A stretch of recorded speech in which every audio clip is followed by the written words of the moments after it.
blue skies in downtown Cleveland, Ohio. We welcome you to opening day here at Progressive Field. A pretty brisk breeze blowing straight in off of Lake Erie will keep things relatively cool here at Progressive Field today. Hi again, everyone. I'm Matt Underwood alongside Rick Manning. Excited to be back to work, ready to go for another season of baseball. And for the Indians, great news yesterday is Drupal Cabrera signing a contract extension that will keep him around through 2014. Rick, last year he became the first Indian shortstop to win the Silver Slugger Award, and only Troy Tulowitzki in Colorado had more RBIs as a shortstop. Well, he really took a step up to the next level. As Drupal Cabrera, 25 home runs last year, he really turned into a leader for this ball club, not only offensively, but defensively as well. Playing out there every day at the shortstop position, turned some beautiful double plays. He's the man you want to go to. He's the leader on that field, and he says he wants to finish his career here in Cleveland. But when you look at it, second on the team in home runs behind Santana, first in ribbies, and the game-winning RBIs. When he, very important, when he stepped to the plate, he found a way to get him home when counted. Manny Acta felt he should have won a Gold Glove last season. We'll see maybe if this is the year as Drupal Cabrera brings that Gold Glove here to Cleveland. All right, let's take a look at today's pitching matchup. It's opening day. You figure you're going to have a good one, and we definitely do, with Justin Masterson getting his first ever opening day assignment. He's got a great approach to it. He says he may have some butterflies because he's never done that before, but he really stepped it up last year as well. He was the Indians' best starter. He's got a power sinker. If he can stay on top of the ball, he gets good sink to it. He's going to be facing a tough guy, Ricky Romero. This is his second opening day start. The left-hander, he gets right-handers out better than he gets left-handers. He's going to face 6 left-handers in the Indians lineup. Our Nissan Road Ahead pitching matchup. Get to a Nissan dealer for great deals on innovation you can count on. So the talking is all done. It's time to start the 2012 baseball season, and we've got all the action for you straight ahead right here on Channel 3.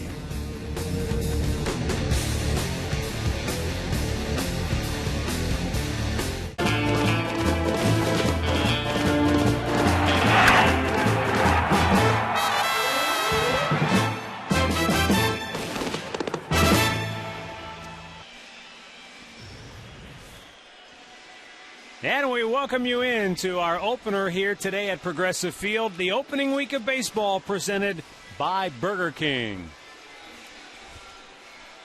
Indians all ready to get rolling. They got the new red socks with the red belts, more red trim in the uniform this year. Looking pretty sharp, I would say, on opening day, Rick. Yeah, I like it. I like the look. But you see, most of the guys, you will not see the socks because their pants go down to their shoes. But Justin Masterson, though, the starting pitcher today, you certainly will see a lot of red on him.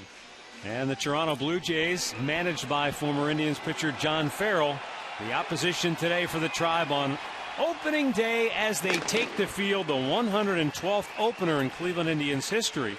But just the third time in the last 11 seasons they've opened here at home. Right. Well, let's take a look at John Farrell's starting 9. It's brought to you by Kia. Yunel Escobar leads it off. Then Kelly Johnson in the 2-hole. Brett Lowry hitting third. Jose Bautista, 43 homers a year ago, hits cleanup. And Adam Lynn, Edwin Encarnacion, Eric Thames, J.P. Arancibia, and Colby Rasmus hitting ninth. All right, let's take a look at the Indian starting pitcher, Justin Masterson, brought to you by Burger King, proud sponsor of opening week baseball. Justin last year 12-10 on the year, a fine 321 earned run average.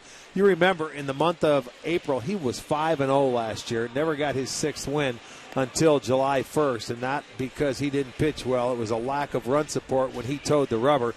158 strikeouts in his 216 innings, so the number 1 starter this year. He's looking for a good performance, his first opening day start in his career. Let's take a look at the Indians' defense, which is brought to you by Pat O'Brien Chevrolet, saluting the men and women defending our country and watching on the Armed Forces Network. In the outfield, left to right, it's going to be Duncan, Brantley, and Chu. On the infield, third to first, Hanahan, Cabrera, Kipnis, and Kochman. Santana behind the plate. So let game number 1 get underway. The umpires for today's game, Tim Welke, who will call the balls and strikes. Mark Carlson is at first, Mike Everett at second, Paul Schreiber down at third.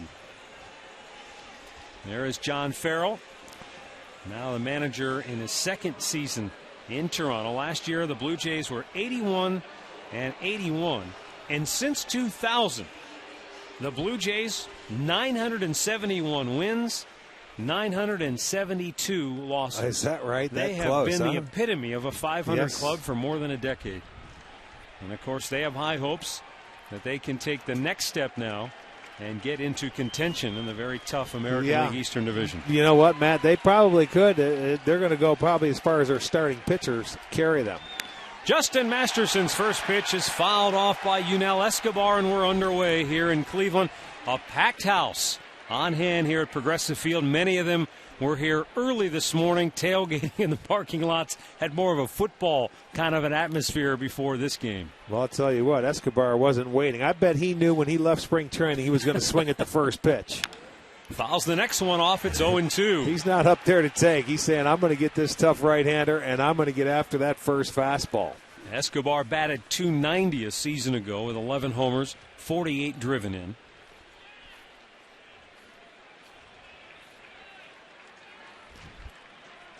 Masterson in the driver's seat with an 0-2 count. And it's fouled again. So Escobar yet to watch one go by. He's been hacking away at all three.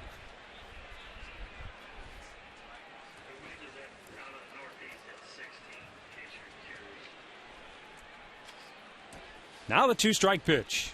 Swung out and missed. Masterson strikes him out to start the game.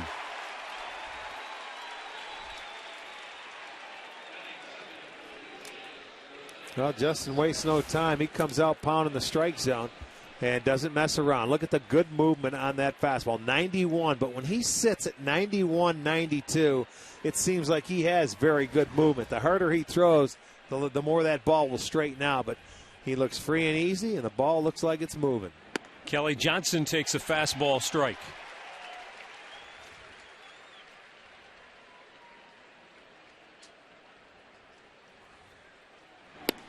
Swung on and missed. It's 0-2.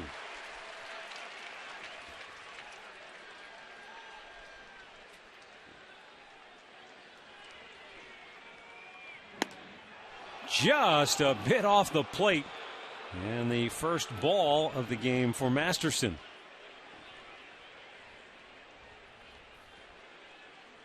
Left-handed hitting second baseman awaits the 1-2. And Masterson has struck out the first two Blue Jays. Well, Justin looks very relaxed out there. You know, we got a chance to see him in spring training. In one game that we televised, he was free and easy and relaxed, and he was throwing that fastball, and he had very good location with it. He's not overthrowing, and you see the great movement that it has. So 2 up, 2 strikeouts. Now Brett Lowry. The Blue Jays third baseman looks at a ball down low. I beg your pardon, Jose Bautista hitting in the 3-hole. You know what they did? They put out a lineup earlier, and they had Lowry in that number 3 spot. And then the revised edition came back and put Bautista. Strike called outside corner, and it's 2-1. Today's league leaders brought to you by your Cleveland, Akron area Lexus dealers. And that's fouled off by Bautista as he stays alive. 2 balls, 2 strikes with 2 down here in the first inning.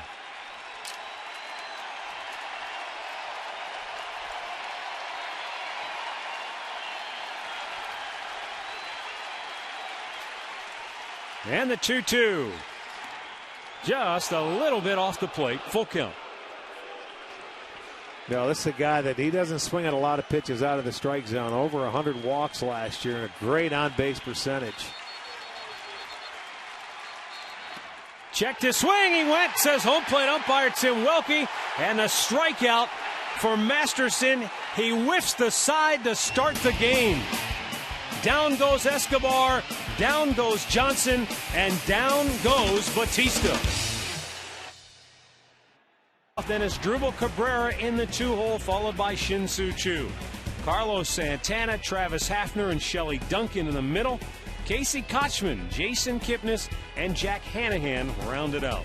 Take a look at the Jays starting pitcher, brought to you by Burger King, proud sponsor of opening week baseball. Ricky Romero, 15-game winner last year. This guy has improved over the last 3 years with his ERA. He's a very good left-hander. The fastball, a good curveball. He's got a great changeup, but he's added a cutter to face left-handers because, believe it or not, he's tougher against right-handers with that changeup than he is the left-handers. So that's a little cutter he's added to his repertoire this year. You look at his numbers, right-handers last year hit just 194 against him. Left-handers, 269.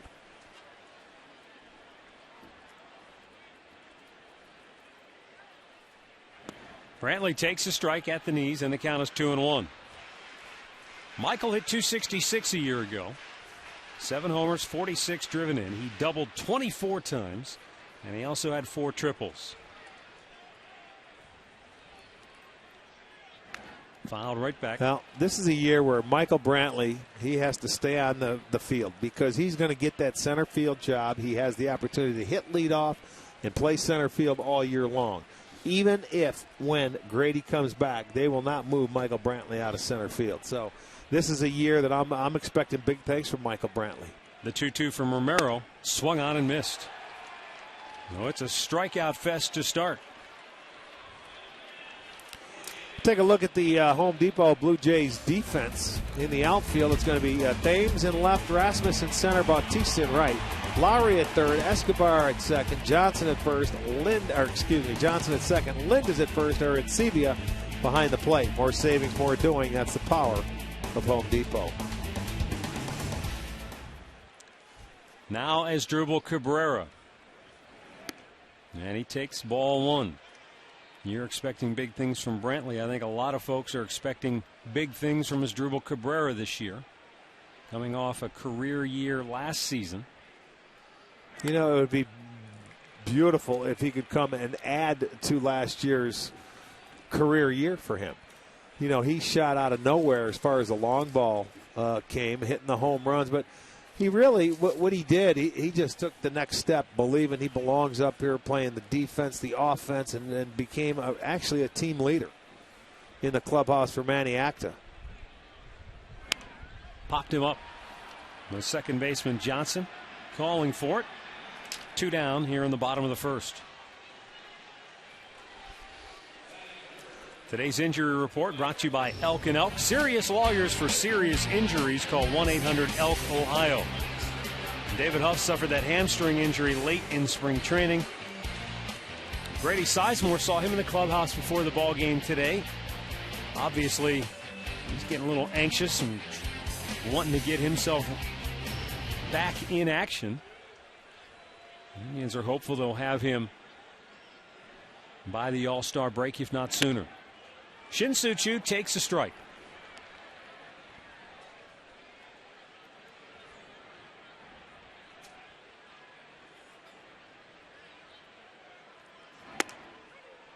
And it's called a strike, 0-2.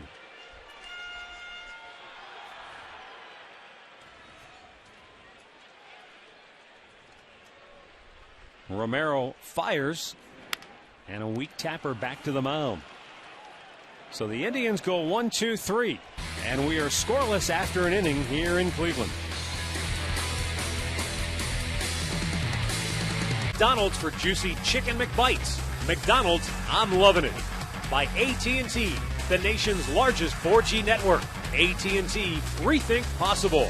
And by your Northern Ohio Toyota dealers.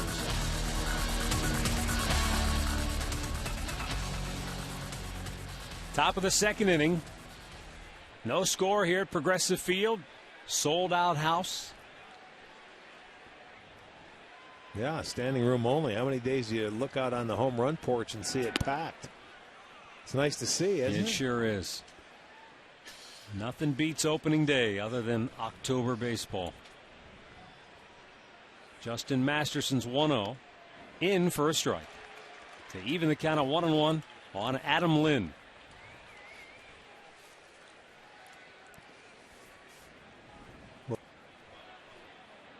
26 homers last year for Lynn, and he drives one to right center field in the gap. Brantley cuts it off. Lynn's digging for 2. Brantley's throw cut off, and a leadoff double for Adam Lind, the first hit of the game.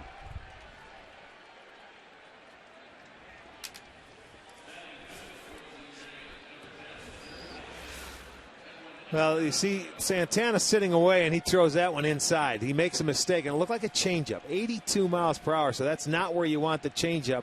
Lind uses the whole field, but that changeup speeds up his bat, able to pull it into right center field, and that's why he hits the double. Little mistake on that pitch inside. Now Edwin Encarnacion takes ball one.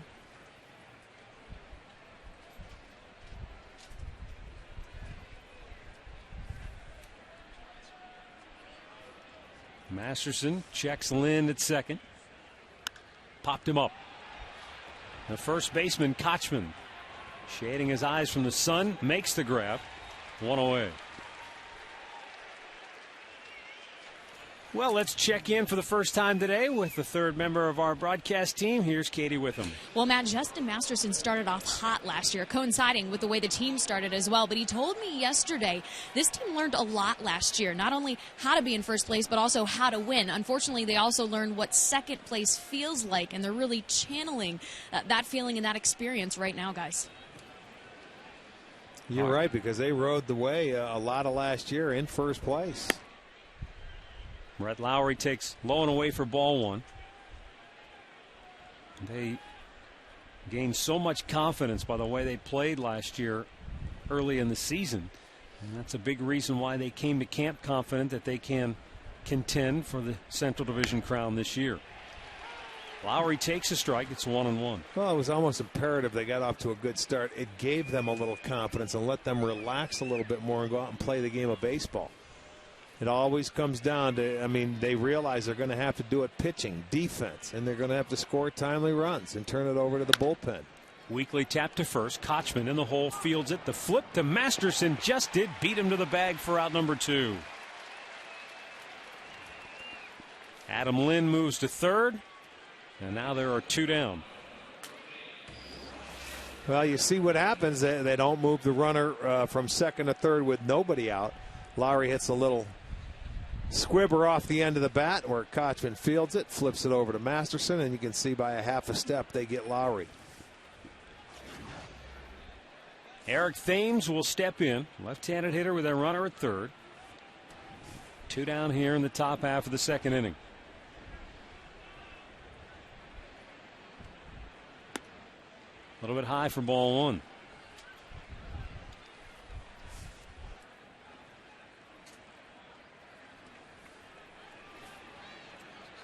Thames numbers from a year ago.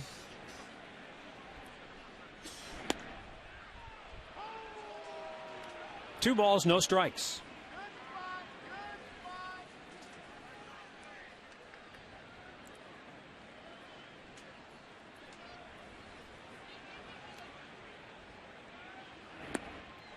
Threw it by him there, 2-1.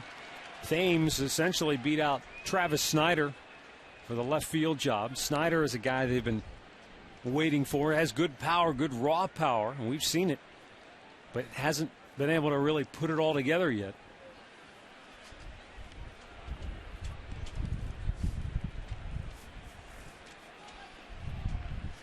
Masterson with a runner at third, the 2-1. Right back up the middle. Masterson snags it and throws him out to end the inning. The Blue Jays strand the runner at third thanks to a terrific defensive play by Masterson. The Indians will send Carlos Santana, Travis Hafner, and Shelley Duncan to the plate against Ricky Romero.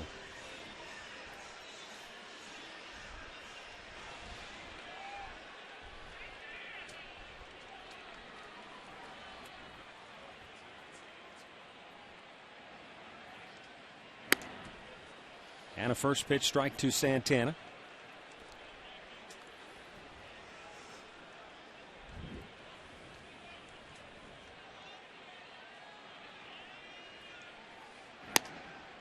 Blown away to even the count. One thing Santana did so well last year from this side of the plate, stayed on the baseball and hit, gaps. He used the whole field. That's why his average was so much better from this side of the plate. Hopefully something he can do more this year from the other side. And I think you'll see him hit for a better average, because that's the one thing you're looking from Carlos. He's got to improve that average. He's the main guy. And for a young hitter last year in the number 4 hole, produced the home runs. He walked a lot. If he can get that average up there, he is going to be one tough out. The 2-1. Even with the batting average of .239, he was one of only 4 players last year to hit 25 homers, at least 30 doubles, 90 or more walks, homers, and had a 600 or more slugging percentage. The other 3, Prince Fielder, Miguel Cabrera, and Joey Votto. Wow. Well, and this is a young guy that was thrown into the fire in the number 4 hole because of injuries. Takes it low. Full count. And it also may help this year where he's not going to bounce around from behind home plate to first base. And I know that could be an excuse because you know you're getting at bats, but he's going to end up having to concentrate behind the dish more. He may get a chance to DH a little bit more this year. We'll see. Fouled out of play. If Pronk lets him. If Pronk goes out there and starts hitting the ball like he can, he may not see at bats there. Well, that's the hope, that Hafner is able to give you a full season of healthy production at the DH spot.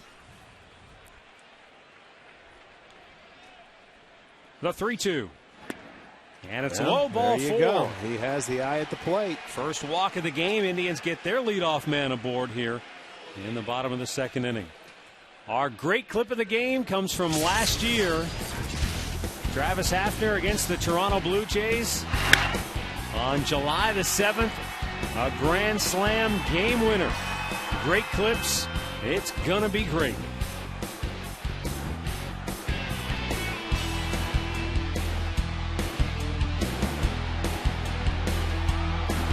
Yeah, they were down, 3 runs in that inning, and that grand slam, They erased it going into the All-Star break last year. Blue Jays shift 3 men on the right side of the infield for Hafner, who looks at a ball outside. You know, it'll be interesting to see how some of the defenses play Haf this year, because I'll tell you what, he had a nice stroke down in spring training with left-handers using the whole field. I saw him slap some balls right down the third baseline for doubles. You know, letting the ball track deep into the zone, not trying to pull it. That's like a gimme base hit for him. And now it's ball 2 to Hafner, and out goes J.P. Arancibia to talk to Romero. Hafner was one of several hitters during BP today who took note of that pretty stiff breeze blowing right in from right in center field. Unfortunately, it's a cold wind. Anytime it blows in from right, it's always the cold wind coming off the lake, and it's not a fun time to hit in because it knocks the ball down, and usually that's where the ball carries the best in this park, is to right center field. Not today. Popped up foul, out of play. 2 balls and a strike.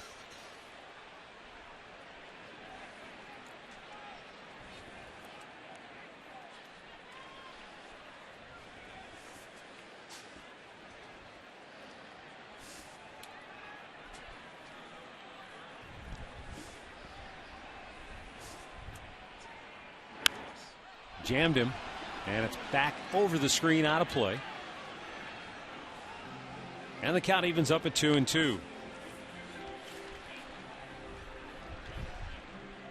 Indians and Blue Jays, all-time series, dead even after all these years. 186 wins for each team in their head-to-head matchups. And when you look deeper, it's been really that close. Cleveland has outscored Toronto by a total of 8 runs in their 374 games played. Hafner a swing and a miss. Ball. And the second strikeout for Romero, 1 down here in the 2nd. This is the curveball from Romero. Hafner had him where he wanted him, 2-0 in this at-bat, and then he fights back into the count and throws him a good curveball, and he gets Hafner to chase after it. Second strikeout of the afternoon, first out in inning number 2. All month long in March, the Indians were searching for a left fielder. They auditioned a number of different people for that job. And when it was all said and done, Shelley Duncan emerged clearly as the man to take the job. Down in the dirt for ball one.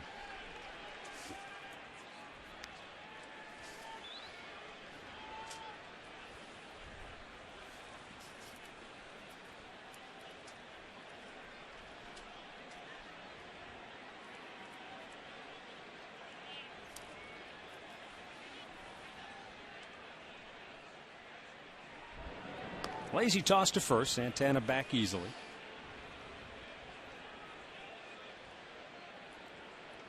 In 26 games last September, Duncan hit 7 homers, had 7 doubles, and drove in 23. Swing and a miss. 1-1 to count.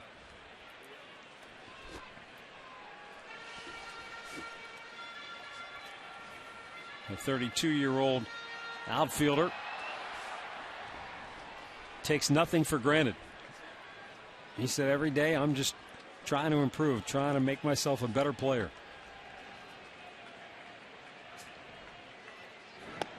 Missed inside, 2 balls and a strike. And obviously, the Indians didn't know with regards to Duncan, can he be an everyday player? He's never really had the opportunity, so now he's got that chance. Ripped to left field, base hit. It'll get down, it'll go to the wall. On his way to third, Santana, he'll be held there. Duncan slides into second base with a double.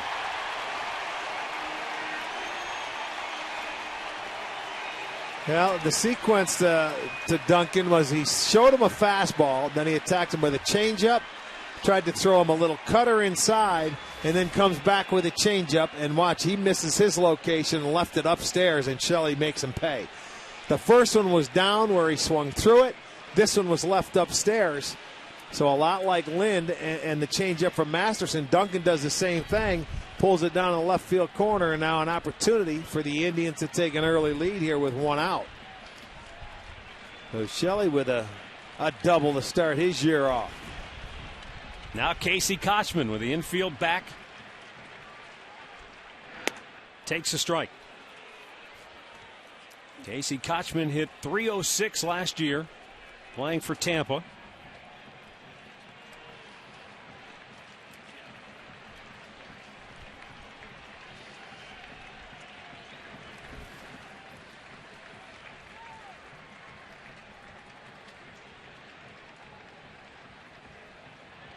Casey hit just .217 the year before in Seattle.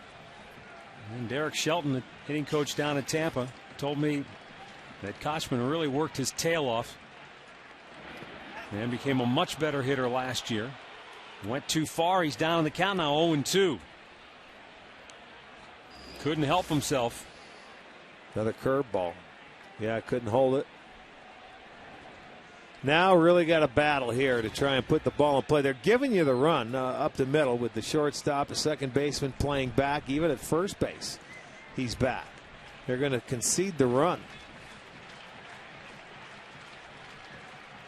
Got to imagine, even for a veteran player like Kochman, you're a little antsy. Opportunity to get that first run of the season in, get the early lead. You're right. You want to get off and you want to prove to your new team that, hey, look, I can help you. Down in the dirt. Ball and 2 strikes.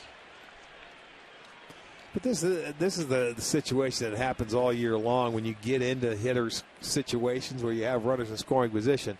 You try and do too much as a hitter instead of staying back where the pressure is on the pitcher and looking for a decent pitch to handle. You have a tendency to get a little more aggressive because you want to do it so badly.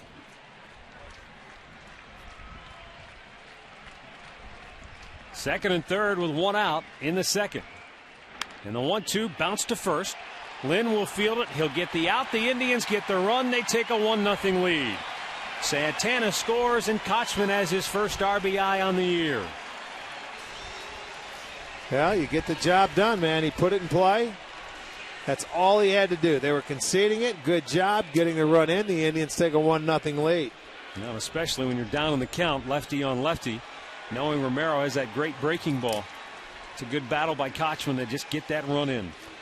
And again, it's a leadoff walk that comes around to score. Jason Kipnis. Takes a look at a ball down low.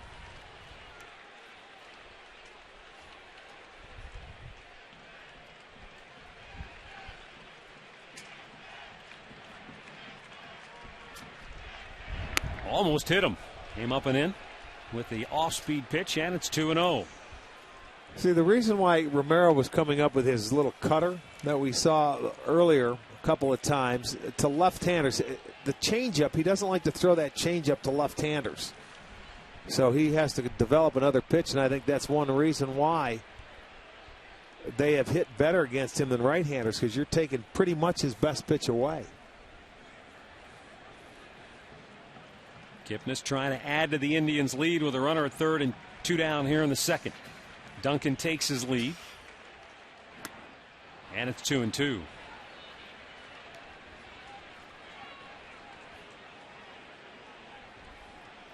Last year in the month of April, the Indians hit .322 as a team with runners in scoring position. A big reason they got off to the great start. Yeah, they got the key hits. Yeah. That's right. Bounced in front of the plate. Ooh, nice play. Full count. Arancibia, he didn't move a whole lot, and that pitch looked like it hit out in front of home plate. Saved him a run.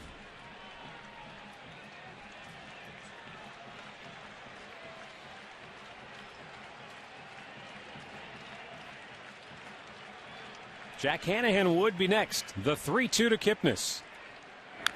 Tap foul.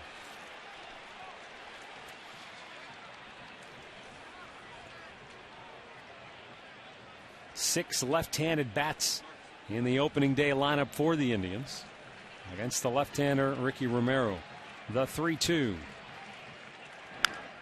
It's good foul again. Yeah, keep battling away, make him throw. That's 27 pitches now in this inning. Make him work as hard as you can to get through it.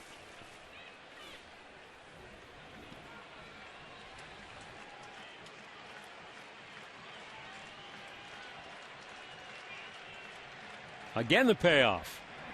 Ball 4, it's low. The Indians at the corners with 2 down, and Jack Hanahan to the plate. And while it's a lefty-lefty matchup, a season ago and even in spring training this year, this matchup actually favors Jack Hanahan.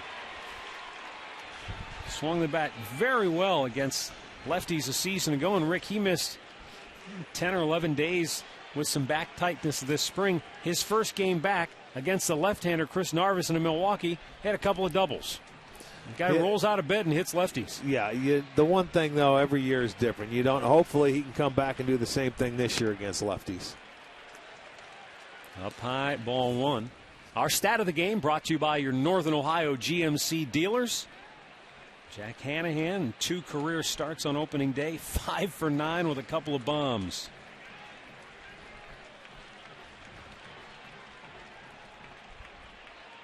Up high again, it's 2-0, and once again Arancibia will go out and talk with Romero. Well, he's just, I don't know if he's overthrowing, and the pitching coach is going to take a jog out there. He's just about 500, 22 strikes, 19 balls out of his 41 pitches. So that's not the way he wants to try and command the strike zone. Bruce Walton out to join the conversation.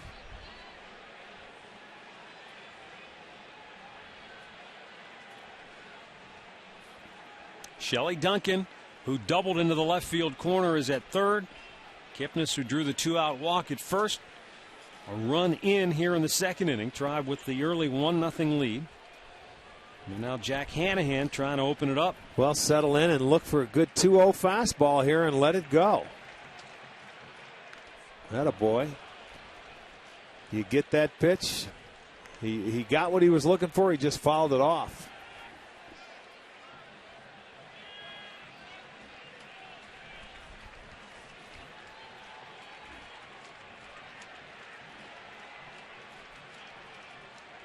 The 2-1. Fouled back out of play. Evens the count up.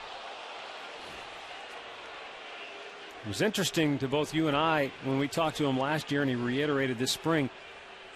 While most players go to a lighter bat towards the end of the season, he went to a heavier bat to kind of allow his hands to work so he wouldn't be so jumpy at the plate. Well, he chokes up a little bit on it, and he went to about a 33-ouncer, which is 2 inches. There you go. Deep right field. Back is Batista. Gone!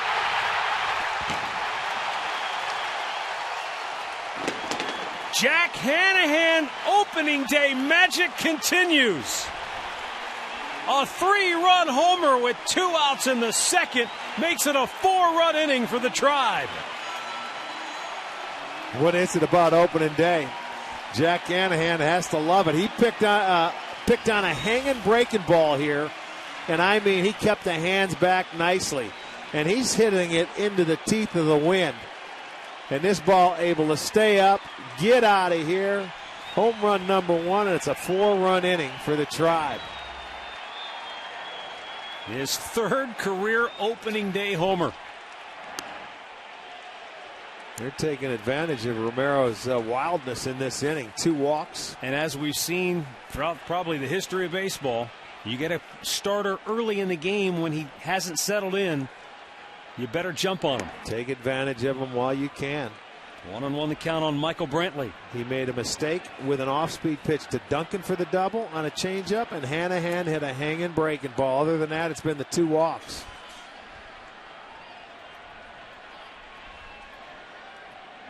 Brantley almost got hit, just did turn out of the way.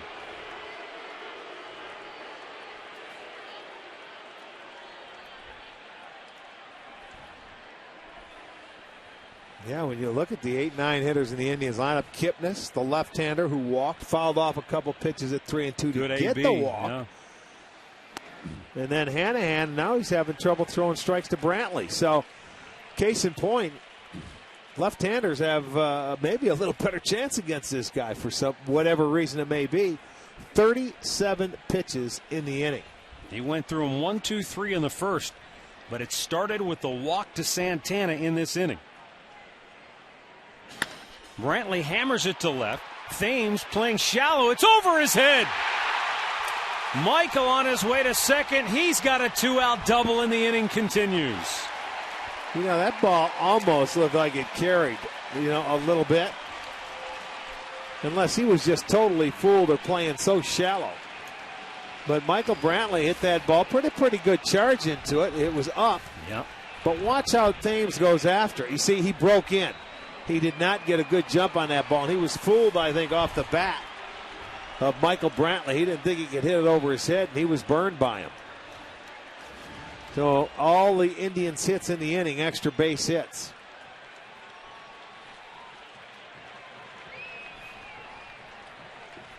Now is Drupal Cabrera, the 8th man to bat in the inning, looks at a ball inside.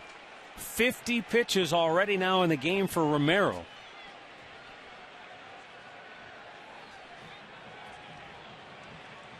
Three hits in the inning, all 3 for extra bases. Cabrera chased one, and it's 1-1. Well, if you missed it yesterday, the Indians announcing that Asdrubal Cabrera signed a 2-year contract extension. And that's great news for the Indians and for the fans. This guy really came into his own a season ago.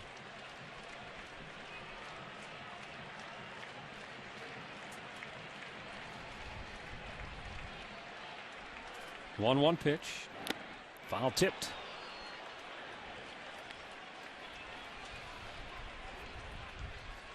Just now getting activity in the Toronto Blue Jays bullpen. Left-hander Luis Perez getting loose, as Romero has struggled mightily in this second inning. Cabrera down on the count, the 1-2. And we're even up.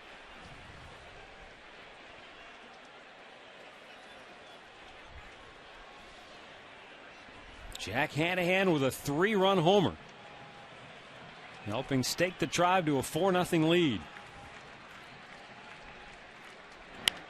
Bounce to third. Lowry bobbles. Throw. Oh, what a scoop at first by Lynn. That ends the inning. But it's Jack Hanahan with his 3rd career homer on opening day. And the Indians out in front 4-0. Look forward to Miller time later in today's game. brought to you by Miller Lite. I don't know. I may go with a little hot chocolate today. Tell you what, I was out and about before the ball game here in downtown Cleveland and saw a few folks that had Miller time a little earlier today. That's okay. They were trying to stay warm. That's fine. Jack Hanahan's 3-run homer has given Justin Masterson an early cushion to work with. Masterson will face J.P. Arancibia, Colby Erasmus, and Yunel Escobar here in the third.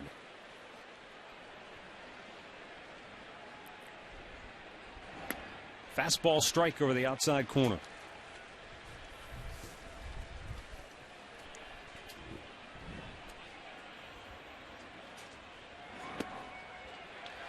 And quickly the count is 0-2.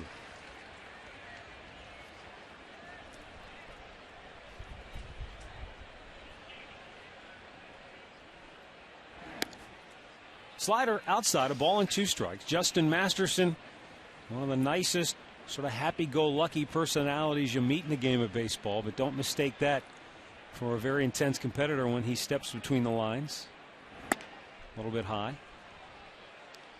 And he told me in spring training, it's not lost on him the importance of being the opening day starter. He realizes that, there's 30-plus more starts after this one. But he said, I want to set the tone. I want to be the guy that goes out there and gets the ball rolling for this staff and for this team, and he has struck out his 4th hitter of the game already. And let's check in once again with Katie Witham.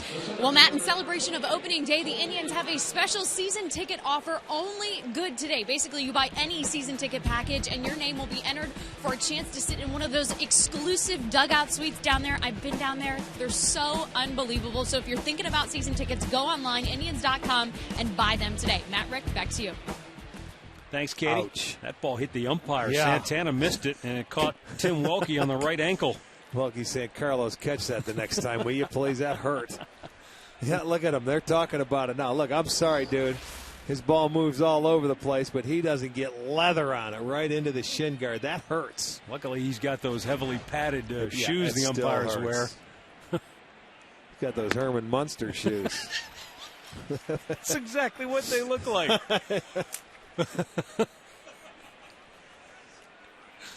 Oh, we've had our first Herman Munster reference of the year, and it's only the 3rd inning. Tapper back to the mound once again. Masterson with the easy play. 2 down.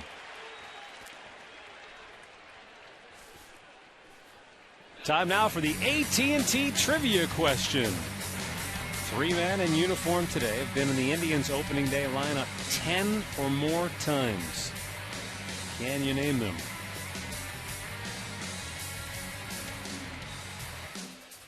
I can think of 2. Somehow I'm missing the 3rd.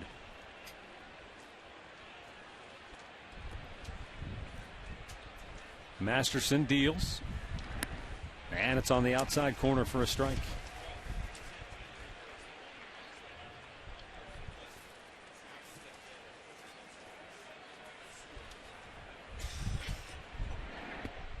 Breaking ball in there for a strike, and a good one.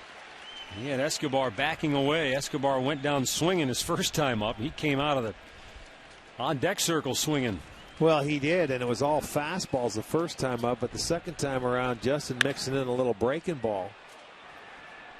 And, he doesn't throw many sliders. I mean, it varies. And when he goes out there, he gets a feel for it. If he's controlling the fastball, he would rather go to that point. But he's been very aggressive to the hitters now against Toronto. He's had 4-0-2 counts to this point. So that makes it so much easier for him when the way his ball moves. Slider got him. Yes, indeed. Santana with a good call. Masterson executes 5 strikeouts for the big right-hander. The field. The Indians sent 8 men to the plate in the second. Shin-Soo Choo will lead off here in the third.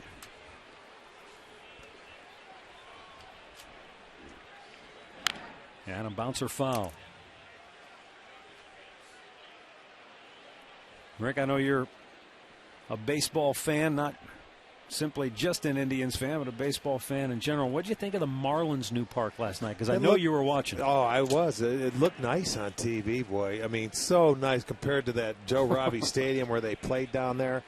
I mean, tough to get a feel, but I like the left center field where the windows could open or they could close. You get the skyline of Miami.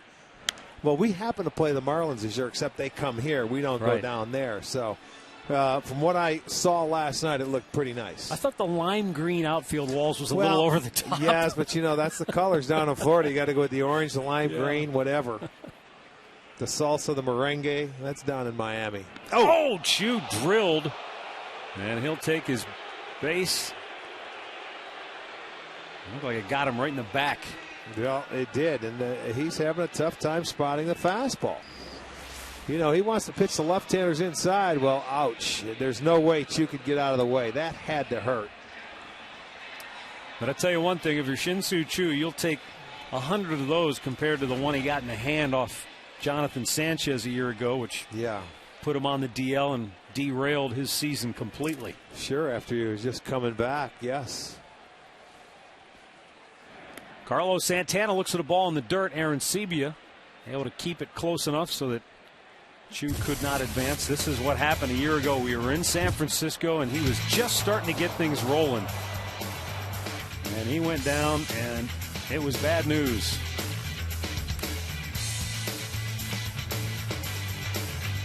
Just exacerbated an already tough year for Chu. But you and I visited with him in Goodyear extensively, and boy, he came to camp this year with a fresh outlook, physically in great shape. He spent the time in the military, and I think that probably helped to kind of give him a different perspective on things. It was a very humbling year for him last year, and he never wants to go through that again. And look, everybody's entitled. You're not going to have great years all the time, but he knows one thing. He knows what it's like to have a good year, and he wants to get back into that frame of mind and that shape.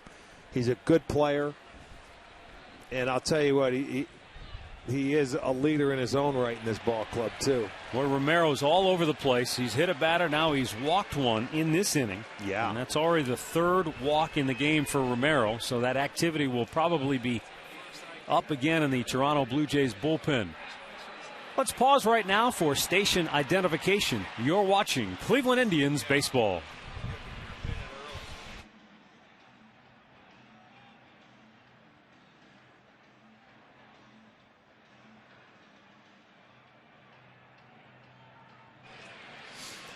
Matt Underwood and Rick Manning with you, along with Katie Witham. Great to have you with us here on opening day in Cleveland.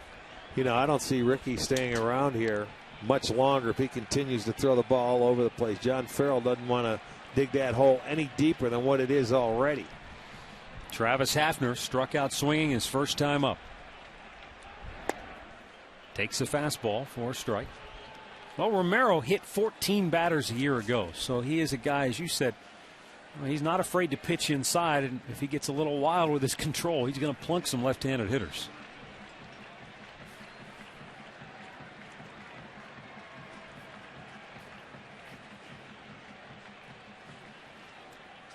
The 0-1. Cuts and misses, and the count 0-2.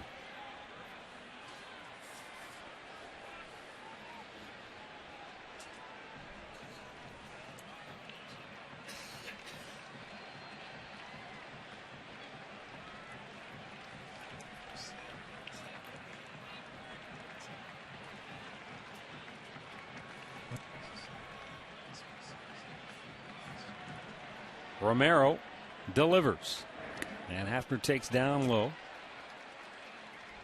We were talking earlier. We had a visit with Chris Pickle on Channel 3 before the ball game, and I mentioned to you the numbers from a year ago. Hafner played in 84 games last year, and when he played, the Indians averaged just a shade under 5 runs a game. In the 78 games he did not play in, they averaged less than 4 runs a game. Now, I'm not saying he had a direct impact, but his presence in the lineup helps the other guys around him. Well, this is the veteran in the lineup you need to step up and play well. It's been injury after injury for Pronk. Double play ball to second. They get 1 and turn 2. Chu goes to third, and there are 2 down. Well, you can bring all your friends down to Progressive Field this year with the Indians Flex Packs. It's presented by Discount Drug Mart. Now, there's a number of different ways to use it. You can use 10 tickets however you want. Bring a group of 10 friends if you're a nice guy for a fireworks show, or a buddy to collect all 5 bobbleheads. Or, if you're a selfish guy, come on down by yourself. No big deal. Call 216-420-HITS or log on to Indians.com.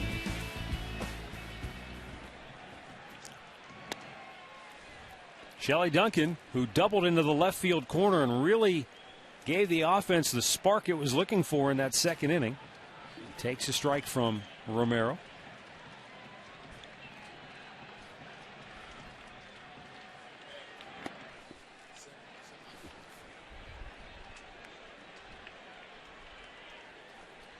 Yeah, it has been a command issue today for Romero. That cutter, he just hasn't consistently been able to go to any one pitch to throw a strike.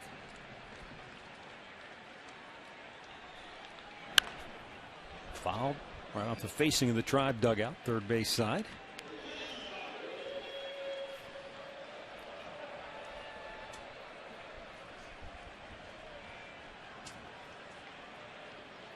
Shin-Soo Choo at third base with 2 down in the third inning.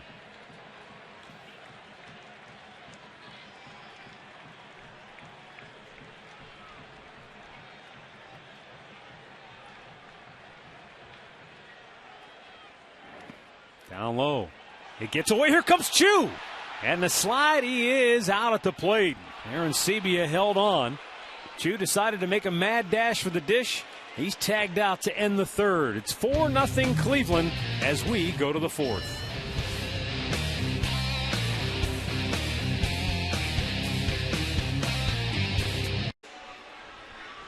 Well, if we had about just 10 more degrees on the Fahrenheit, this would be ideal.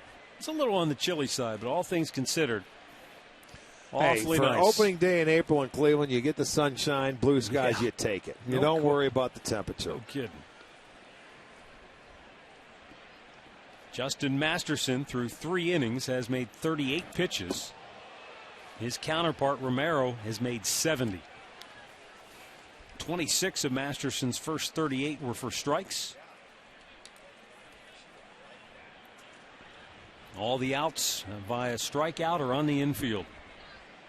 Well, he has been locked into this point. Kelly Johnson struck out swinging his first time up. And that's a warning from home plate umpire Tim Welke.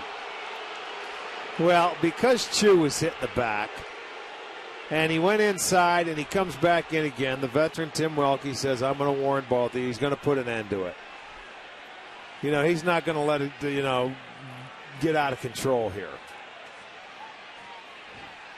I think Masterson, which I like, was going out there and protecting Shin-Soo Choo.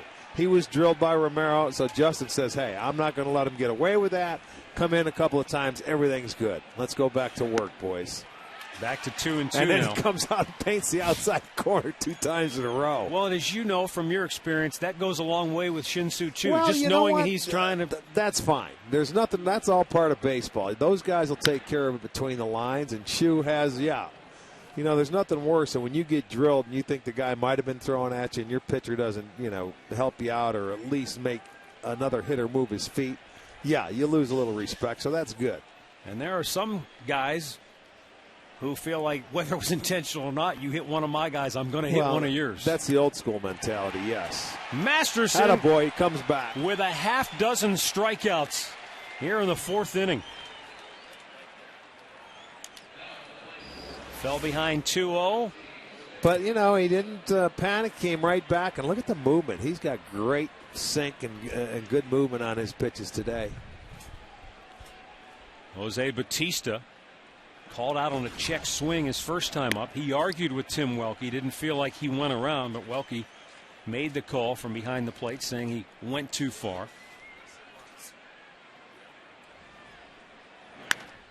And that's hit a long way to deep left. Duncan at the base of the wall, looking up, it's gone. Onto the home run porch for Jose Bautista. After belting 43 a year ago, He hits his first in game number 1 this year. This guy has incredible power and great bat speed. And I mean, it was a hanging breaking ball from Masterson. But, you know, when you're facing this guy with nobody on, you have to go after him a little bit. And he ends up making him pay. Watch, it's a breaking ball. He's going to leave it up. And boy, did he ever. And you know what? Joey Bats didn't miss it. Hit it on the home run porch. So Toronto is on the board. It's a 4-1 ball game.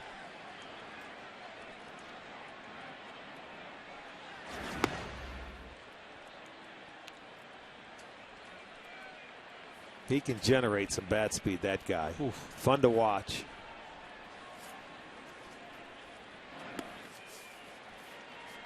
Already in some rare company. Over the last 2 years, 40 homers, 100 ribbies, 100 runs scored, 100 walks. Only 2 other guys have ever done that in back-to-back years. Barry Bonds and Babe Ruth. Wow. Take a look at our University Hospitals minor league update. Lonnie Chisenhall will start the season at AAA with the Columbus Clippers. Didn't swing the bat all that great during spring training, but he's a young man who's going to continue to work his tail off to get better. And it was really great to watch both he and Jack Hanahan interact all spring long, knowing that it was an open competition for that job. And yet Hanahan, the veteran, was there to lend any advice he could to Chisenhall, and Lonnie was there eagerly taking that advice and asking questions. Well, Hanahan takes the approach. Look, I've been around, and it's up to me to go ahead and instruct. He learned from Eric Chavez, who was a 6-time Gold Glover, on how to play the position. And that's what you do when you become a veteran, 30 years old, and you're on the downside of your career. You want to teach other guys the way the game's supposed to be played. That's what it's all about, man. You pass on your knowledge. And it doesn't matter whether you're competing with a guy for the job or not. You share it. What it does, it motivates you to become a little better as well. Full count to Edwin Encarnacion. Popped up on the infield his first time up. When it's Chisenhall's time, he will take over the job, and hopefully he will stay there for a while. Payoff pitch. Swung out and missed. Justin Masterson has struck out 7 in 4 innings of work. Jose Batista's blast gets the Blue Jays on the board, but it's still 4-1 Cleveland. Boy, it's always a great sight to see the stands packed with Indians fans here at Progressive Field opening day. So far, so good. Indians with a 4-1 lead. They'll send Shelley Duncan, Casey Kochman, and Jason Kipnis to the plate. And Ricky Romero delivers the first pitch. Yeah, strike. The last inning ended while Chu tried to come home on that ball that just scooted away from Arancibia. And, you know, I didn't consider that a bad play, because when you come from third base, you cannot hesitate. He took off right at the start. He thought that ball might have been a little farther away, and he made it awfully close, although he was out. And as you've always said, scoreboard dictates. Yes, You've got a 4-run lead. Not a bad play to try and take a chance there. If you're losing, if you're down in the ball game, you stay put. Yeah, you don't make that. You got to be sure you can make it then. Yes. Duncan strikes out on the foul tip. Let's go back to the end of the third inning to take another look. You know, sometimes it's hard to see how far that ball gets away from the catcher, but he didn't hesitate. He felt that he picked it up enough. He took off. Arancibia did a nice job to come in and make the tag, but it was a lot closer than what it looked.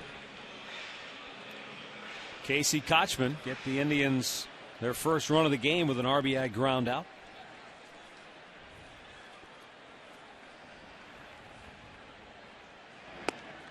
And that's one of those at-bats that, when you go back and look at it, turns out to be huge, because down in the count 0-2. If he doesn't get that run in and strikes out, now there's 2 outs, and who's to say how that inning plays out if you don't get that first run in? Well, that's it. You get the lead anytime you're at them. This is a ball club where I think this Indians team, they're going to be much better when they play from in front than having to play catch-up. Yeah.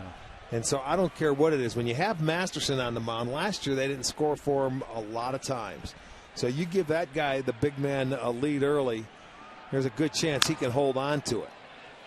But, you know, Kochman, as we mentioned, was down in the count 0-2 off a tough left-hander. He was able to just put the ball in play. They were giving up the run, and he put it in play instead of striking out and not being a productive out. Of course, it's always easy for us up here to say, they're giving him the run. Just put the ball in play. Well, that's true, though. I mean, you find a way to put it in play. And he did. Yes.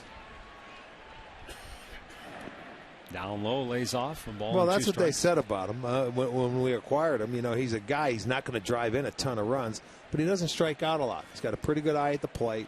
He'll find a way to put the ball in play, and he showed you that in that first at bat.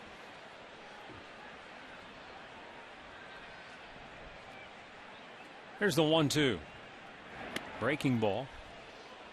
He evens the count up.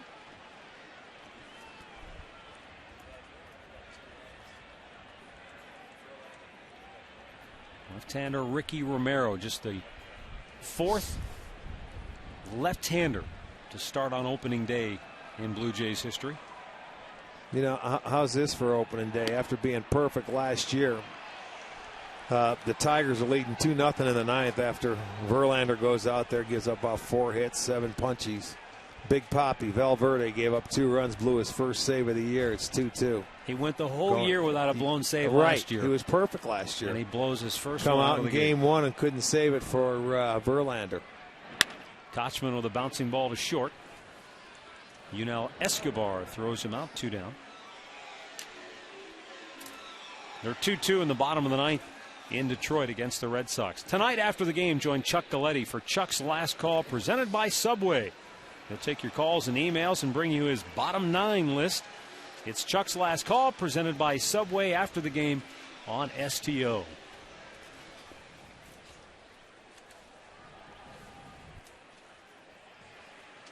Want to take a stab at the other 3 Blue Jay lefties to start on opening day?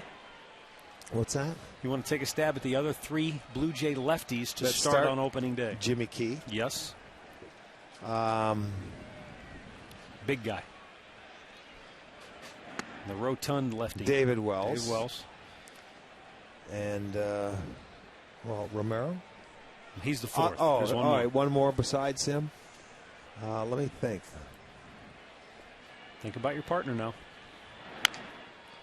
Bounced. Oh, what a play by Romero! Tom Underwood? Tom Underwood is the 4th. Is that right? Okay, thanks for the key. Romero with a terrific play to end the inning, taking potentially an infield hit away from Kipnis. With 17 locations in Northeast Ohio. And by Burger King, proud sponsor of opening week baseball.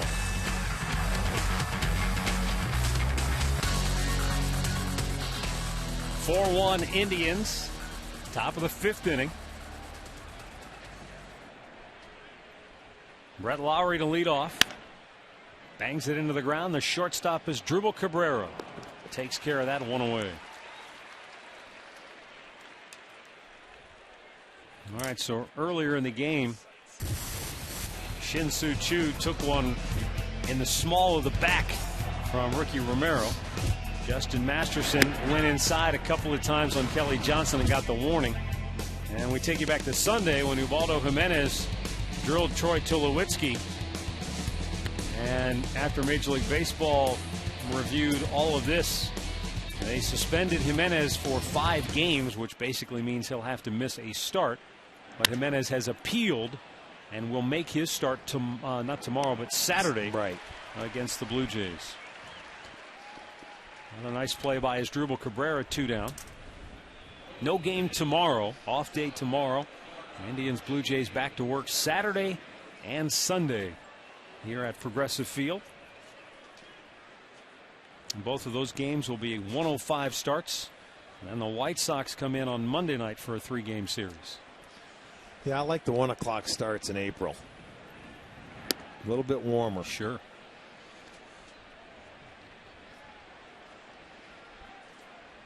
Aaron Sebia was called out on strikes his first time up. Well, since the warning issued to Masterson, he's thrown, 20 pitches and about 15 strikes. Yeah, he's had Very good command here today.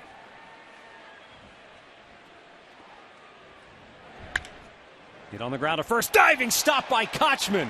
And the flip to first for the out. Oh, Casey Kochman flashing the leather here on opening day, and it's a 1-2-3 inning for Masterson, and the Tribe leads it 4-1, middle of the fifth. Jack Hanahan, Michael Brantley, and Asdrubal Cabrera for the Tribe. Ricky Romero will start the inning just north of 80 pitches on the day. Hanahan with the big blow in the game, the 3-run homer off Romero in that second inning. Boy, you're not kidding. Anytime you get a 3-pointer, it's and that capped off a 4-run second inning. They haven't done anything since. There was the only other hit after the Hanahan homer was the double by Michael Brantley, and that's when Romero fell behind him as well. Looked like they might have had him on the ropes to start that third when he hit the first batter, walked the second. But Hafner hit into the double play, and that short-circuited a potential rally. And he has settled in since then. But he's running out of pitches. Well, you usually do. Your first start of the year, you're geared up to come out of spring training throwing about 100 pitches to get you ready before that grind of the year as a starter. Hanahan clobbers one to center. Rasmus with a diving catch in center field to take extra bases away from Hanahan. Boy, what a nice play that was. That was a sensational catch by Colby Rasmus in center field. Well, he can go get him, and I'll tell you, I thought Hanahan had at least a double. That ball, he smoked it right center field. If that wind's not blowing in and keeping it knocked down a little bit, even though that was on the line, what a beautiful backhanded play by Colby Rasmus on the dive. Steals an extra base hit away from Jack Hanahan. Good play. And now Michael Brantley, who doubled over the head of left fielder Thames in second inning, as Brantley had shortened a bunt there.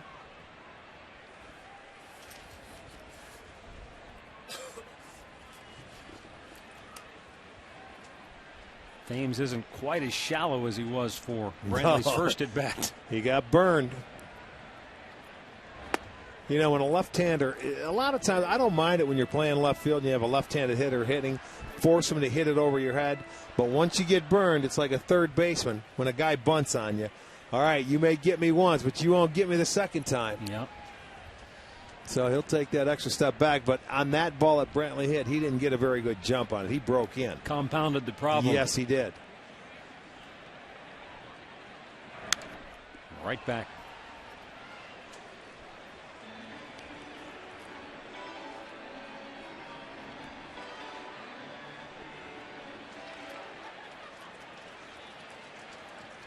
Tigers came back in their last at bat to beat Boston 3-2 at Comerica Park.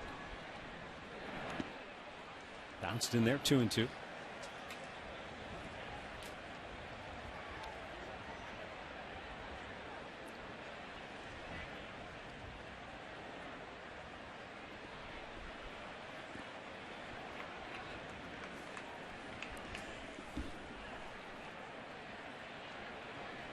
Romero with a 1-2.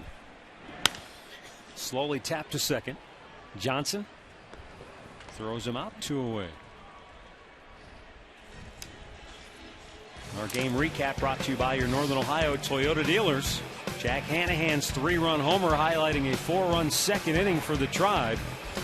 And then Jose Bautista with a solo shot in the fourth, getting the Blue Jays on the board. Find out about more than 30 Toyota offers available now at buyatoyota.com.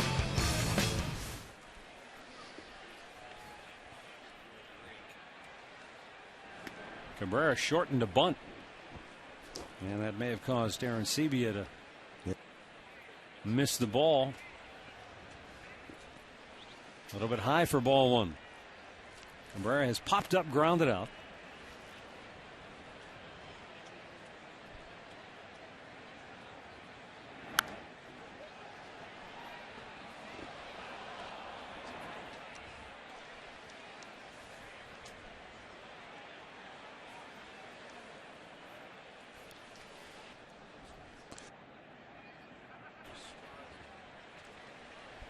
Now the 1-1. Back out of play.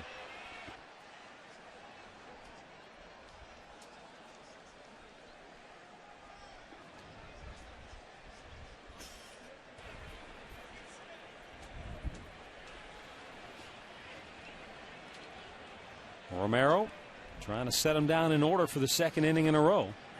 And he does. His fourth strikeout. We've played 5 here at Progressive Field. It's the Indians 4 and the Blue Jays 1. Restaurant to pick up your Wahoo Bucks $5 discount coupons for the Subway Extreme Fan Zone. It's the place to be for a chance to win Subway gift cards, Indians fun money, and you'll get great discounts on your next Subway purchase. Subway, where winners eat.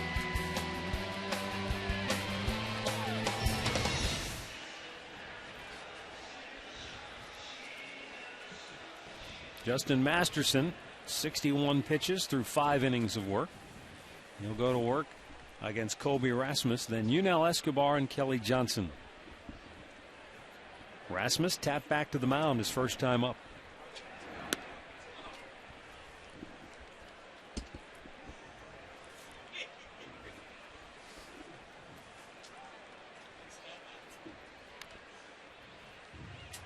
A ball and a strike. Rasmus played 94 games with St. Louis last year before finishing the year with the Blue Jays. Hit just a .173 with Toronto. And a bouncer to second. Jason Kipnis flips it over, 1 away. If you're on Facebook, follow Sports Time Ohio and keep up to date with your favorite programs. Plus, you can upload your photos, and we might use them in a commercial. Check it all out at facebook.com/STOHD.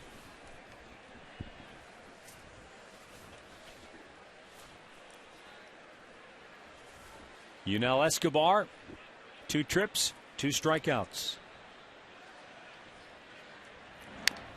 Fouled back. Well, you can say that about the first 2 hitters, and that's a good time anytime you can keep those guys off of base in front of Batista. Yeah. You know, when you can face him with nobody on, that's the key to it. And you look at all your potent offenses, and you got to keep the guys off base in front of the big RBI machines.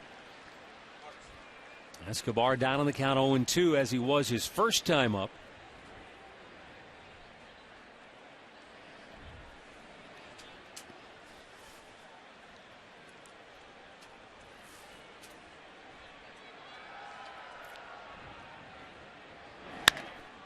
Right by Masterson, but there to scoop it up is Kipnis. 2 down.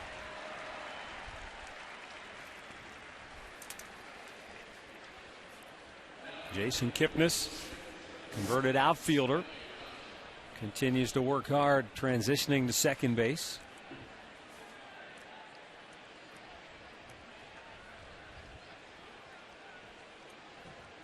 Kelly Johnson lines it to short. Cabrera makes the grab, and the Blue Jays go 1-2-3. Masterson, since allowing the Batista home run, has retired 8 straight.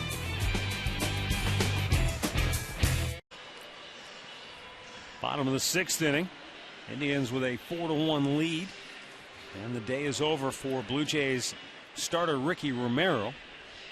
They go to the bullpen, and it's Jason Frazier, who appeared in 64 games last year. Well, yeah, he was with Toronto, got traded over to the Chicago White Sox, and then came back to Toronto this offseason. So back home, where I'm sure he feels he belongs.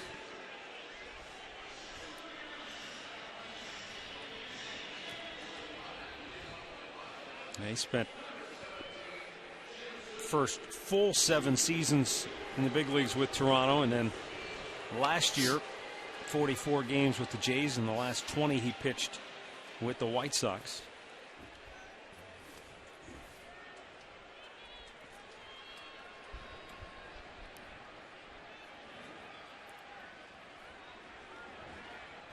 Shin-Soo Choo looks at a strike.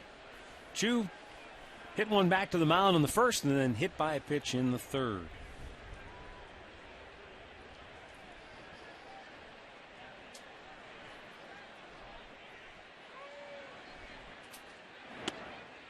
Tried to hold up but chased the high fastball.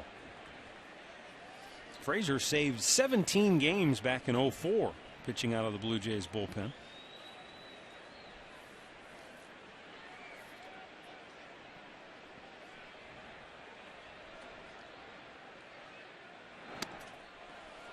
High heat. Chu lays off. It's 1-2. Going to be getting to that point in the day where it may be tough to see. I was thinking that. You know, it's 4:30. You remember when we have the 4 o'clock starts, how it gets? It's early in the year. The 3 o'clock start. The long those shadows starting to creep out from the light towers. And, you know, that second swing he took almost looked like he had a tough time picking the baseball up. You can see it's starting to get tough.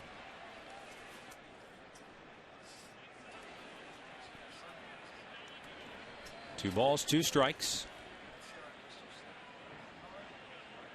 Frazier fires, and Chu fouls it off.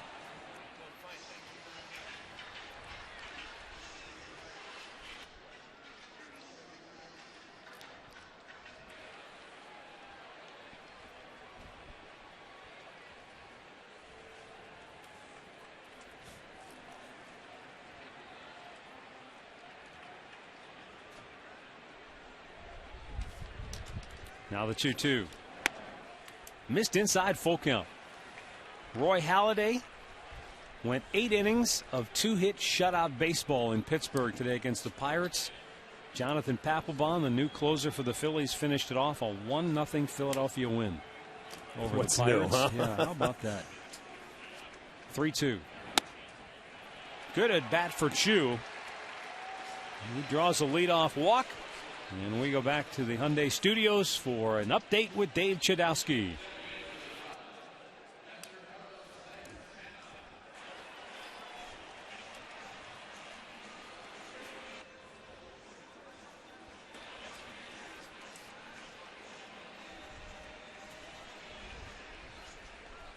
Thanks, Chud. 4-1 Tribe. Leadoff man aboard here in the 6th.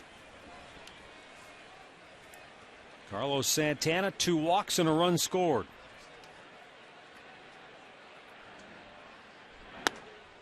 For fans who are new to Indians baseball and STO, Rick's rules apply here. This is the point in the game where Rick says you got to add on. Yeah, you'd like to see him get on the board again. You know, you take an early lead. They had a 4-run second inning, and Toronto had the solo home run. Masterson's pitching a gem, but if you can get him one more, take a little more of that momentum away, certainly would help. Santana, he's been on base twice today.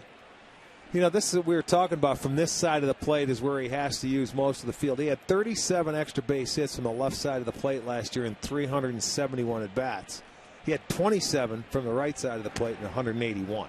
Snap throw to first. Chu back safely with a dive.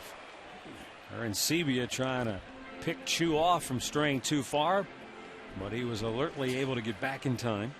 Well, what that does, it keeps him one step closer to the bag and concentrate. When that ball passes the hitter as a base runner, you better keep heads up.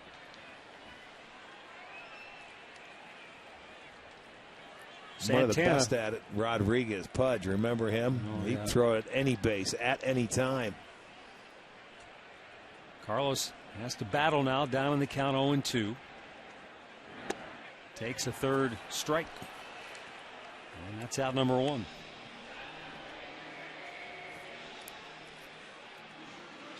Let's get the answer now to our AT&T trivia question. 3 men in uniform today have made 10 or more opening day starts for the Tribe. Well, you know Sandy Alomar, you know Omar Vizquel, and How about Travis Hafner? how about Prunk? People wouldn't think that, but Yeah. hey, yes indeed, Travis Hafner.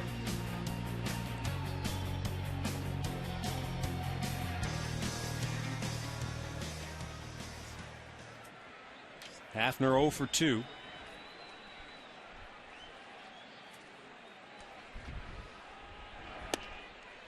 Takes the first pitch, strike here.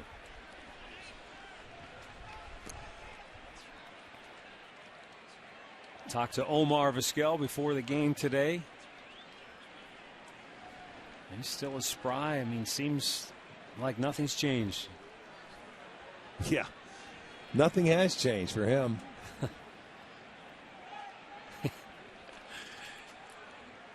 He said to me, he goes, I remember when you used to wear those suits from Kmart.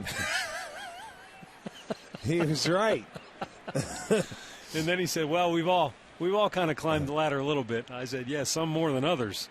The 0-1. Missed inside, a ball and a strike.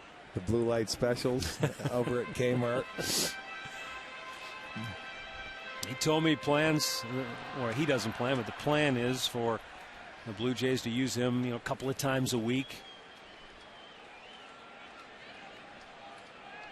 Well, he did a good job last year when he fills in. Yeah. I mean, he can play second, third, short. He can do anything. Hafner pops it to center. Rasmus makes the catch, 2 down. Well, opening day finally arrived, and if you want to celebrate, the Indians have a special season ticket offer today only. Indians season ticket package today, and you'll be entered for a chance to spend one Tribe game and a dugout suite this year. Season ticket packages have the best seats and the best prices. So call 216-420-HITS or log on to Indians.com. There he is. He's got the hood on. He knows.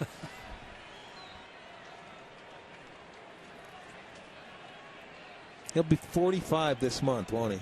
Yeah. Before the month is over. What? This is 24th year in the major leagues. That's an incredible career.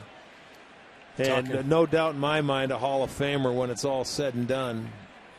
Is that Torey Lovello? Yeah, I was just going to say he's talking to Torey Lovello. And he said, it helps for him at the age of 45 to play for a team where he's got a Torey Lovello, who he played against, and he's got a John Farrell.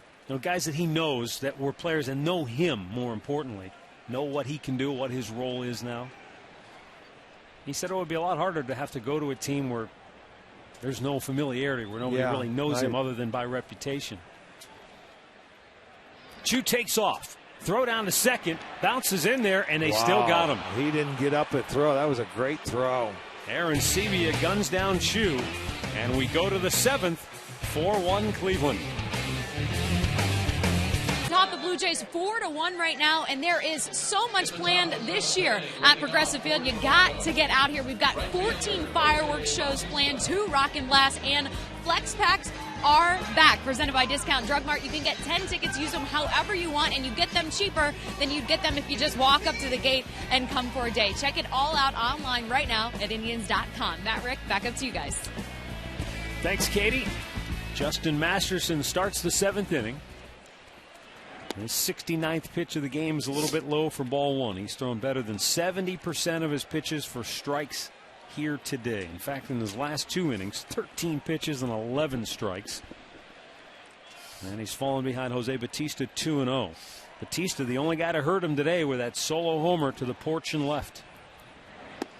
Yeah, but what I like, the 3rd consecutive time he has faced him with nobody on base. That is a big part of it. This guy is going to do some damage. He was trying to swing for the fences there and came up empty. 2-2. He never gets cheated, does he? No half swings. But, this guy, not only can he hit for power, he's got a great eye at the plate. I told you he had over, I think, 111 walks last year. And, boy, has developed into one fine hitter. He had 132 walks. That's the most for any player since Barry Bonds in 07.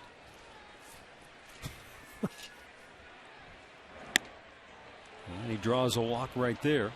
So the Blue Jays get their leadoff man aboard here in the 7th.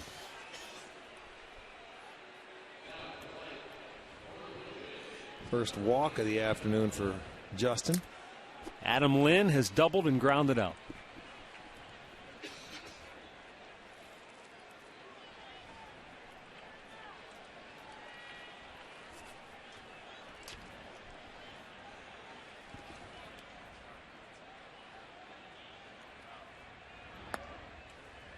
Low for ball 1.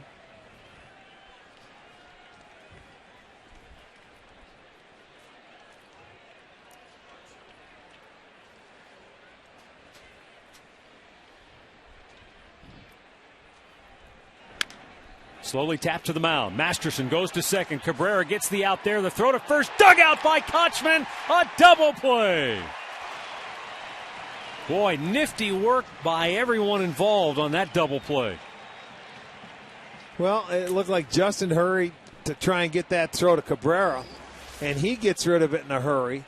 It's a good sinker. So watch Justin Masterson gets it over there, but the throw is down because the base runner was down on Cabrera's feet. But I'll tell you what, Kochman did a great job of picking that ball out of the dirt to complete the double play. Yeah, Batista went in there to try to take Cabrera out. Sure did. And he did get contact, which forced Cabrera to throw that ball low. But boy, Kochman looks like he's got Velcro in that glove. The ball just sticks.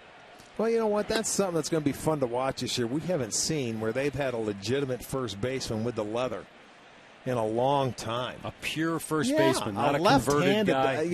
It's going to be fun to watch because he's as good as they get over there with the leather. Edwin Encarnacion 0 for 2. Masterson deals.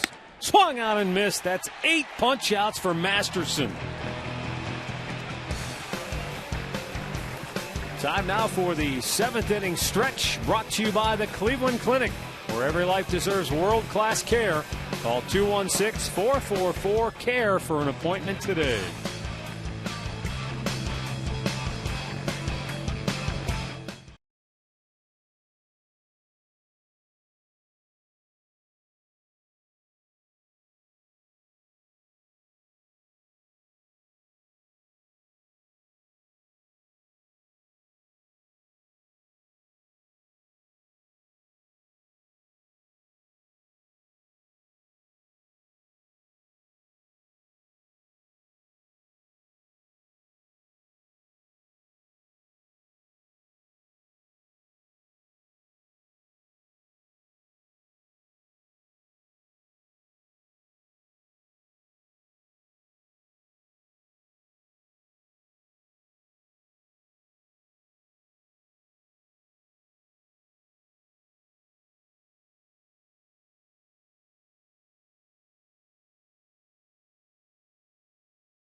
Home of the Sealy Posturepedic mattress, made right here in Northeast Ohio.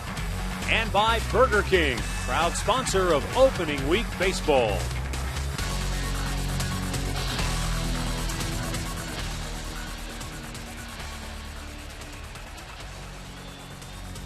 There's a look in from our Panini's camera. Get overstuffed at Panini's Bar and Grill. Sold out crowd here at Progressive Field, enjoying a terrific ball game so far. Justin Masterson has been dynamite with 7 innings of work, allowing just the 1 run. Shelley Duncan helped jumpstart a 4-run rally in the 2nd inning with a double to left. Struck out his last time up.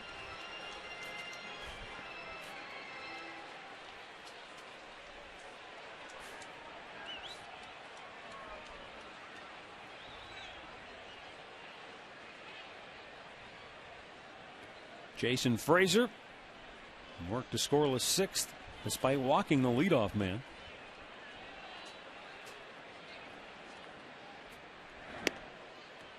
A off-speed pitch in. 2-1 the count.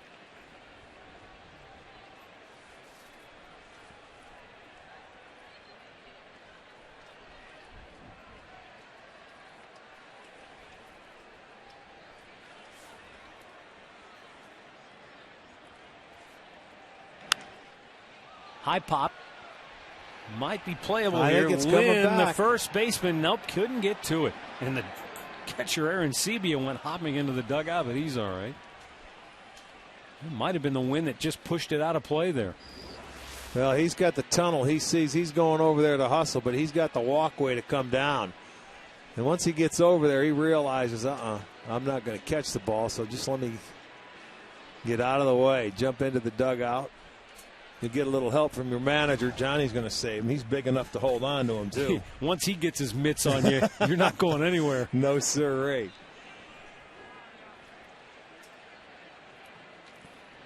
That 2-2 to Duncan. Bounced it in front of the plate.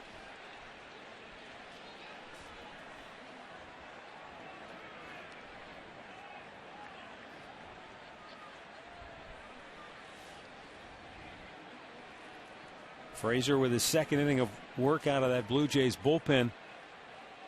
Darren Oliver, the ageless left-hander, made that club. 32nd year in the big leagues.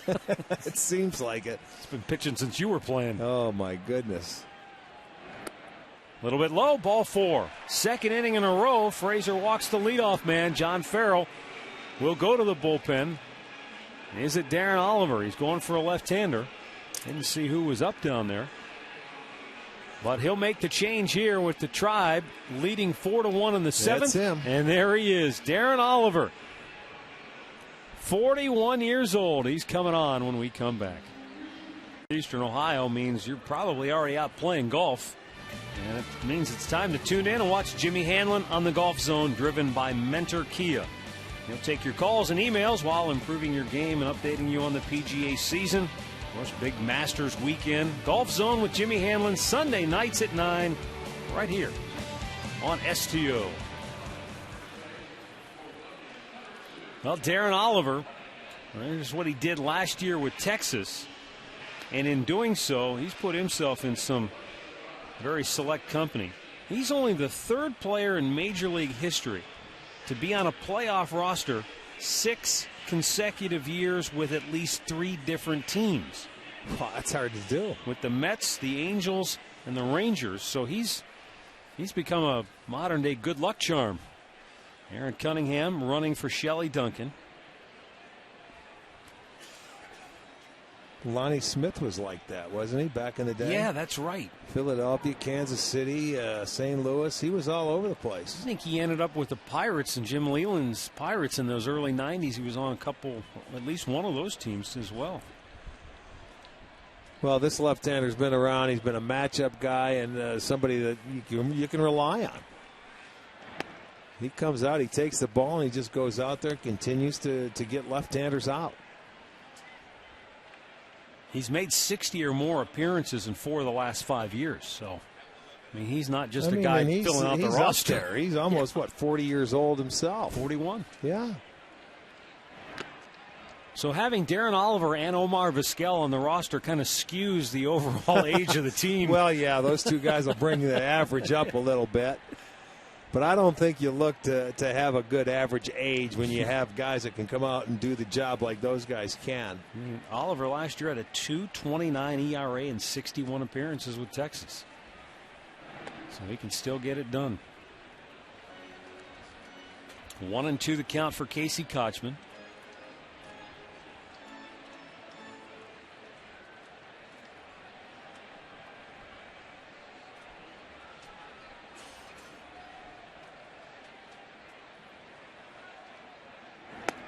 Almost chased after it, but as we noted earlier in the game, Kochman historically has a very good eye at the plate. And that ball was just a little bit outside, and he was able to lay off. A teaser, you see, and he knows what you're doing. But a veteran, you got to lay off that pitch. You swing at it, you're going to get yourself out.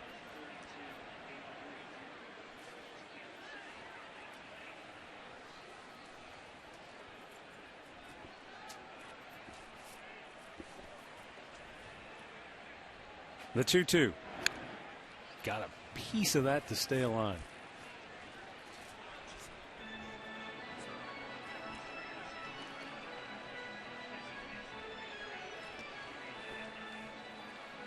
They tell us it's the largest opening day crowd in the history of this ballpark. Waiting for the exact number.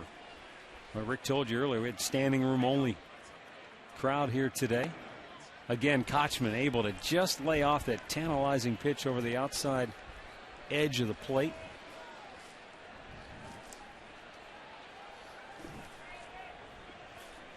He's a little slow on opening day, isn't he? Are you kidding me? What are you writing the Declaration of Independence up there? He's got to get his gloves off. His hands are frozen.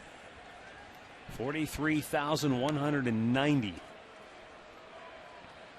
The previous opening day record was 42,830 in 1999. Well, you see him standing over there. I witnessed it in the early in the ball game out on the home run porch. It's jam-packed.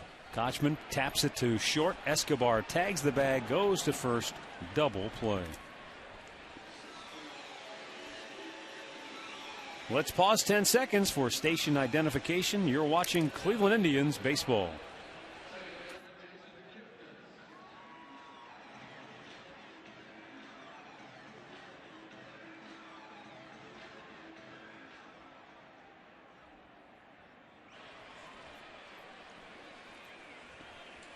Jason Kipnis walked and scored in the second, grounded out his last time up.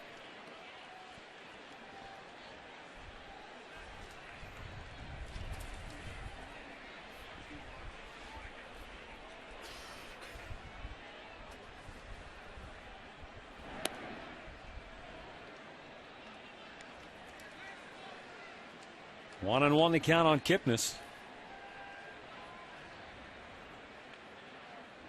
Ricky Romero, the Blue Jays starter, walked 2 in that second inning, and both came around to score.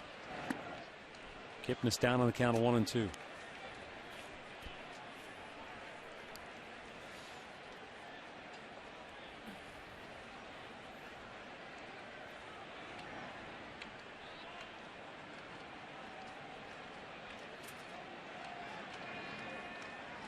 Oliver deals. A little bit high. Well, the good news for John Farrell is that while his ace faltered today and had that very rough second inning, he didn't completely implode.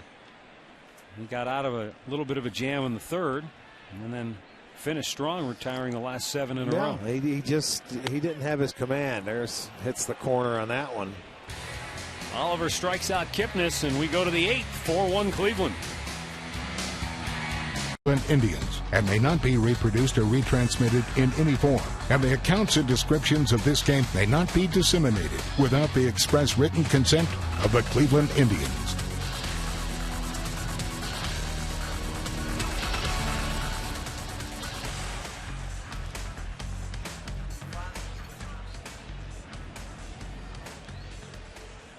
Eighth inning, Justin Masterson with 80 pitches under his belt, back out there on the rubber. Aaron Cunningham stays on and takes over in left field.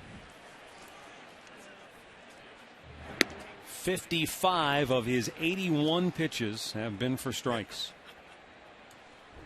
4 times he set the side down in order, 1, 2, 3.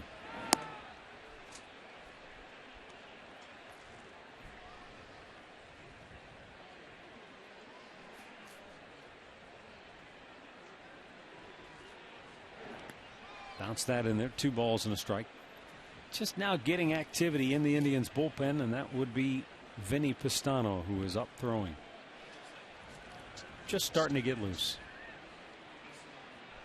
And under the watchful eye of Dave Miller, the new Indians bullpen coach, with Scott Radinsky taking over as Indians pitching coach. Tim Belcher still with the organization, working more as the special assistant now. There's Dave Miller. Spent a long time, 19 years in the Indians organization. Brett Lowry swing and a miss. 9 strikeouts for Masterson. He has been masterful today. And our highlight reel brought to you by your Northeast Ohio Ford dealers. He's had pretty good slider, but mostly it's just been the movement of his sinking fastball that has had Blue Jay hitters off balance all day. He's mixed it up very well. He's had good command. For me, he's been free and easy. He's been fluid. He's thrown a lot of strikes. He's been in total control today. One hanging slider that why the Blue Jays have a run on the board. And that was Bautista hitting one on the porch. Other than that, just 2 hits. The changeup to Lynn that he got the base hit into right center field. Those are the 2 mistakes, and they took advantage of it. Other than that, he's been brilliant. Eric Thames 0 for 2. Looks at a ball outside. 2-2 the count.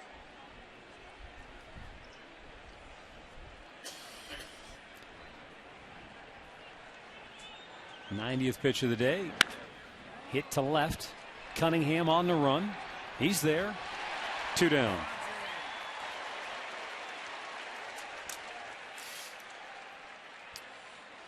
Well, every time the Indians hit a home run this year, Rick and I are donating $5 each, and Great Clips is donating $50 to the Gathering Place. And thanks to Hanahan's home run, we're already up to $60. Great needs, great deeds, Great Clips.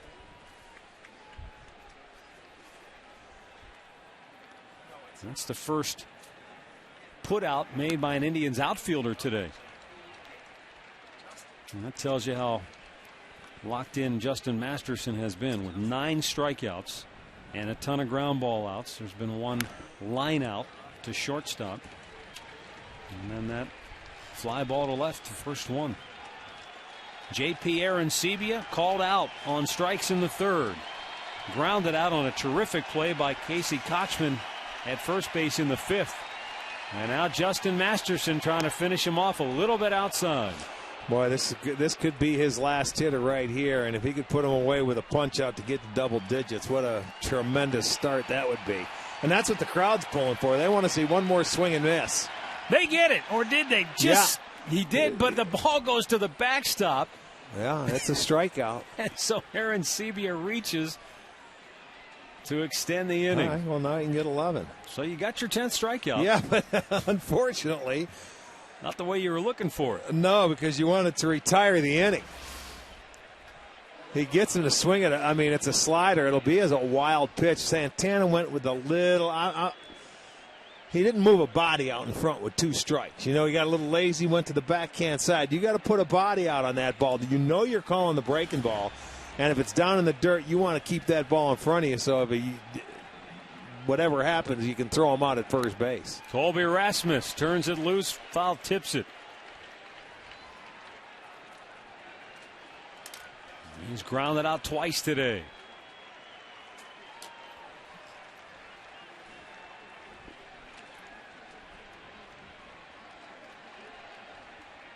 The 0-1. Down and in.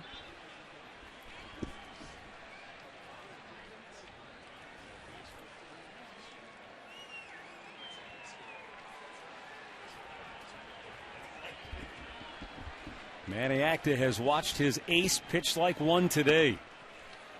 2 balls and a strike.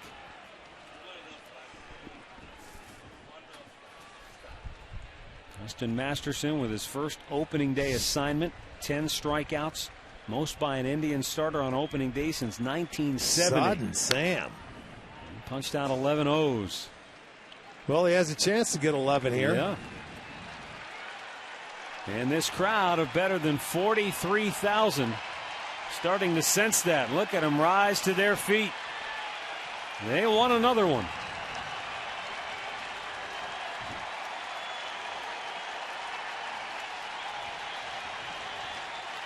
And the 2-2. Hit hard to right. Chu makes the grab. 10 strikeouts in 8 innings of work for Justin Masterson. 4-1 Cleveland. There hasn't been a cloud in the sky today here at Progressive Field for the season opener.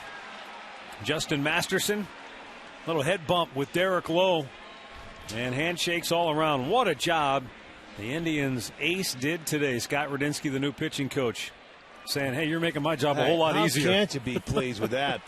First opening day outing for Justin Masterson, who is just brilliant. I mean, 2 hits, 11 punch-outs, just what a great job. Casey Jansen taking over now for Toronto, the 4th Blue Jays pitcher to work today. Terrific season a year ago. Blue Jays really feel like they will have a terrific bullpen this year. They like The different looks they have, the righties, the lefties. I feel like they've got the right combinations. They didn't have a solid closer last year. They didn't have a, when you don't have a back end of that bullpen, they went out and they got, Cordero from Cincinnati. They also got traded for Santos from the Chicago White Sox. So they did a nice job at strengthening their bullpen. Cordero's going to set up for Santos. Strike to Hanahan over the outside corner, 2-2. Jack should be 2 for 2 today. He hit a 3-run bomb in the second. And then Colby Rasmus in center field robbed him of at least a double. Yes, in the he fifth did. inning. He made a terrific play, and I mean, he smoked it into right center field. Up the middle. Johnson throws him out, 1 away. Well, our Miller Time play of the game is brought to you by Miller Lite. And Jack Hanahan in that second inning with 2 outs and 2 aboard got a hanger, and he crushed it. Put a good swing on it, didn't he? And that's up against the wind because that wind was blowing in pretty briskly earlier in the ball game. Michael Brantley 1 for 3. He doubled in the second inning.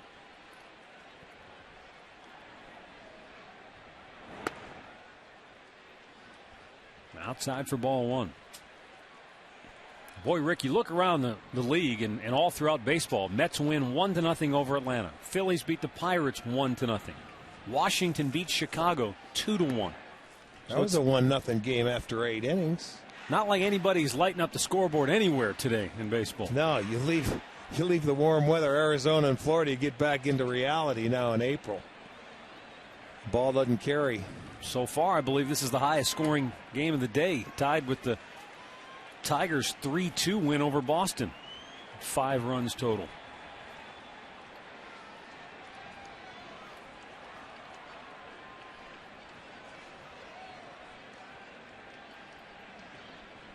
Jansen's 3-0 to Brantley, and he catches the corner for a strike. No game tomorrow. We're back with you Saturday when the Indians and Blue Jays resume their series with a 105 game. Brantley banks it to first behind the bag. Lynn does a nice job. 2 down. Our box score brought to you by your Northern Ohio Hyundai dealers, who invite you to come see the 2012 Sonata. Visit NorthernOhioHyundaiDealers.com today. Brantley with that double back in the second inning. Shelley Duncan had a double that got that rally jump started. Kochman with the RBI ground out in that second inning. And of course, Jack Hanahan with the 3-run homer. As Drupal Cabrera 0 for 3 on the afternoon.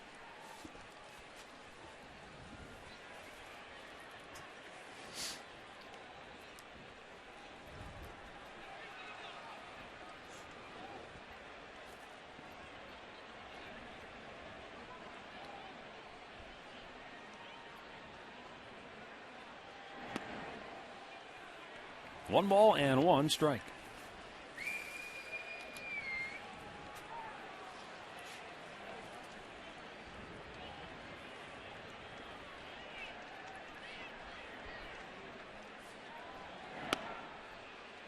A little bit low, 2-1.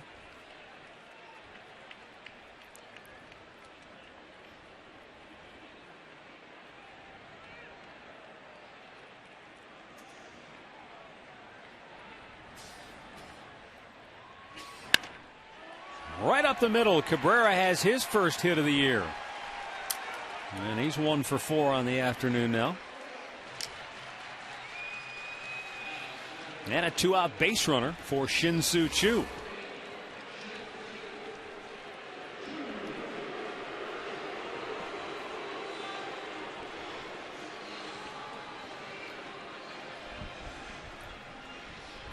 Choo has reached twice today. He was hit by a pitch, and he has also walked.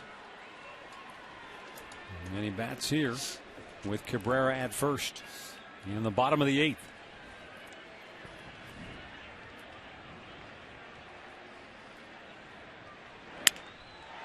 Broken bat, line drive, base hit, right field. Cabrera off and running. He'll go to third. And Shin-Soo Choo's base hit As the Indians threatening to add to their lead now here in the bottom of the 8th.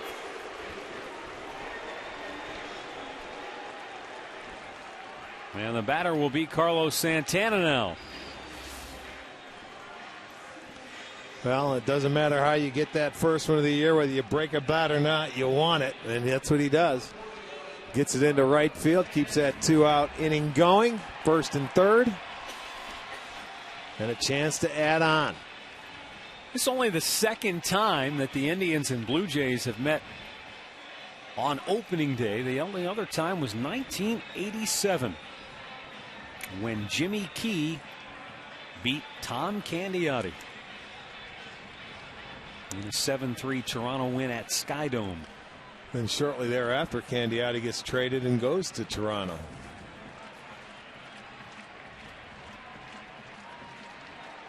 Now the pitch. Santana taking low, ball 1.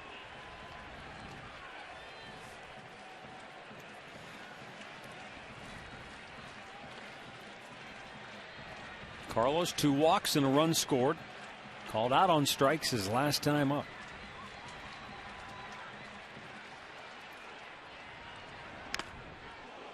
That fouled off the mask of Aaron Sebia.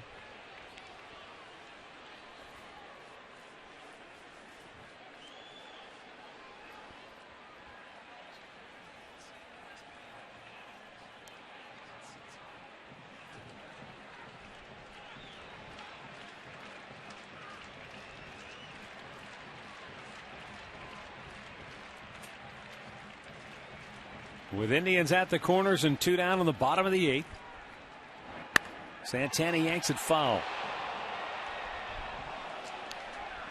Just a little bit wide of the mark down the right field line.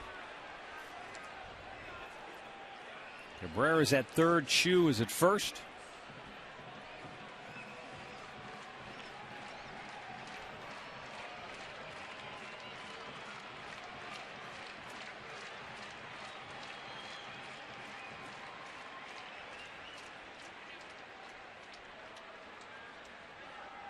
Outside.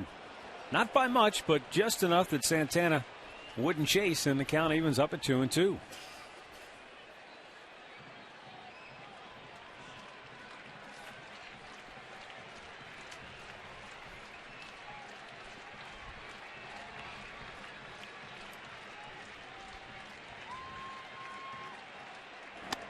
Got him to chase that time. And that'll end the inning. We go to the 9th on opening day with the Indians up 4-1.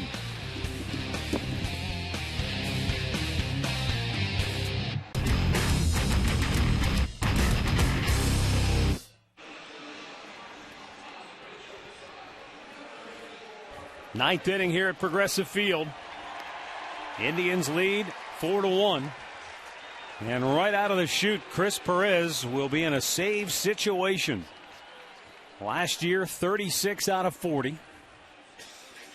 Perez tweaked an oblique in his first bullpen session of spring training this year. But the good news for him is that he said, you know, I don't really need 6 weeks to get ready. And true to his word, here he is on opening day, ready to go. Not done by design, that's for sure. No. When you go down there, he was, you know, you go out and throw your first bullpen session, and he felt he could do it a lot harder than what he did. I think he learned a lesson. And he's ball 1 to Yunel Escobar.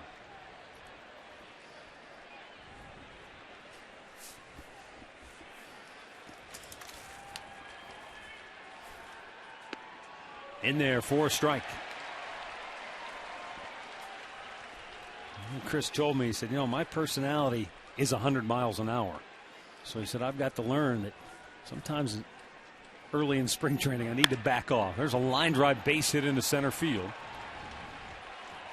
Escobar gets his first hit of the season, and the Blue Jays get their leadoff man aboard.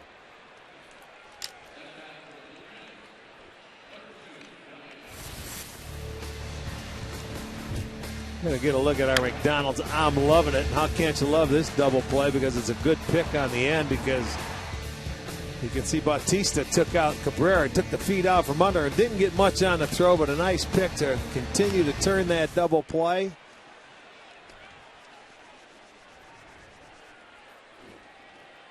Ball 1 to Kelly Johnson, 0 for 3, couple of strikeouts.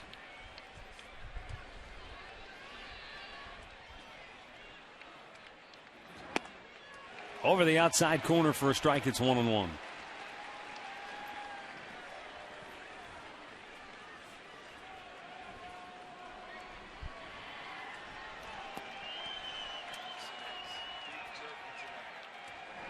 Swung on and missed. A ball in, 2 strikes. Chris Perez says, I can't control the number of save opportunities I get. That's based on how the team plays. But he said, what I want to control is save conversions. Tap foul. He only blew 4 last year, but he was that made right for 4. around 90%, wasn't he? Yeah, but that's still, when you're a closer, you want to get them all. It's hard to be like Valverde wasn't perfect last year when you think about it. I mean, he's already done for the year now as far as perfection goes, coming back. So if you give it 90%, because you're only human, every closer is going to blow a save. I don't care even if you're the best Mariano Rivera, but I understand where his thought process is coming from. You do want to be perfect. You want to go out there and you don't want to let your team down, but that's a situation or a job that goes out there, and you're only as good as your last thought. You blow one, you want to get right back up on the mound and close out the next one. I just want to see this guy getting opportunities in the 9th inning. Another line drive, and that's a base hit. And the Blue Jays have their first 2 aboard. And Escobar goes to third. He had him down on the count. And Johnson battles back. And now the pressure really on Perez as the tying run comes to the plate in the form of Jose Bautista. Well, this is the only time today where he's been coming to the plate with anybody on base. So Perez allows the first 2 hitters aboard. They have first and third, and now that brings a tying run to the plate.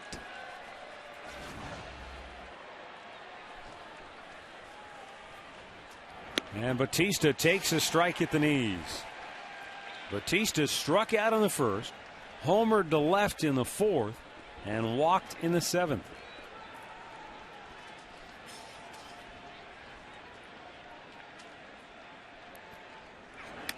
Almost to the backstop. That was a terrific job by Santana to stab that one. I could hear the grunt from up here. That Perez, he really overthrew that pitch.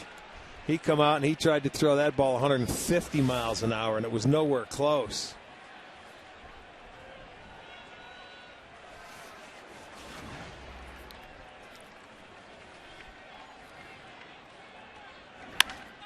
In the air, center field.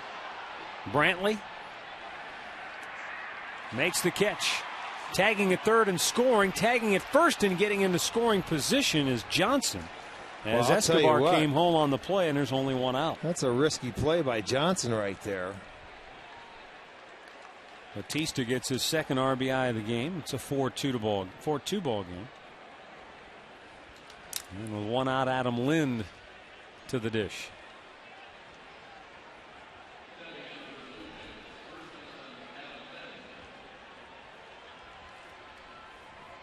Adam Lind 1 for 3 with a double.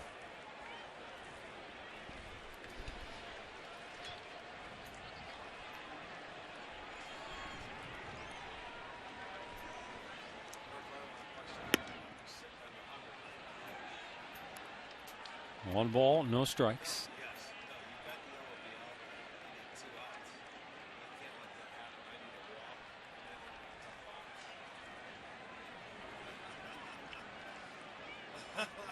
Perez fires in there for a strike. 1-1.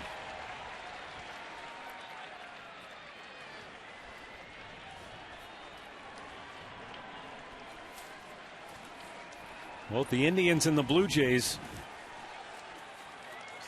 did a lot of damage late in games last year.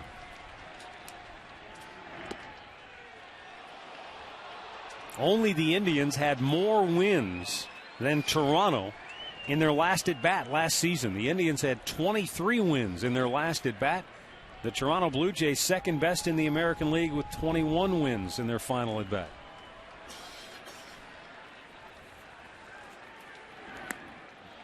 Low and inside, 3 balls and a strike.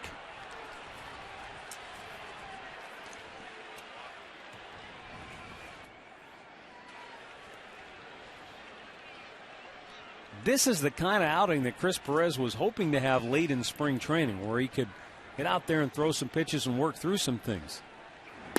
Almost every outing he had towards the end of spring training was 5-6 pitches, and boom, it was 1, 2, 3. The inning was over. That can happen down in spring training, but you're right. Sometimes you have to go down to minor league games to get that kind of work in. Well, a big pitch right here. This sellout crowd up on its feet. 3-2 pitch. Check. Did he go? He did not, says third base ump Paul Schreiber. And the Blue Jays have 2 on with 1 out. And now Edwin Encarnacion coming up.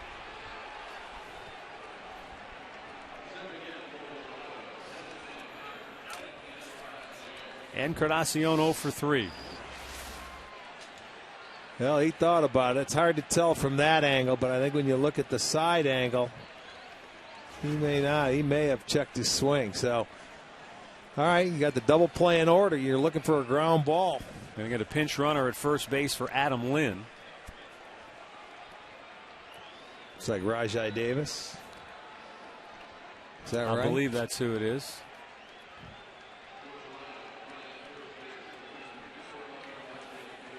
It is Rajai Davis. Encarnacion at the plate. Takes ball 1.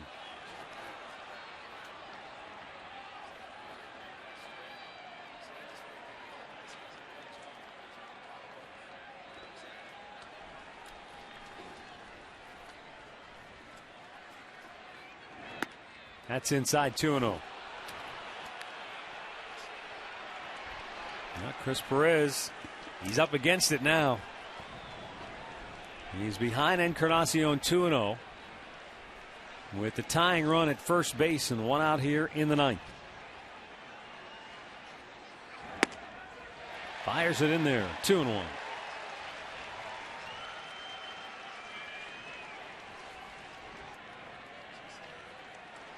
(4-2) Cleveland in the 9th.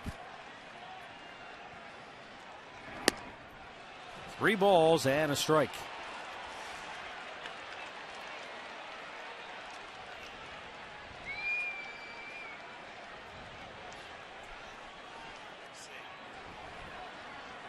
Already 22 pitches made by Perez. That is hit a long way to left. Back is Cunningham. And it's high off the wall. Scoring is Johnson. On his heels is Davis. Throw to the plate, not in time. And we're tied at 4. And the Indians bullpen is up and getting busy. Edwin Encarnacion almost put Toronto on top. Well, what he did, Cunningham tried to decoy the runners, which he did a good job knowing the ball was going to be over his head in left field. But the pinch runner, Davis, was able to kick it in gear and score. He thought the ball was a home run. Now watch Cunningham out in left field. He lets that ball go high off, and he turns around. And I'm going to tell you, Davis had to kick it in gear. It was a terrible throw to get it into the cutoff man. But they tie the game up now. The walks, the Justin Masterson, nothing to show for a tremendous start, which is sad.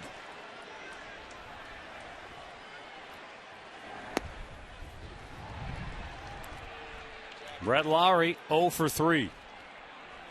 Struck out his last time up.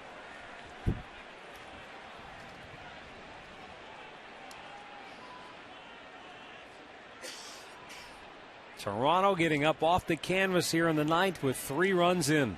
They sure did.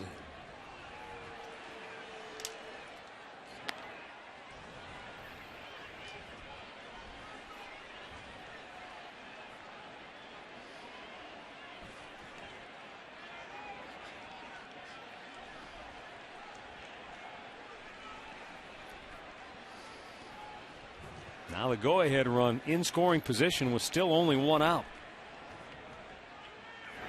Lowry fouling it out of play.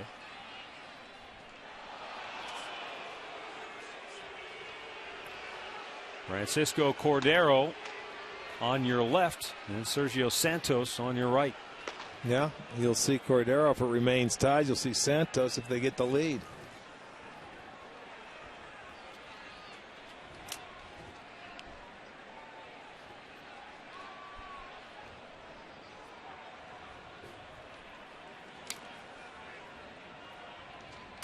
Now the 0-2. Right back to Perez. He's got the runner between second and third. Hanahan goes to short where Cabrera makes the catch in the tag for out number 2.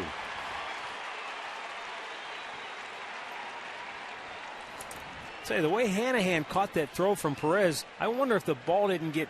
You know what? It might have been out of some shirts, some white shirts in the seats. Looked like he didn't really see it. He didn't. But you know what? Because the sun's facing that way, and it might have got caught in some of some fans. I'm telling you, watch him duck. See where he didn't pick the ball up very well. Whatever he lost it in, but he was able to stay with it. Then give the quick throw back to Cabrera. So that's a mistake by Encarnacion for getting thrown. You're in scoring position. Now Eric Thames 0 for 3 at the plate.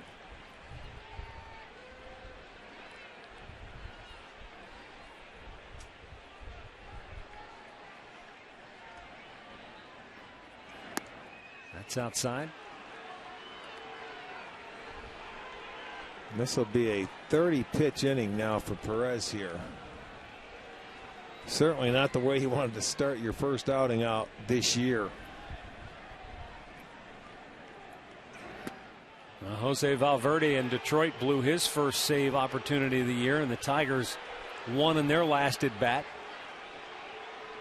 Perez has blown his first save chance here, hoping to keep it tied so the Indians could potentially win it in their last at bat. Vinny Pastano looks to be ready in the bullpen. And that's ball 4. And that's going to be it for Chris Perez.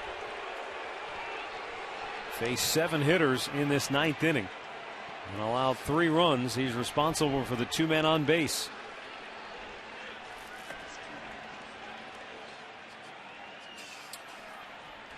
So Vinny Pastano is coming into the ball game. Chris Perez headed to the showers. We are tied at 4. 4-4 in the 9th. And Vinny Pastano coming on with 2 Blue Jays aboard and 2 down. Pastano was a tremendous asset to that bullpen a year ago. Well, right now coming in, this is actually it's going to be a big save for him if he can get out of this inning, getting that final out, leaving a couple runners stranded, giving the opportunity for the Indians to come back and win it in the 9th. 7 Jays have reached, or have come to the plate, I should say, in the 9th inning. It was a big 1-out double by Encarnacion that tied the ball game up. So Vinny trying to get this last out here and give his team a chance to come in and win it. J.P. Arancibia looks at a slider for a strike. Arancibia 0 for 3.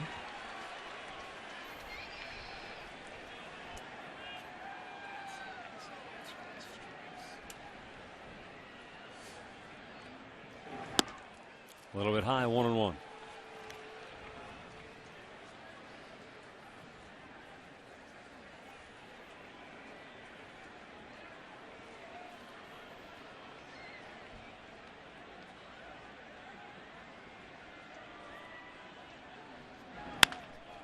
Breaking ball, backhanded by Hanahan. Long throw across, got him. Dynamite play in the clutch by Jack Hanahan. And we go to the bottom of the 9th, tied at 4.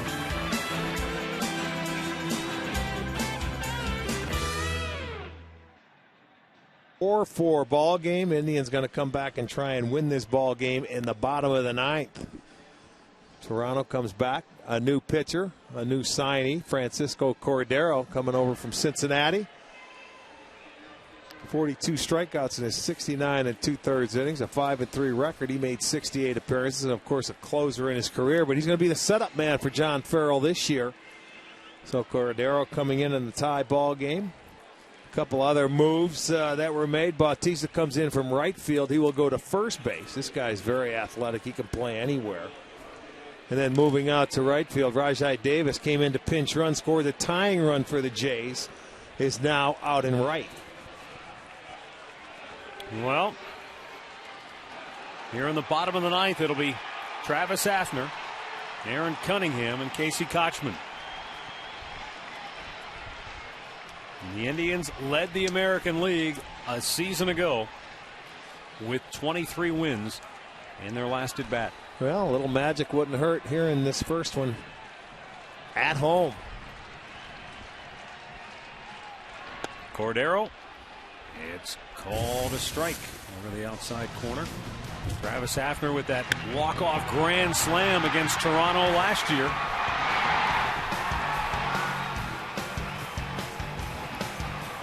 A solo blast would do the trick here today. And it's low, 1-1. That was on a Thursday night here. They still had 3 more games to go after that one before the break, but be nice to see that. You can see 1 for 6 in his career with 3 punch-outs against Cordero.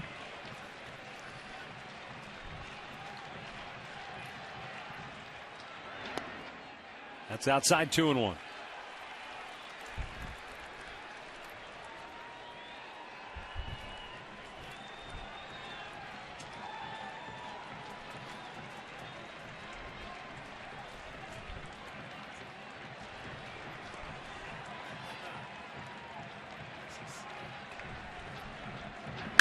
Hafner hammers it towards center. Rasmus can't get it. It's a sinking liner. Gets by him. Hafner on his way to second. And he's in there with the winning run in scoring position. And now more than likely we'll see a pinch runner. Yeah. Well, you know what? You talk about a mistake. He'll probably be credited with a double, but that's a mistake by Rasmus. He comes in. You got to give the single here. You can't let the ball get by you because that's the winning run. You keep him out of scoring position. He made a diving catch earlier that was a terrific play. This time that ball had a little sink to it. He runs past it. The ball gets by him. It'll go as a double, or will they give him an error, a single and an error? Single and an error, that's what's going to happen. But he played that one into an error. So Hafner will get the single. Jason Donald will come on a pinch run. That's the winning run out at second base. Yeah, anytime you get in that situation and you're an outfielder, you're going to play maybe a little step. You don't want to give the double. So if you go after that ball, you certainly have to make sure you keep it in front of you and do not allow him to get in a scoring position. But, when you're aggressive, he made a great play earlier, but he did not make a good play there. Aaron Cunningham has the first chance to be the Indians' hero here on opening day. Cunningham's first at bat as an Indian. It's a perfectly placed bunt. No play at third. And Bautista gets the out at first, but the sacrifice executed perfectly by Aaron Cunningham. Well, that's exactly doing your job. What was called upon, he laid it down beautifully. Bautista looked at third, but he had no chance. With Jason Donald running, he was going to score easily. And here we go again. A guy that puts the ball in play. Infield will be in this time. They're not going to sacrifice the run with 1 out. And if he should, he could go ahead and afford to walk him. You've got a couple different avenues to go. But a guy that usually puts the ball in play. The outfield will come in. Jose Bautista was waving the outfielders in frantically from his spot at first base. Well, yeah, you have to. That's the winning run. Casey Kochman will try to deliver the Indians an opening day win now. And it's outside for ball 1. Jason Donald, the winning run at third base. Kochman got the Indians on the board with their first run of the game with an RBI ground out way back in the second. Takes low, 2-0. And we'll see now, Rick. Maybe if he gives Kochman anything to hit here, maybe would see if he would chase after something, get himself out.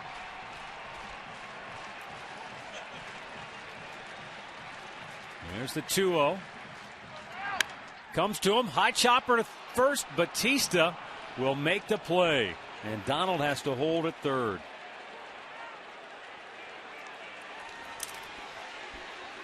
So with 2 down, that'll leave it up to Jason Kipnis.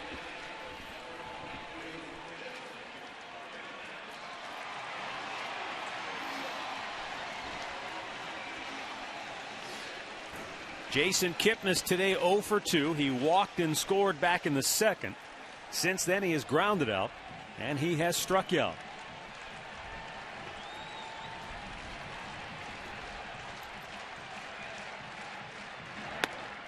Strike over the outside corner.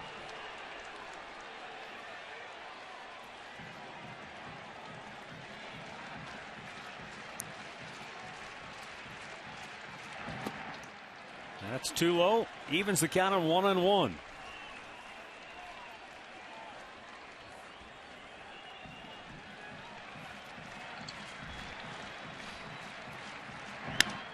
And a ground ball to second. And that will send us to extra innings. We are tied at 4 here at Progressive Field.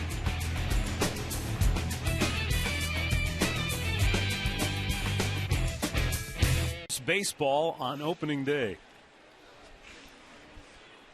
10th inning. Vinny Pistano, who got the last out in the 9th, will stay on to work the 10th. And he'll be facing Colby Rasmus, Yunel Escobar, and Kelly Johnson.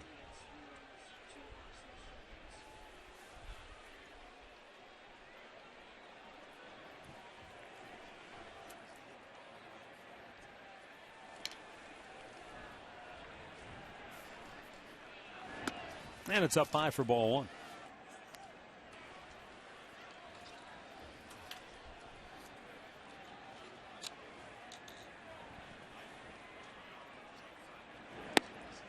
In there for a strike to even the count at 1-1.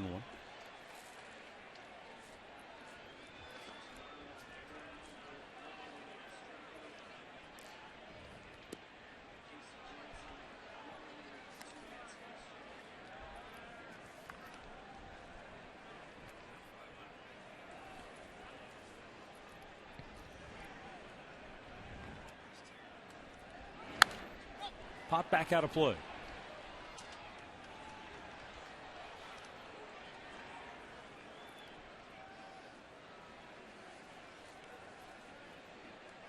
Justin Masterson, 8 innings of 2-hit baseball, striking out 10.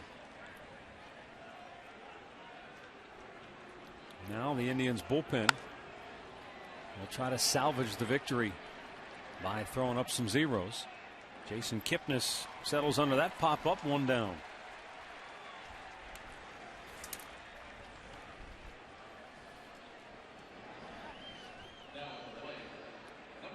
Yunel Escobar started the 9th inning rally for Toronto with a base hit to center field off Chris Perez.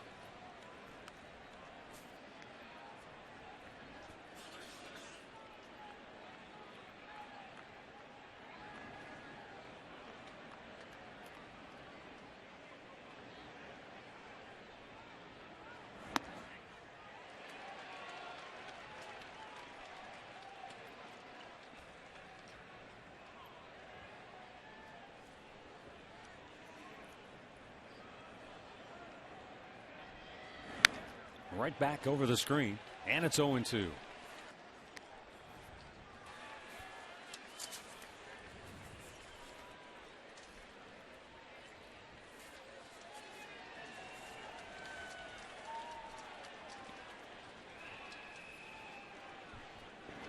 Got him to chase.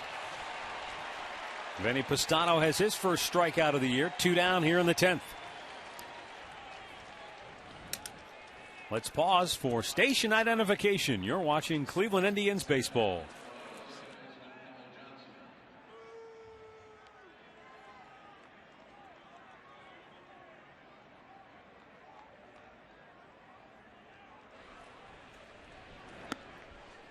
And a first pitch strike to Kelly Johnson.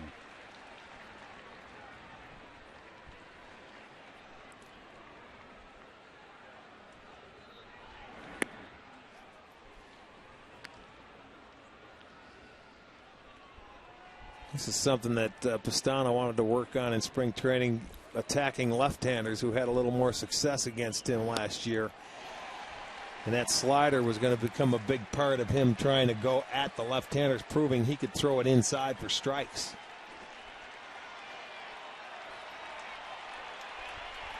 The right-handers 1-2. Down and in. Hit him. Got him on the foot. Boy, it sure did. Tried to get him. That's a chase pitch. But that ball got in and it got him on the foot. So now you bring up a tough right-handed hitter. Watch this ball clip him right on the foot. Right back there, the back foot slider. That's exactly what it did. Got him on the back foot.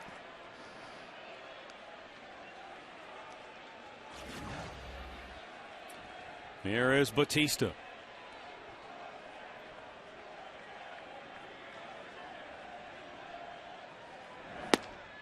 He has driven in 2 of the 4 Blue Jay runs today.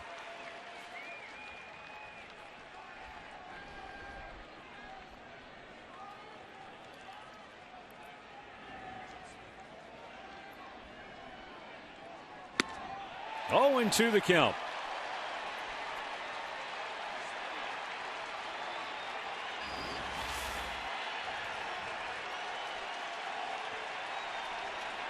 I don't know if that was a cutter or what. Popped out of play. Looked like it had just a little bit of movement. But Pistano throws more than 89 miles an hour. That's why I was thinking, usually he's 92, 93 with his fastball. And that looked like it might have had a little cut to it. 2 down, a runner at first.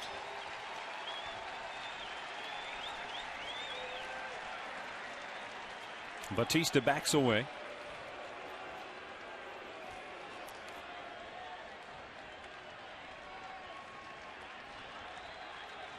And the 2-strike pitch. Punch to the right side, a base hit. That's going to send Johnson around second, but he held quickly. 0-2. Good pitch, slider. That goes to show you how good Batista is. He's not just looking to hit every pitch out of the park. No, he's not. I mean, this guy, he takes that 0-2 pitch, takes it the other way, takes what the pitcher's going to give him. Look at that. That ball's off the plate on a slider and a great pitch. And what happens? A good hitter hit a good pitch right there. You can't be upset if you're Pistano. He made a good pitch. You got to tip your cap. That guy did a nice job of hitting. Rajai Davis gets his first at-bat of the game. He came on as a pinch runner and scored in the 9th.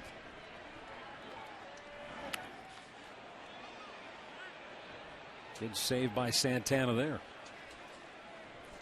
And we've got Joe Smith up in the Indians bullpen now.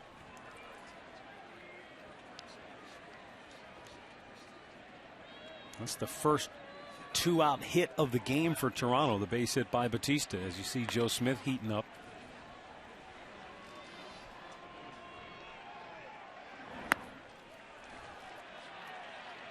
And it's 2-0.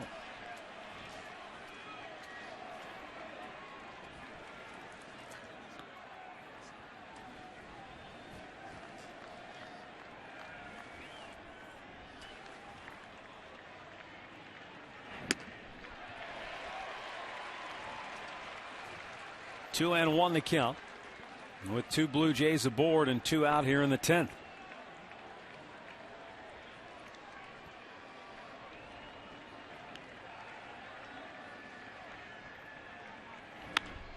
Out of play.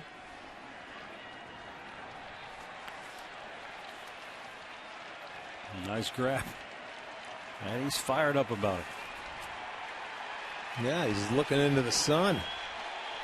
Ended up making a nice catch. Not sure if it caught him or if he caught it. Either way, he's going home with a souvenir. Pistano with 2 on 2 out, the 2-2 pitch. That's out of play again.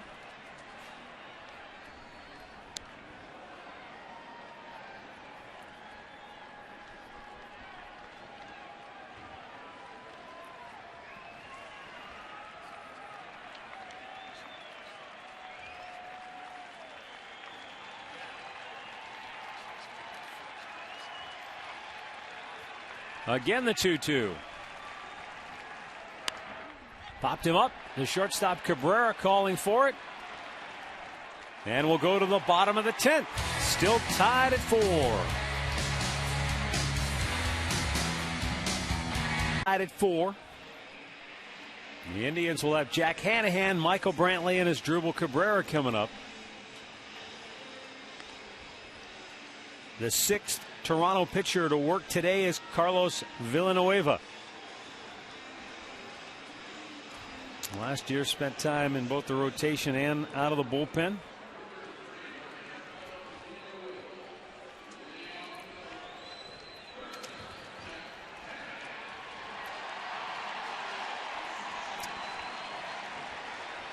And they got Villanueva, Perez, and of course the closer, Santos. So they're getting down to the nitty-gritty. Yeah. Well, the Indians, the only time they've been able to put anything across the board was in that second inning, and it was Jack Hanahan who hit the 3-run homer, and I mean on a hanging breaking ball from Ricky Romero. And boy, it was 4-0 at that time, but they have not been able to add on. Remember I told you that add-on run is always big. Yeah, you're not kidding.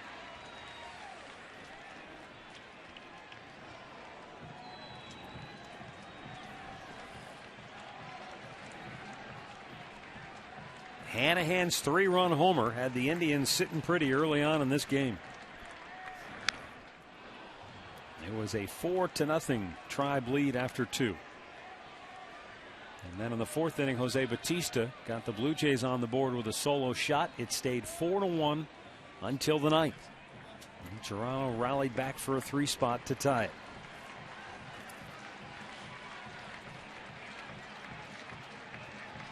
A 1-2 to Hanahan. He takes a called third strike, 1 down.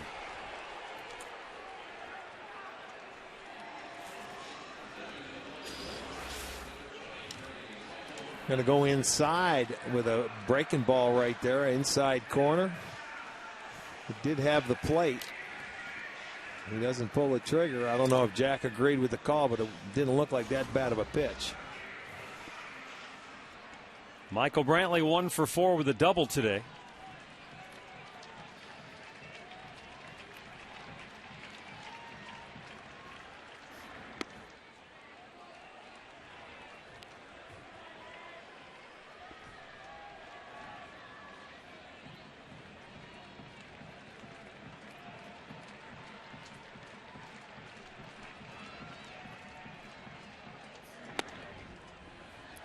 Over the outside part of the plate to even the count.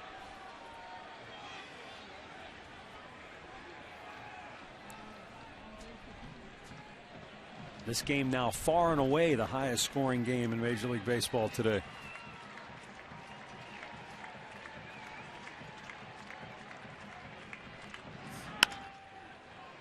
Lazy bouncer to second. Johnson throws him out, 2 away. Now to bring up Asdrubal Cabrera. Mets shut out the Braves 1-0. Phillies blanked the Pirates 1-0. Detroit beat Boston 3-2. Cincinnati currently leading Miami 2-0. They're in the 7th inning. How about Miami? They opened at home last night. Yeah. And then had to fly all the way to Cincinnati to play a day game against the Reds today. Yeah. It's a little crazy. Obviously, they wanted to show that new ballpark off down in Miami, and both the Cardinals who were down there, they trained there, so they just kept them there an extra day to play that opening season game and then move on. And another weak bouncer to second. This will send us to the 11th inning, tied at 4.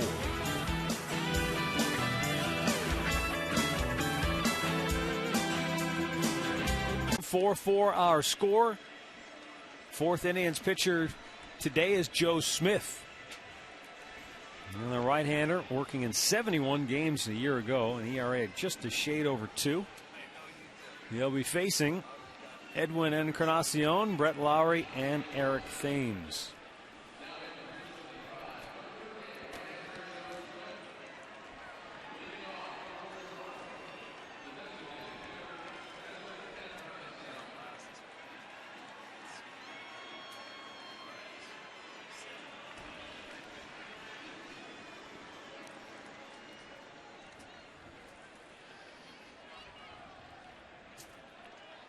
Joe Smith looking in, asking home plate umpire Tim Wilkie if he can blow in his hand. You certainly can't because it's cold outside.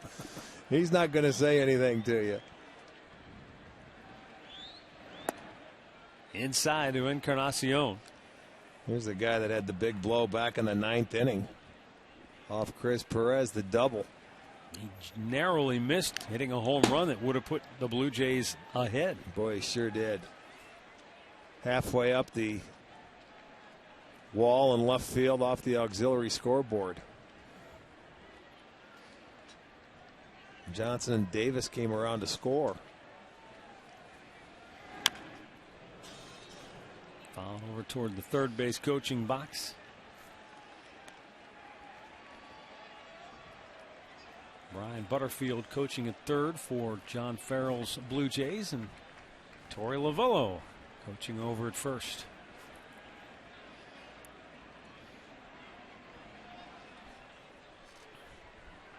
Torey, of course, did a great job managing in the Indians minor league system.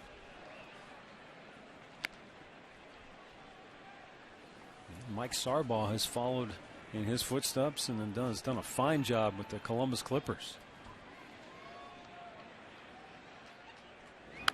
Fouled over toward the on deck circle.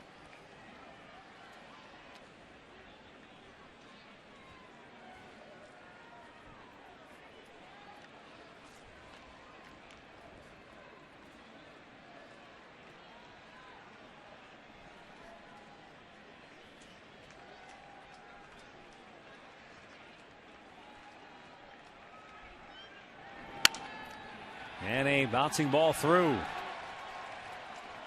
Blue Jays get the leadoff man aboard.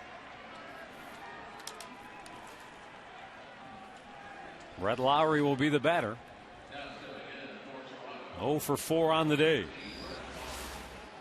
See, Joe's trying to throw that sinker down and in. Didn't quite get it inside. Left the ball out over the plate. Cabrera was playing him over in the hole, you know, and if you get that ball in, he hits it right to him, but a little, he missed his target probably by 4 or 5 inches. Hanahan in on the grass at third. Lowry showing no signs of a bunt, takes the ball inside. Now he checks down with third base coach Brian Butterfield to see if John Farrell wants him to lay one down. More than likely, you don't see guys bunting toward the bottom of the lineup. Well, the manager knows his personnel. You know, if Farrell felt that it was going to be better for this guy to bunt, this guy's got a little pop. He's a gap hitter. And, you know, does it make sense to move him? Marcus Thames is on deck, the left-hander, which is okay. You can see that. But maybe this guy's just not a good bunter because in the minor leagues, he was always in the middle part of that lineup. Shattered bat goes to Cabrera. They get the force at second, but just wasn't hit hard enough to turn two. That was like a bunt. It just cost him a bat. That bat didn't break. It exploded. Yeah, it shattered it. I mean, the barrel went over past Smitty on the mound. Look at it. It's helicoptering by him. He just jams him, boy. He wasn't giving him any breathing room whatsoever. One thing I've noticed about this kid, he hustles down that line every time he goes down today that I've seen him run. He runs very hard. Eric Thames is 0 for 3. He walked his last time up.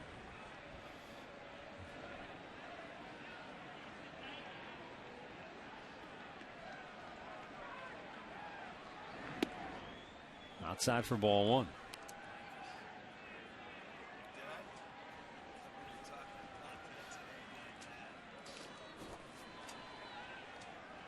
Eric Thames looks like he got a little creative with the razor. Or lack thereof. I guess it's all in the eye of the beholder, isn't it? I mean, if he was back in the 70s, that would have been groovy. That's like man. Clyde, man. Well, Clyde Frazier. Line foul. Might have broke his bat.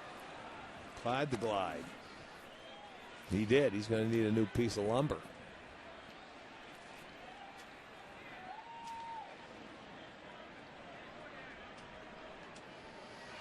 Most hitters know they've got their backups there.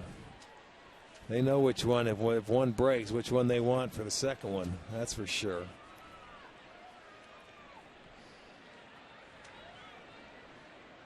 Go ahead run at first base for Toronto. With one out here in the 11th. And that's out of play again. 1-2.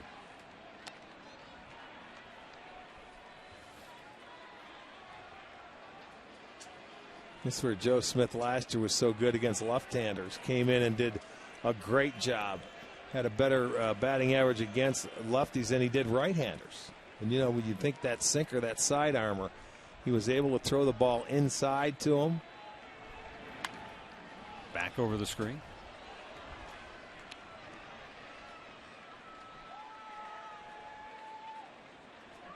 You know, and he told us in spring it was just a matter of he was the one that had the oblique pull coming out of spring training, and by the time he came back into the year to settle into his role, it was already established for him. You know, where he was coming in that 6th inning, sometimes 7th, and Manny just let him roll with it, so it gave him confidence where he wasn't going to be a matchup guy just to face right-handers, and he got confidence against left-handers, and he got on a very nice roll.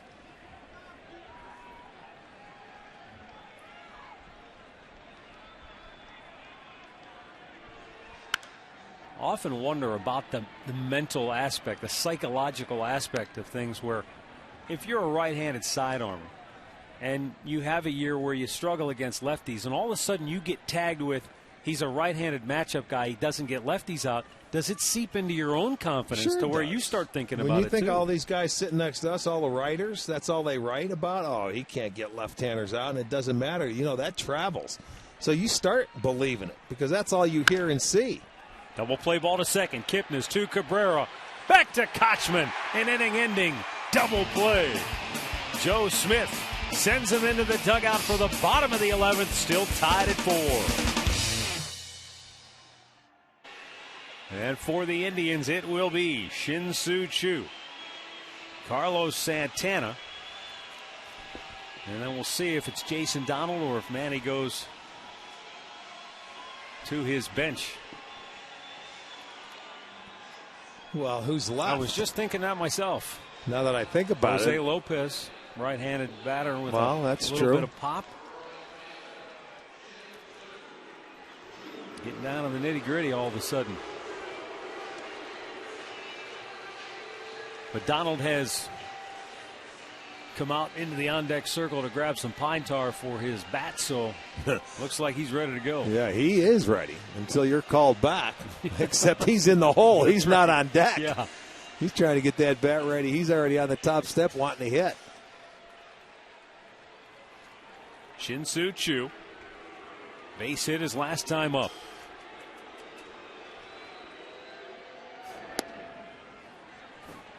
And Carlos Villanueva, who worked the 10th inning, went 1-2-3. This is low for ball 1.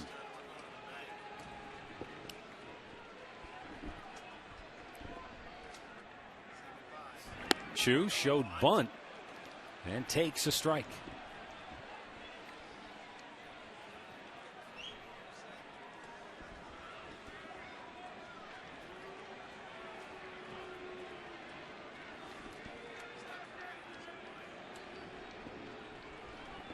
And the 1-1.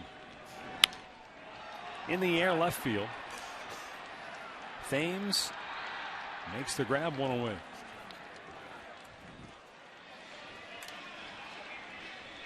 That'll bring up Carlos Santana. Carlos walked twice his first 2 times up. He has struck out twice his last 2 times up.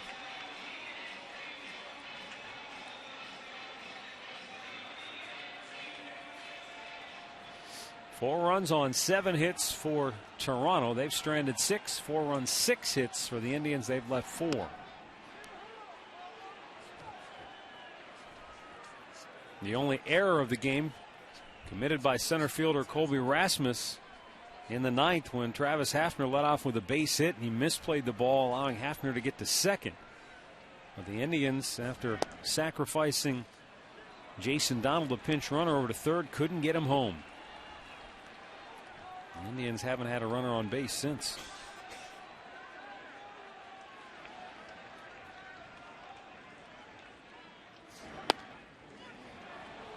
2-1 to count.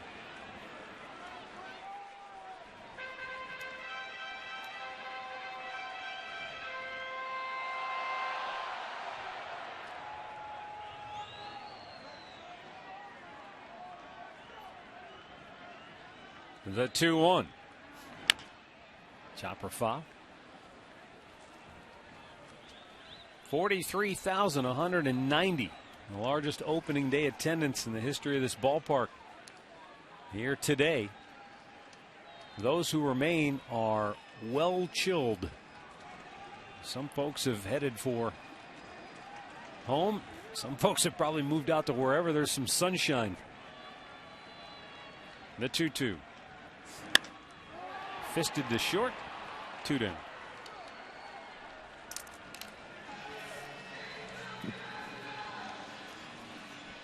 And so Jason Donald will get his first at bat.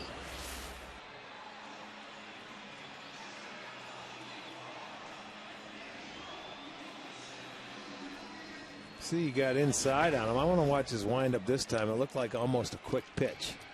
I thought it did look a little let's different. see if he does the same thing. If not, let's see how when he gets set right here.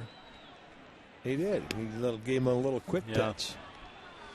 Got in on the hand.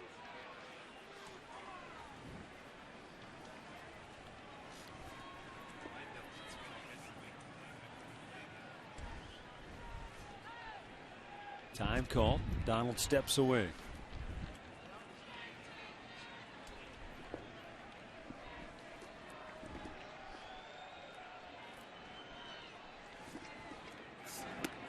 That's outside, 1-1. The Indians scored 4 runs in the second inning today. Since then, they have 3 hits in 24 at bats.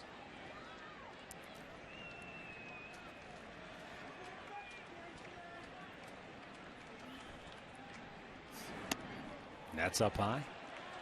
2 balls and a strike.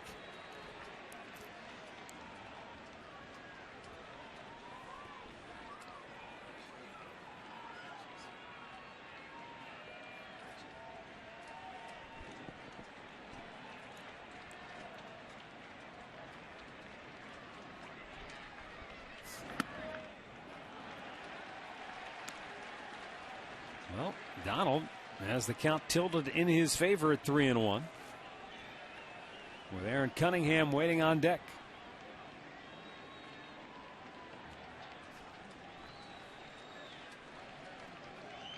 The 3-1. Ball 4. So the winning run aboard with 2 down here in the last of the 11th.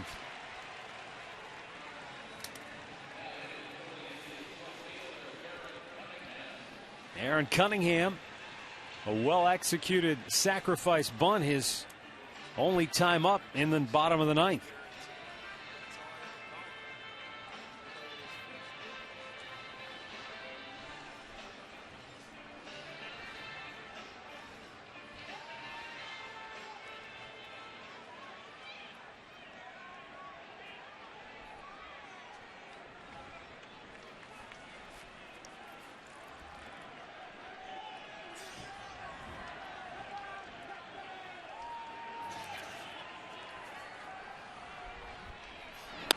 Aaron Cunningham was a 6th round pick of the Chicago White Sox back in 2005.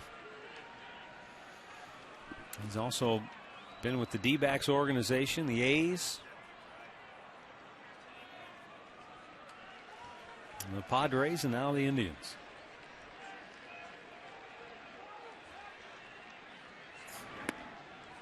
Well, strike zone bouncing around now for Villanueva.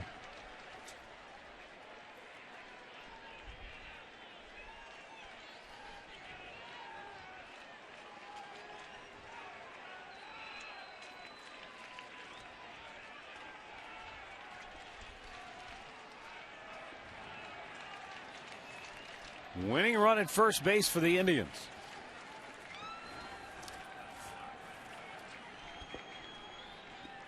And the 2-0 to Cunningham. Popped him up, back behind the plate, out of play as Aaron Sebia gives it a look. I'd like to see a little chance here, a good running count, maybe give Donald a chance to steal second base. You know, this guy is a breaking ball pitcher. He threw him an off-speed pitch there on a 2-0 count. He had Cunningham out in front. Well, you know one thing, he's going to need a good jump because from what we've seen, Aaron Sebia has he's got a good arm. arm. Yes, he does. Well, you got to take chances once in a while, and this would be a good time to take a chance. Blue Jays thinking right along with you. Yeah, I don't blame him. I mean, there's 2 outs. I know you feel like this guy's got the count in his favor, but still, I'd rather have a guy on second base for a base hit as opposed to trying to hit a gap.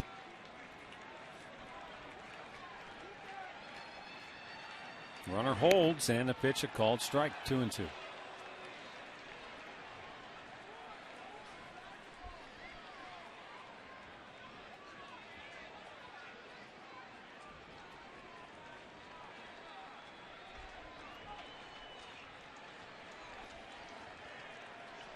Cunningham awaiting the 2-2.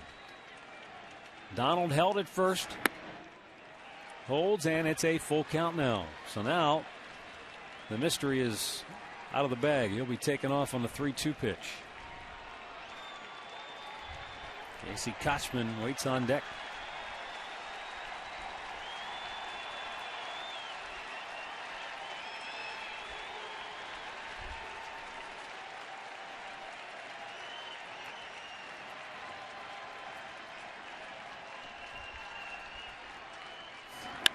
Cunningham pops it to center. And we'll go to the 12th. Still tied at 4.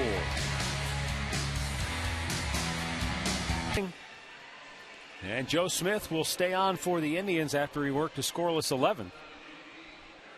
He'll be facing J.P. Arancibia, Colby Rasmus, and Yunel Escobar. Nobody up in the Indians bullpen, so for now, Joe Smith will try to work a second inning of relief. He made 16 pitches in that 11th inning. Arancibia 0 for 4, a couple of strikeouts.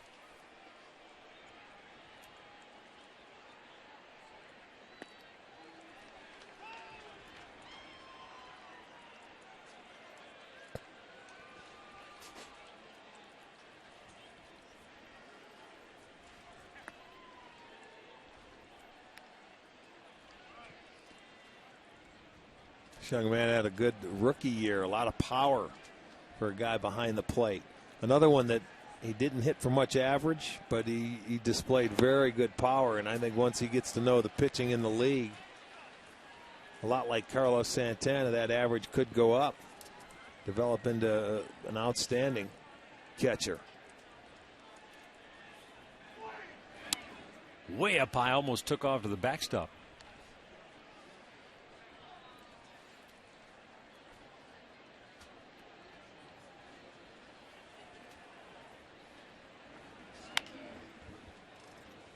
Rolls it foul. It stays 2-2.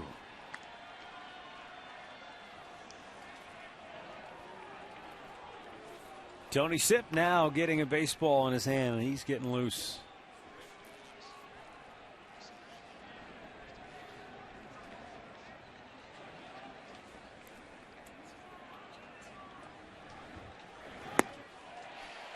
And he disposes of Arancibia with his first strikeout.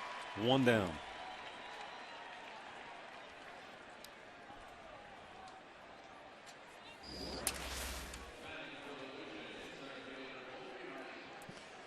Just swings over the top of that sinking fastball. He's gone down 3 times today, swinging.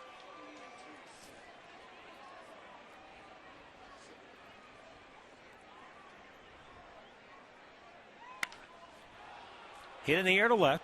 Back goes Cunningham. Still going back. Reaches up and snares it in front of the wall for out number 2. So Aaron Cunningham takes care of Colby Rasmus, although it was fairly acrobatic there at the end.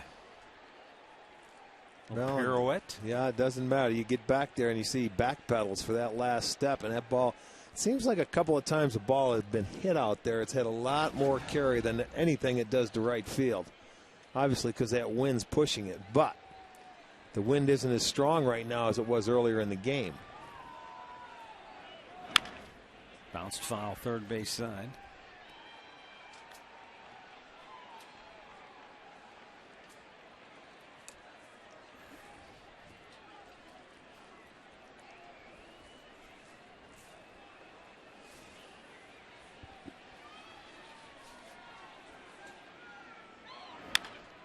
Another chopper, same spot. No balls, 2 strikes, 2 down here in the 12th.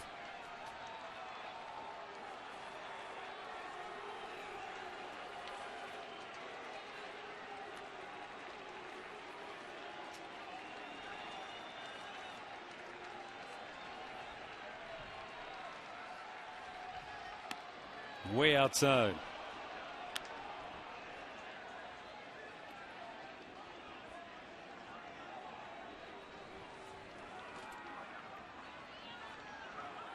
Same spot. And now even up at 2-2.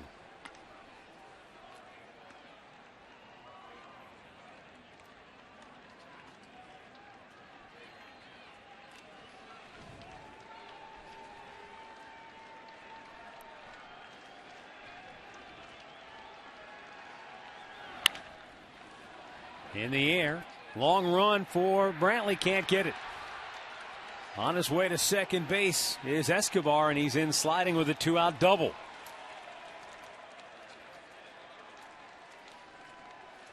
So now Toronto threatening to grab the lead here in inning number 12 after the double with 2 outs by Escobar. Well, with 2 strikes, that's a pretty good job of hitting going down. And you see the first 2 times he tried to pull the pitches, he fouled off and pulled over the third baseline. This time he stayed inside the baseball and drove it out to right center field.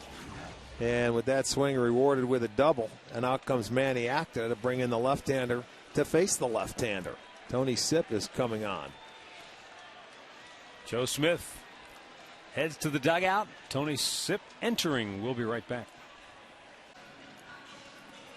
Tony Sipp coming on. 69 appearances last year. 6-3, a .303 earned run average. And Tony will be facing the left-handed hitting Kelly Johnson.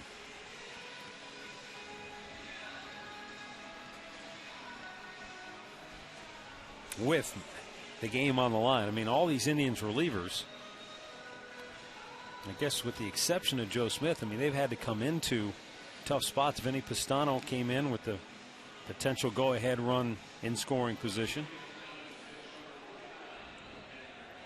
Yeah, a lot of times you see these guys starting fresh innings, you know, where they come out of the bullpen, nobody on base, and here you go. Go ahead and get your way through it.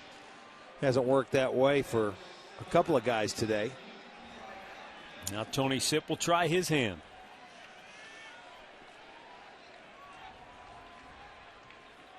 Kelly Johnson, 1 for 4.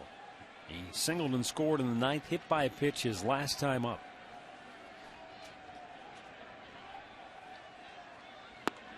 And a strike called.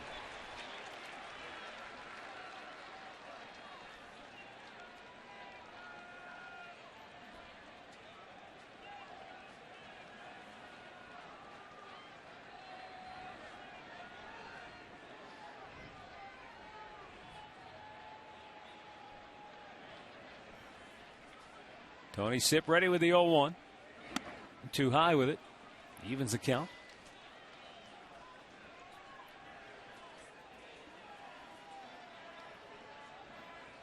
Blue Jays have now out-hit the Indians 8-6. But we remain all tied at 4 on the all-important run column.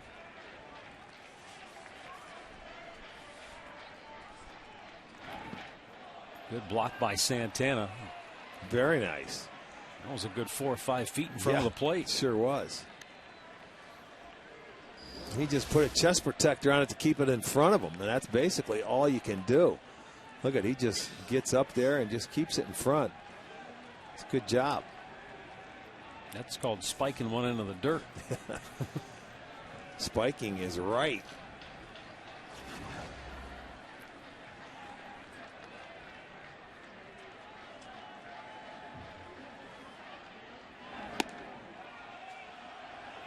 Three and one.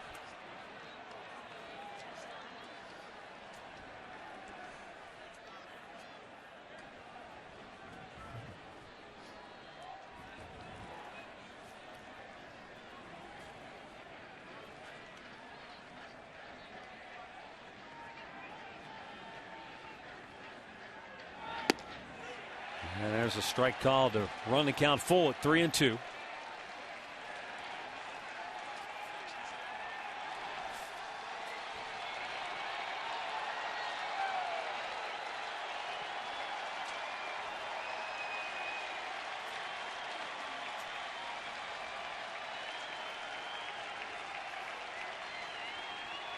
Escobar at second base with 2 down here in the 12th. And the payoff pitch, Sip steps away first.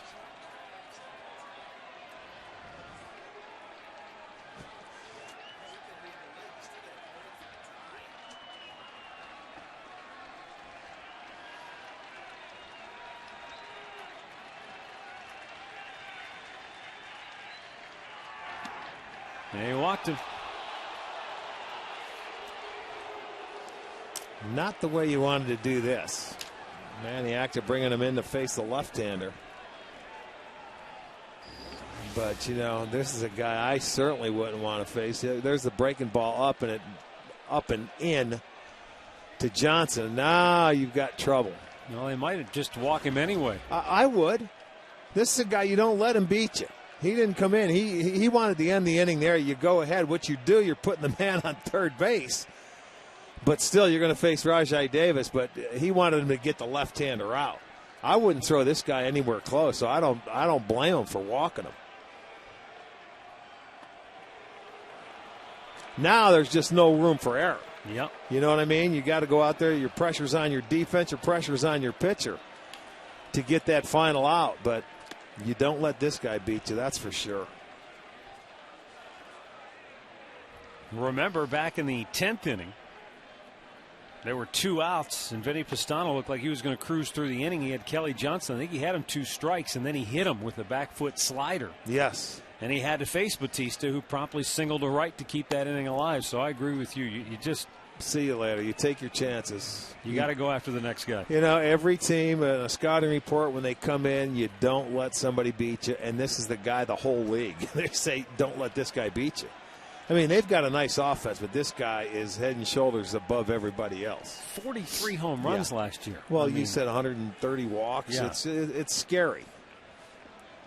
So Rajai Davis, who came on as a pinch runner in the 9th, popped up to short in the 10th and is only at bat thus far, will hit now with the bases loaded and 2 down on the 12th in a tie game. Well, the thing that does, too, when you move that runner to third base, remember he spiked that breaking ball in the dirt.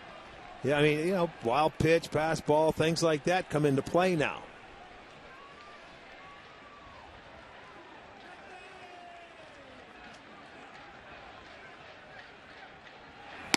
And he's up high with it for ball 1.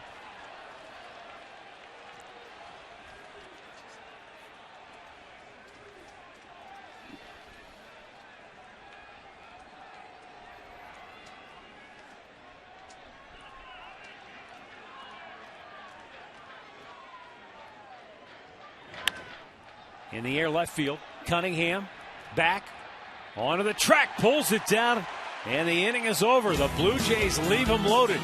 Tony Sipp gets off the hook, and we go to the last of the 12th, still knotted up. 4. Bottom third of the Indians order coming up here. Casey Kochman, Jason Kipnis, Jack Hanahan all due up.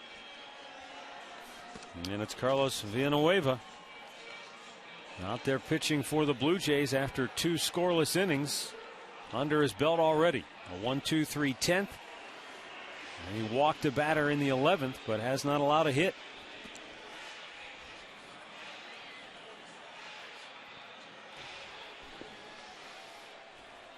Kochman had a chance to win it in the bottom of the 9th with the winning run at third and 1 out. But he hit a high chopper to first that Jose Bautista was able to catch, tag the bag, and it did not allow the pinch runner Jason Donald to score from third.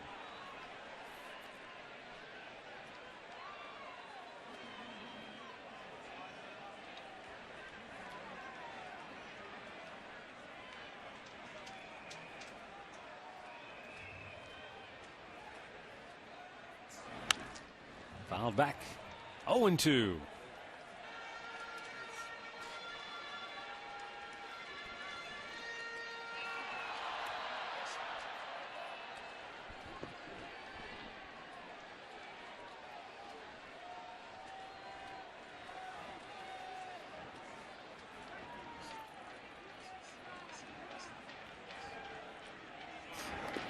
Bounced it in there.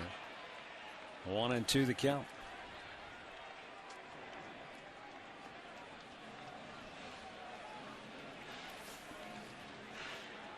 Kochman drove in the first run of this game with an RBI ground out in the second inning.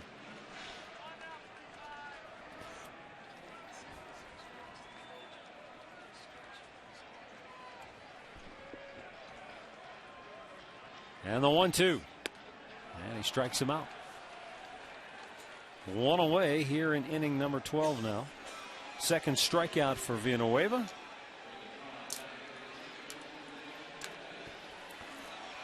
And Jason Kipnis 0 for 3, strides to the dish.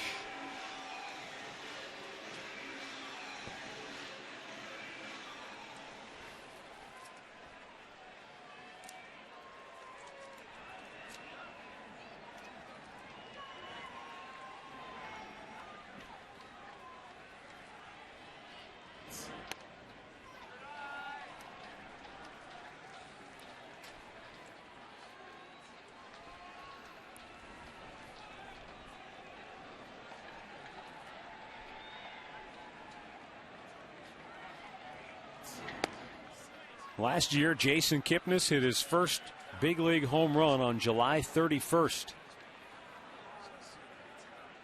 He then homered in the next 3 games in a row. 4 straight games with a homer as a rookie. And equaled the Indians' franchise record for homers in consecutive games by a rookie, done by Al Rosenfirst in 1950.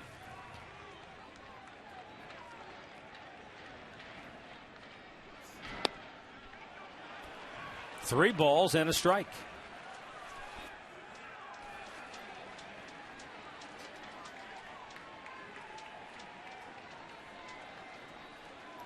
Jack Hanahan on deck. The 3-1 to Kipnis. Ball 4. So once again, the winning run aboard here in the bottom of the 12th. Jack Hanahan gave the Indians a 4-0 lead with this 3-run blast in the second off Ricky Romero. Hanahan's third homer in an opening day game.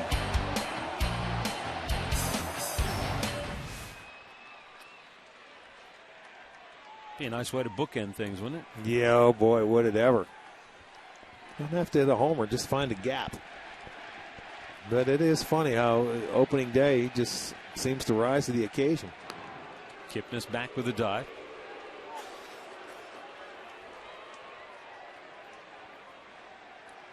Jason stole 5 bases with the Indians last year in 36 games. He stole a dozen with AAA Columbus last year. You know, he runs better than most people think. You know, when you see him take off, he has good speed. Draws another throw.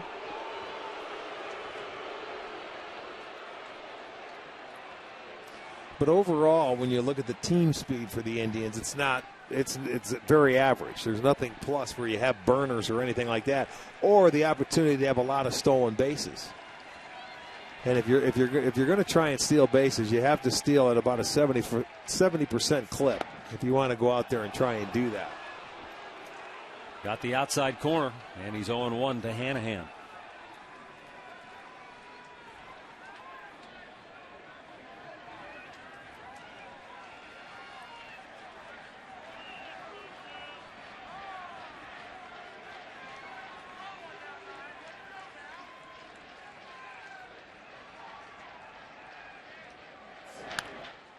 Fouled off. 0-2.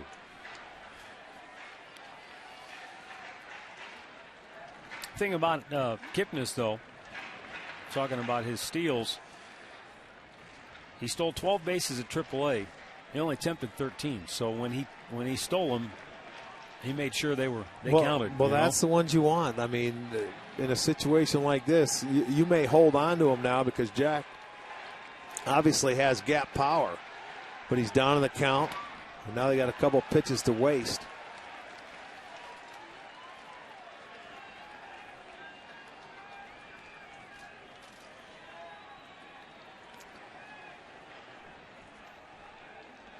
You still have to anticipate when you're on first and you're not going to steal any ball in the dirt, where you can take an extra base if possible. Not that the ball has to get by the catcher, but as soon as you see it in the dirt, you're aggressive and you take off. The 1-2. Hanahan pulls it into right field, a base hit. Kipnis around second. He's going to dig for third. Rajai Davis throw, not in time. Winning run at third base with one out here in the 12th on a base hit by Hanahan and aggressive base running by Kipnis. Boy, how did you like that hitting? He went out and hooked that ball in the hole because it was an off-speed pitch, thinking he was going to get it. That ball way away, and he just kept his hands back enough to pull that ball in the hole. And that's what you have to do. You've got to go first to third on any base hit. A nice job of hitting by Jack Hanahan to get that guy to third base. Johnny Farrell's going to come out, take Villanueva out. He's going to go to his bullpen, and the Indians, with a second time now since the ninth inning, they have an opportunity to win the ball game. He wants his left-hander, Luis Perez. We've got a timeout. Tied at 4 in the 12th. The bottom of the 12th.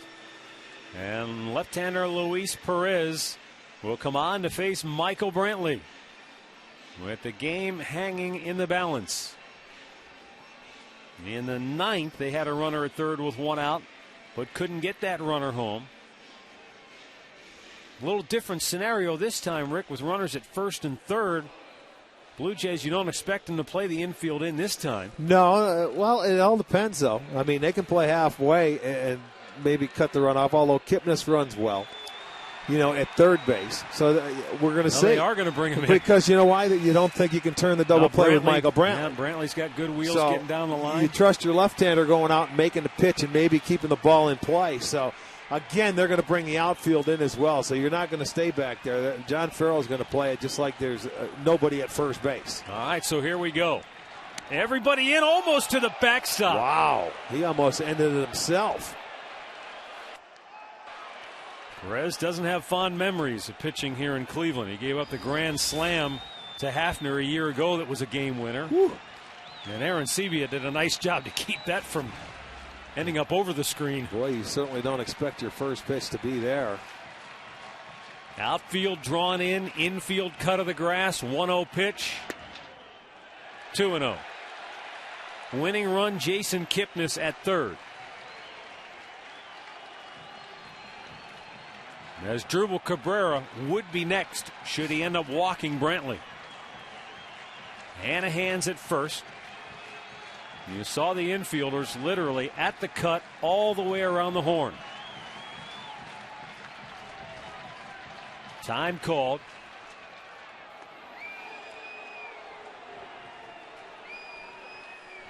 A lot of folks, many of them chilled, but sticking it out here, hoping for a Tribe victory now. They'll be a lot warmer if Kipnis scores from third, I'll tell you that.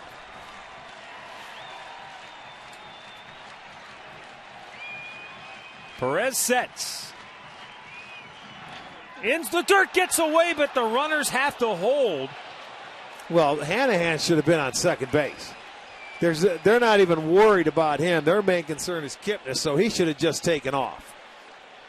You don't worry about that. They're not going to throw it through anyway. It goes halfway to third base. He should be off and running into second base now, so there's no force out. Not that they're going to need it anyway, but Kipnis couldn't have done anything at third. Looked like he took two strong steps, and maybe he just didn't feel like he had. You got to be 100% sure. Yeah. With one out, no siree. Give your hitter the opportunity. No, I was talking about Hanahan on the view. It looked like he took a couple of strides and then just stopped. Maybe he didn't feel like... He could have walked into second base. 3-0 the count on Brantley. And it's ball 4. The bases are loaded.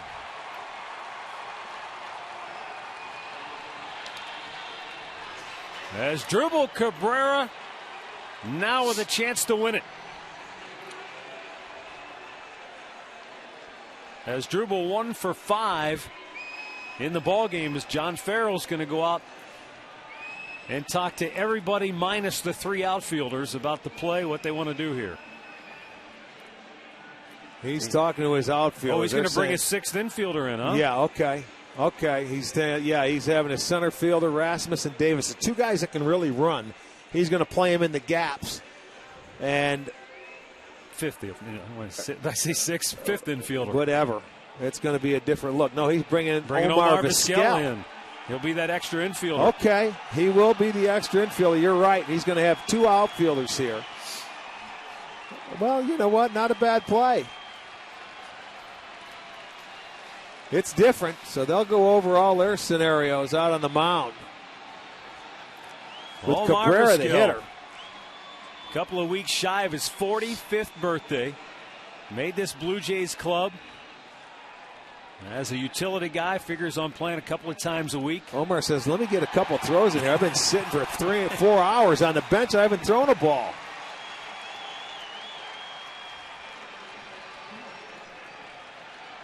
He only needed a few tosses. He's ready to go. Wearing number 17 now with Toronto. I'll see where they decide to play him. Straight up the middle? Or will he play just alongside the shortstop? They're going to go 3 on the left side. 3 guys on the left side because now there's still a double play in order. Yep. You know what I mean? With Cabrera running, if they get a hard ground ball, they can go for 2, and Vizquel will be the turning point. Cabrera bounces it right at the shortstop. They go to second for 1, and they get the double play.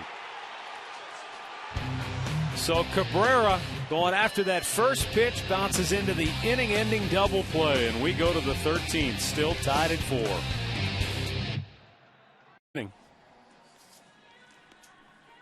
And Tony Sipp will stay on to start this 13th inning.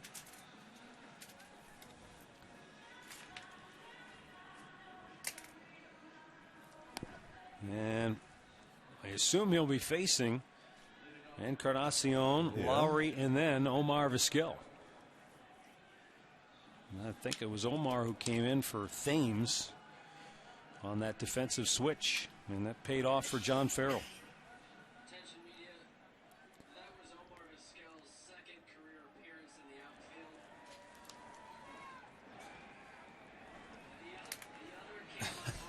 the outfield. They're actually crediting Omar Vizquel with an appearance in the outfield because he went in for Thames, even though he didn't play in the outfield. So that he gets credited for an outfield, even though he played the infield, because he replaced the left fielder.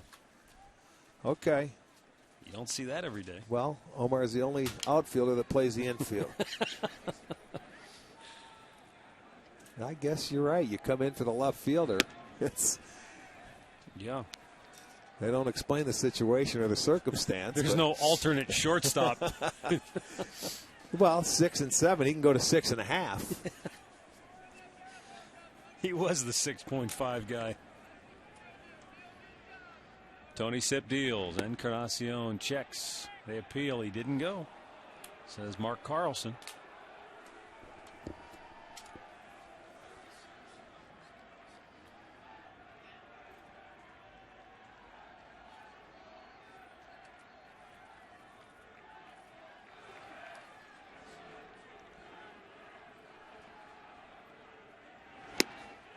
And Sipp gets him to swing and miss. It's 2-2.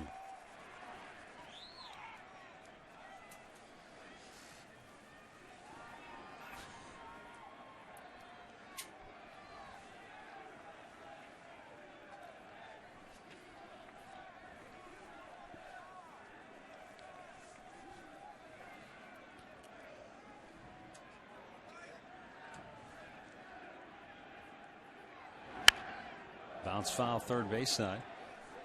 Well, after almost being no hit in their opener, the Miami Marlins didn't fare much better against Cincinnati today. They got 3 hits, but the Reds beat them 4-0. So Ozzie Guillen off to a slow start with his Miami club, and offensively, they got to be wondering.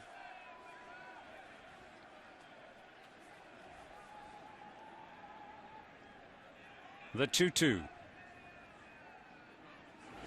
Swung on and missed. Sip gets the strikeout, 1 down.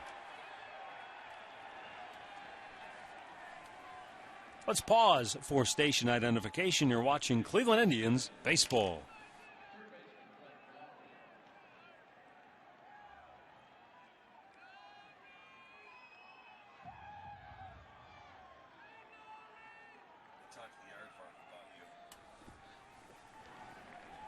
Matt Underwood, Rick Manning with you. 4-4 in the 13th. And Brett Lowry takes a strike.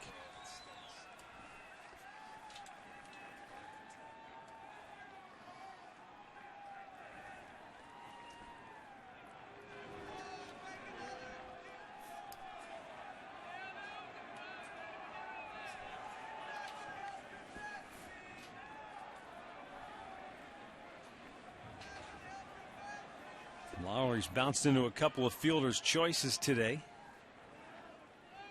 0 for 5 on the afternoon.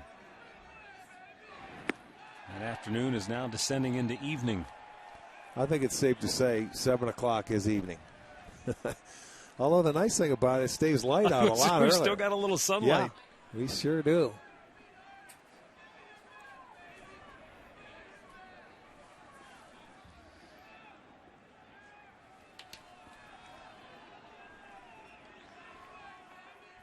Now Tony Sipp with the 0-2.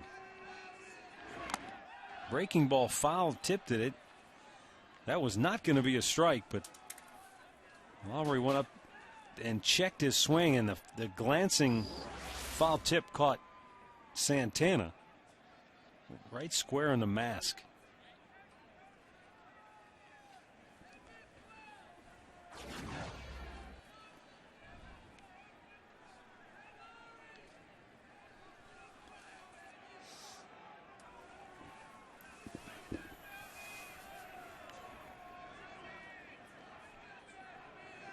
Now the 2-strike pitch.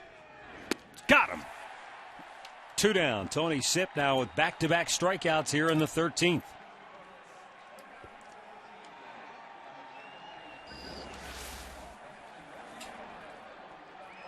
Looked like a changeup or a breaking ball there. 77 that he had Lowry out in front. Good pitch.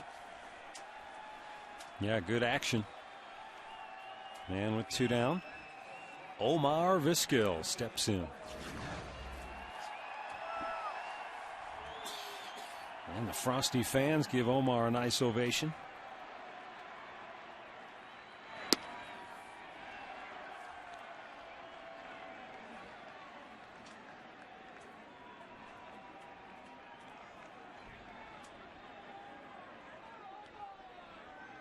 (2,841 career hits). Out of play. Well, you know, when you and I ran into him in Chicago at the end of last season, he told us, one more. I want to play one more year. One more year. Yes, he did. And he didn't just walk into Toronto thinking, I just have to show up to make the club. He had to go in and battle to win a job. He sure did. He had to prove that he could make that team.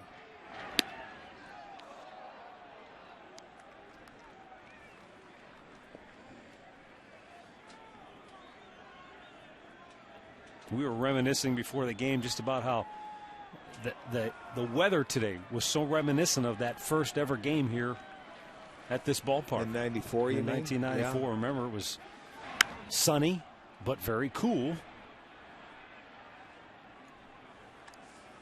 It was an extra inning win. That's right. It did go extra innings. And it took until Wayne Kirby doubled left field before we had a hit in the 8th inning? 7th. Yeah, 7th or 8th inning. 8th inning. Randy Johnson started that game. Yeah. I remember Bob Feller was sitting up here, and I think that might be the only time his heart had to skip a couple beats because he was thinking no-hitter on opening day. Yeah. But he is still the only man that has ever pitched one. Kyle Loesch flirted with it a little bit last night. 6 innings.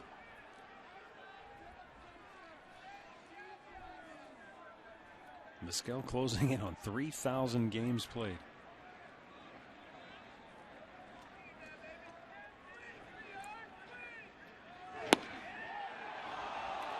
Tony Sipp thought it was strike 3. Instead, it's ball 3 and a full count. Take another look. Where was this at? A little low, maybe.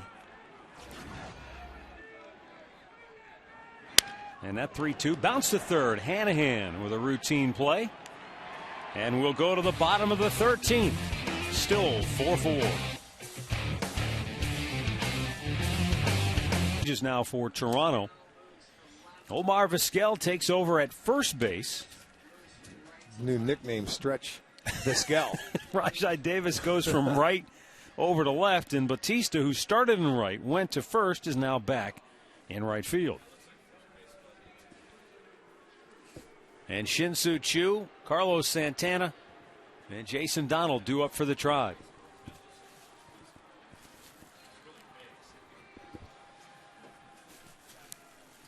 Left-hander Luis Perez, who got out of an improbable jam in that 12th inning, stays on now.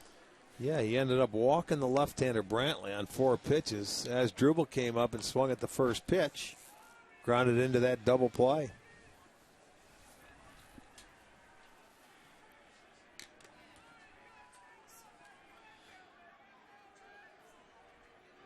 Choo fouls it back.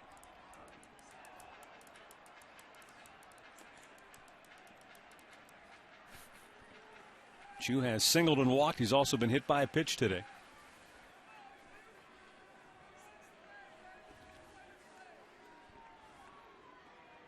Wind has really died down. And a strike call. 1-2 the count.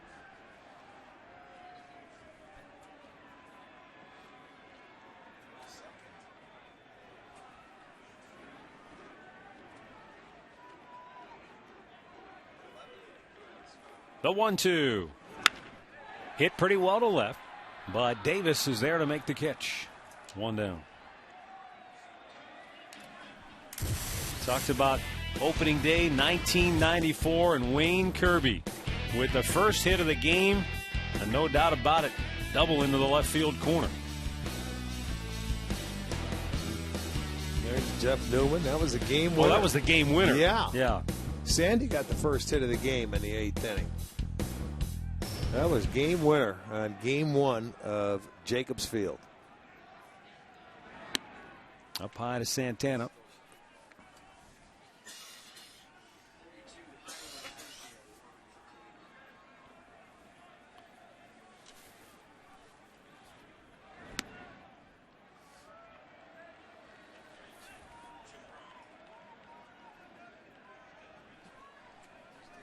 Carlos Santana.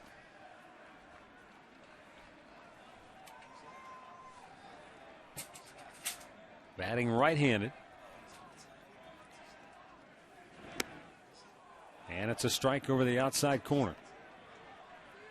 Jairo Asensio now warming up in the Indians bullpen. They just acquired him right at toward the end of spring training.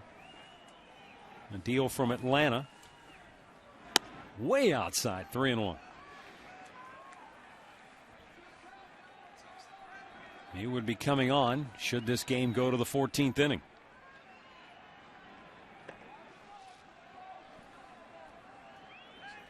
See if Carlos Santana can make sure we don't go to the 14th.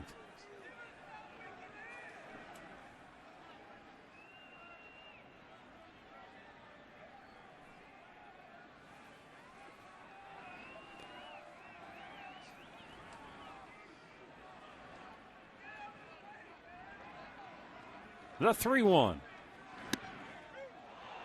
And it's a full count. Santana thought it was ball 4.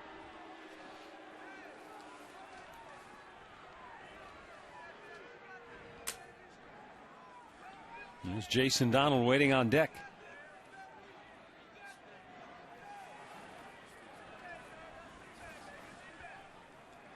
Payoff pitch in the dirt. And the Indians get a winning run aboard here in the 13th with a 1 down. And Jason Donald coming up.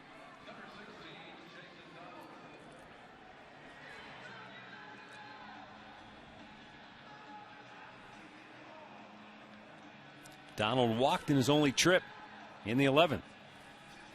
He came on as a pinch runner for Hafner in the 9th. Travis was 1 for 4 today.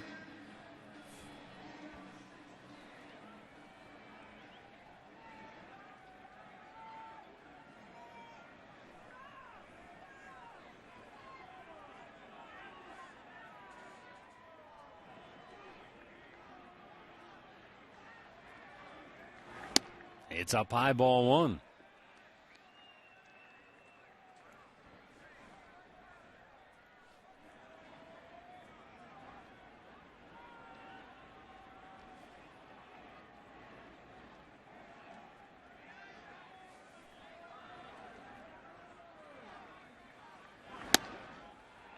High again, 2-0.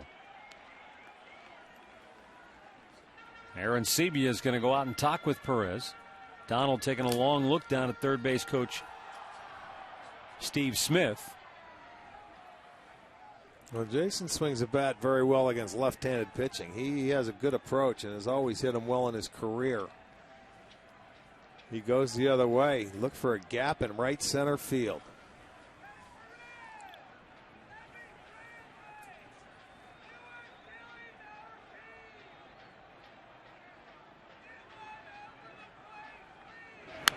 And it's back out of play. Donald with a good rip, 2-1. You get the count in your favor, boy. You know what's coming.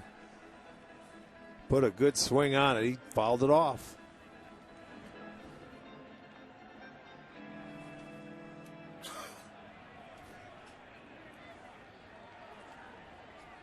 Manny Actis watched his team squander a couple of opportunities here to win the game. Fouled back. And a winning run at third with 1 out in the 9th. Couldn't get him home. Base is loaded with 1 out in the 12th. And Cabrera hit into the double play. So obviously some frustration mounting for the Tribe here on opening day.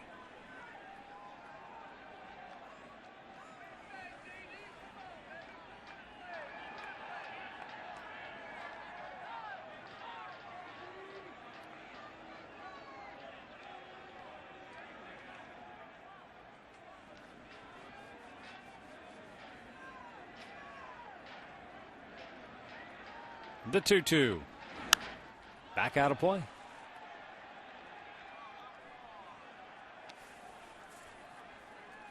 Jason Donald a year ago looked like he was going to be the opening day third baseman for the Indians.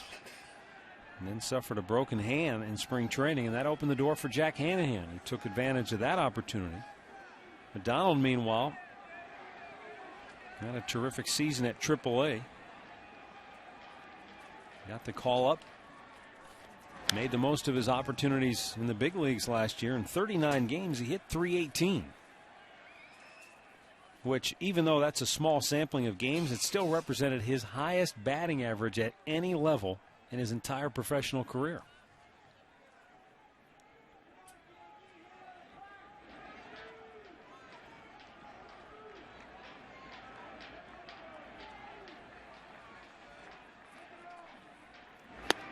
And he strikes out, 2 down.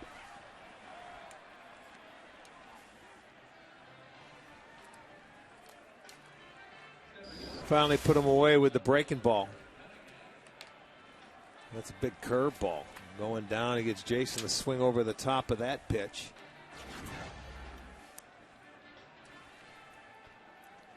And Aaron Cunningham now steps up, 0 for 1, fly to center in the 11th. He came on in the 9th and laid down a sacrifice bunt in his first trip to the dish. Fouled back.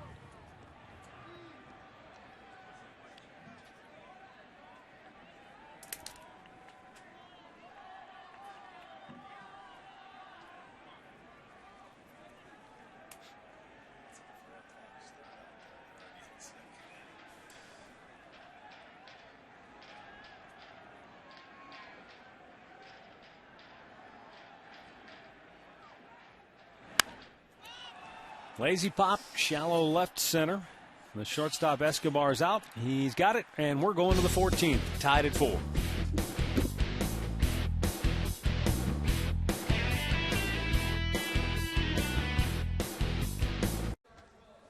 All right, welcome back. Top half of the 14th inning. Indians and Blue Jays tied at 4. Another new pitcher for the Indians. Jairo Asensio, acquired him from Atlanta with maybe 3 or 4 days left at the end of spring training? Yeah, it was right during the last few days. Because, Rick, it was interesting. They acquired him in that trade, but he's a guy who was out of options. Right. Which is really why Atlanta, I think, was looking to move him. They were going to lose him if they sent him down because they would have had to expose him to waivers. So they made a little trade with the Indians. And obviously the Indians had been scouting him because you're not going to acquire a guy without options if you don't know anything about him. So it's somebody that they had, been scouting and had seen before. They just felt like he was a guy that could help him. He's got a lot of saves in the minor leagues. Now it's a matter of can he do it at the big league level. And he'll get his first opportunity to show his stuff here today, and he'll be facing J.P. Arancibia, Colby Rasmus, and Yunel Escobar. And there's a long fly ball to left field. And Cunningham makes the catch. 1 down.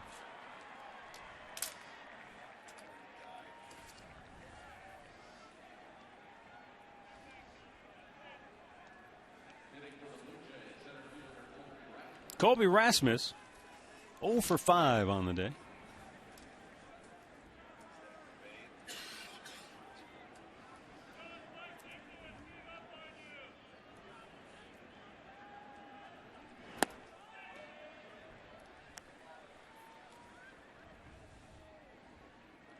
Rasmus, couple of ground ball outs his first times to the plate. First 2 trips, and then a liner to right, a pop up on the infield, and a fly ball to left.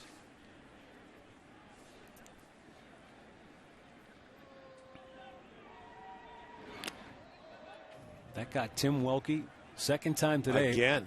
It was a similar pitch that Masterson made earlier in the game. I'll bet that one hurt more, the one that Masterson threw. That one sort of looked like it short hopped. Yeah. The one that Justin threw was a direct hit. Right on the top of his Herman Munster shoe. That might have got him on the toe.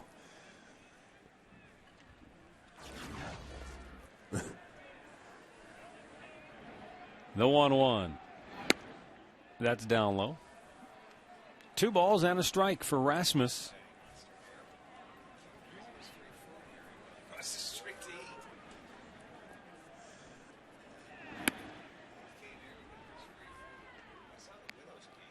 Colby Rasmus, born in Columbus, Georgia, where the Indians for many years had a single-A affiliate, played in the Sally League.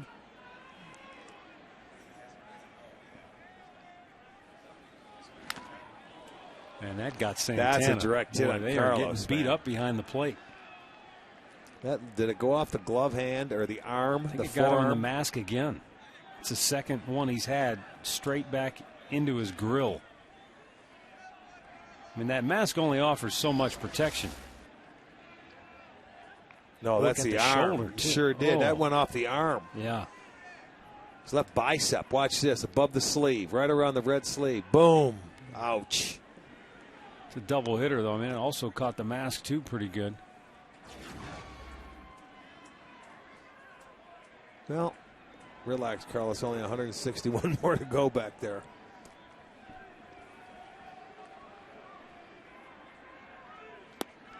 Got him. Jairo Asensio gets the strikeout, 2 down.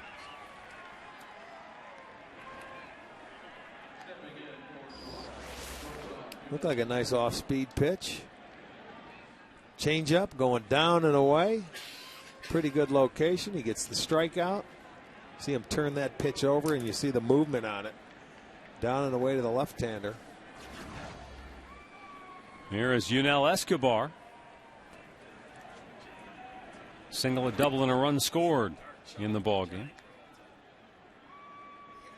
2 for 6 in the season opener for Toronto.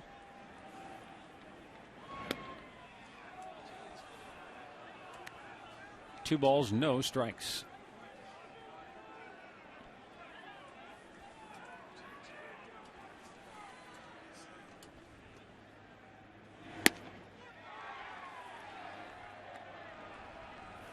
Two and one for Yunel Escobar.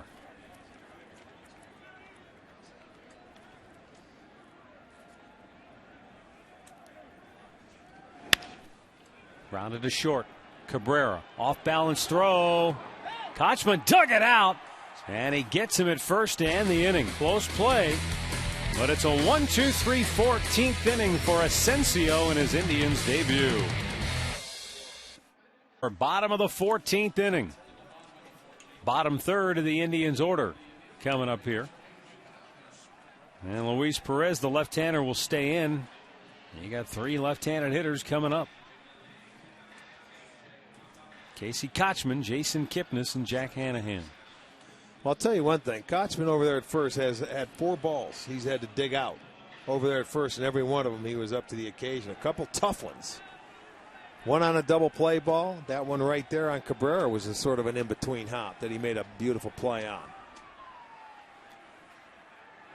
This guy's had 6,000 chances in his major league career, whether they be fielding balls or throws. Made 11 errors. I like it.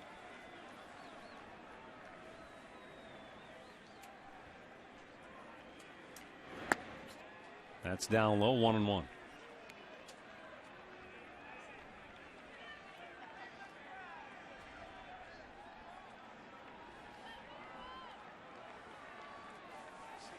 Casey looking for that first hit.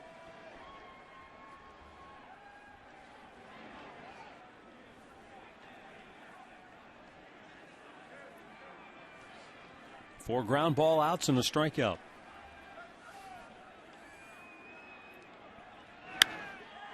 Popped him up. Johnson grabs it for out number 1.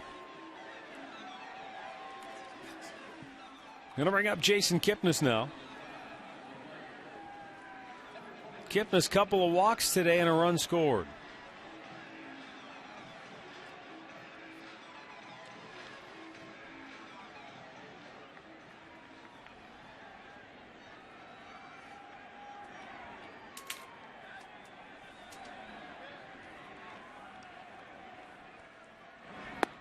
He checked. It's a little bit outside for ball 1.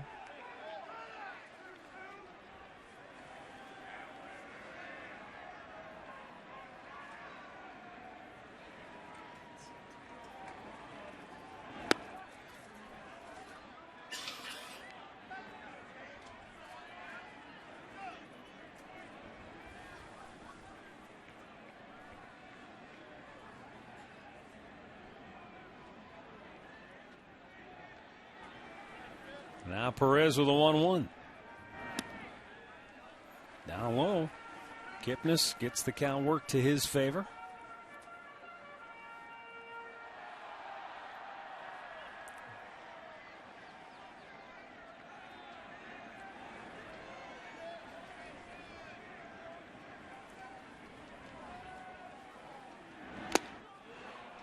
And it's now even up at 2-2.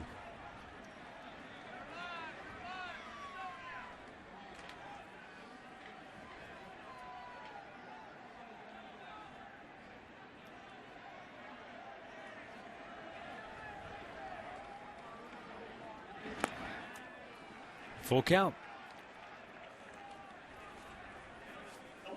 Jason Kipnis trying to jumpstart the Indians' offense. Again, they've had some chances. Once in the 9th, they had the winning run at 3rd with 1 out. Bases loaded, 1 out in the 12th, but could not cash in either instance. Swing and a miss, struck him out, 2 down.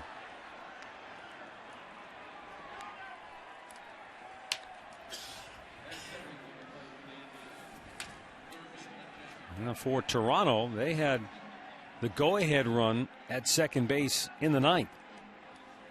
After Encarnacion doubled in 2 runs to tie it, but then he got caught straying too far off the base on a Ball hit back to the pitcher. And the Blue Jays were unable to cash in there. They had runners at first and second in the 10th with 2 outs. And could not score. Then they had them loaded with 2 outs in the 12th and could not cash in.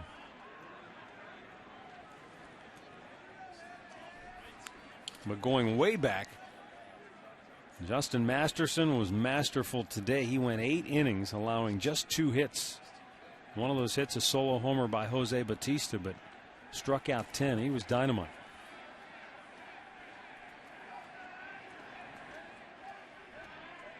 Now the 0-1. Up high to even the count. Chris Perez had his troubles today in the 9th. Gave up back-to-back hits to start the inning, and then couldn't get out of trouble as the Blue Jays rallied for 3 to tie it. It was Jack Hanahan's 3-run homer in the 2nd that had the Indians sitting pretty with a 4-0 lead. And now he's down on the count 1-2.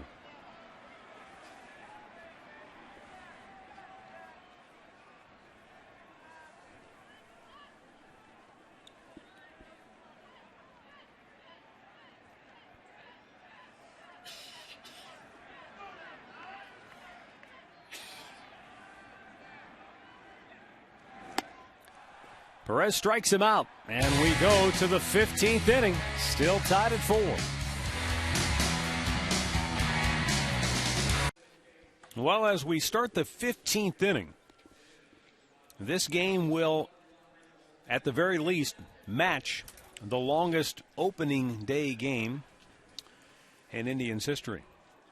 They went 15 innings against the Tigers in 1960 and wound up losing that game 4-2. That's a long time ago. Rick, I remember in the early 90s, they had a game. Maybe it wasn't, well, it couldn't have been opening day, but it was opening weekend, I think. Boston? Against Boston, like 19 innings. Doubleheader. Wasn't it a doubleheader? And Matt Young threw a no-hitter and lost. Yeah. In one of those games. That's what I was thinking when he was announcing that, but obviously they must have played the day before, and that might have been the second day. You know what? Redbird just told me that was the home opener. So it wasn't the first game of the season, but it was the home opener. Oh, I got you. They were on the road. They started the season on the road. Yeah. Gotcha. Redbird all over it, even though it's in the 15th inning. Way to go. I thought he'd be asleep by now. Kelly Johnson has walked, and he's been hit by a pitch his last 2 trips. He also singled and scored in that 9th inning for Toronto.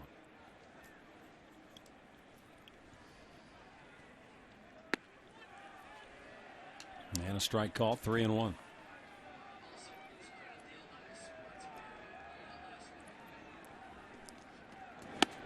He lays off. It's ball 4, and the Blue Jays get their leadoff man aboard. What, do you think you're going to bunt now? With Joey Bats coming to the plate? Exactly. Look at the big boy coming to the plate. He's had a pretty good day. The most surprised guy in the park, if Bautista bunts, will be Jack Hanahan. It would be. I think it'd be everybody in the park. And he takes a strike from Asensio.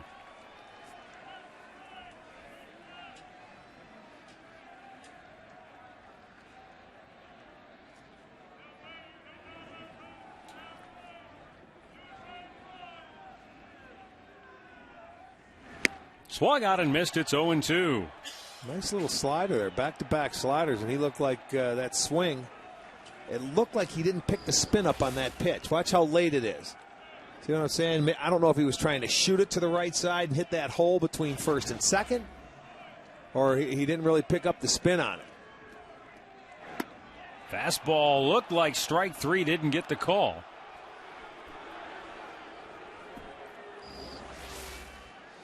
Well, he went slider, tried to paint the outside corner, and that ball had a little comeback to it, but not quite enough.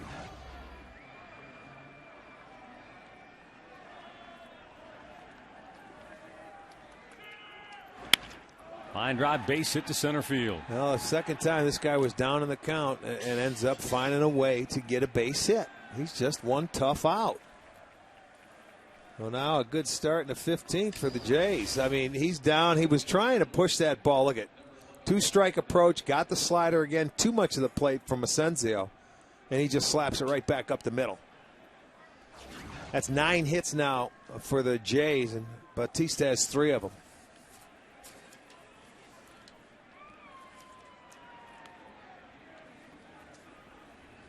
Now you see a bunt.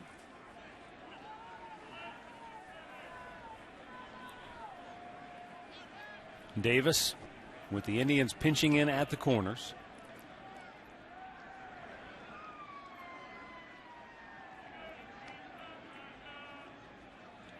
He squares. Bunts it up in the air. Hanahan can't get it.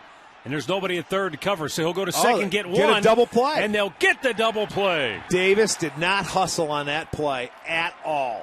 Never assume. And that's why we tell you, try and bunt the ball to the third baseman. Even though it was in the air, Hanahan wanted to try to catch that ball, but he couldn't get there. By the time he turned to look at third base, he's there. But watch him stay at home plate. Oh, man, he's a spectator. He didn't hustle down there. They turned the easy double play. That is embarrassing. Look at him. I'm watching it. He could have came up here and watched it on TV. He turned it into an extra out. The Indians thank him very much. Oh, John Farrell will not be happy No, about he that. won't. No manager's going to be happy about that. You cannot watch the play. Even though you didn't put a good bunt down, he's disappointed, but he still got the job done, got him to third base. If he would have hustled, and he can run like the wind anyway, you get to first base. So they get the lead runner. You still have first and third and one out. Yep. But now Asensio has to get Encarnacion or it's a moot point. That's Hanahan all right. gets the bouncer, throws to first, got him. Big break. Oh, a blunder by Davis helps the Indians get out of trouble in the 15th. Still tied at 4. And the Indians will have the top of the order. Michael Brantley, Asdrubal Cabrera, and Shin-Soo Choo due up here. And it is Luis Perez who stays on to work for Toronto. He's worked 3 innings. Now 2 2/3.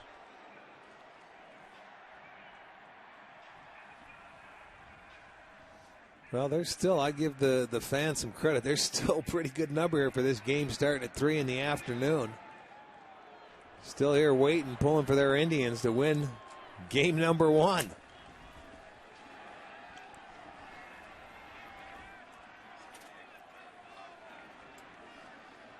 Brantley awaits the Perez pitch, and it's low, ball 1. Michael doubled back in the second inning of this game. He's also drawn a walk. As you see there, 1 for 5 on the afternoon.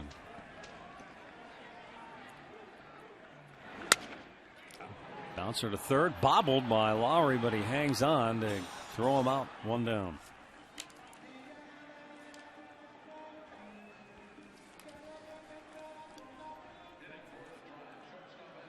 That's Asdrubal Cabrera. 1 for 6 on the day, but it was his last at bat. That was a key moment in this game. The Indians had him loaded up with only 1 out. And after a Michael Brantley walk on 4 pitches, he went after the first pitch and hit into a double of play. anything, that might be the most frustrating thing about that at bat. Now remember, they also had made a change. They brought Omar Vizquel into the game. They went with an extra infielder. They took out their outfielder, put Omar on the infield, and they ended up turning a double play. Up high, 2-0.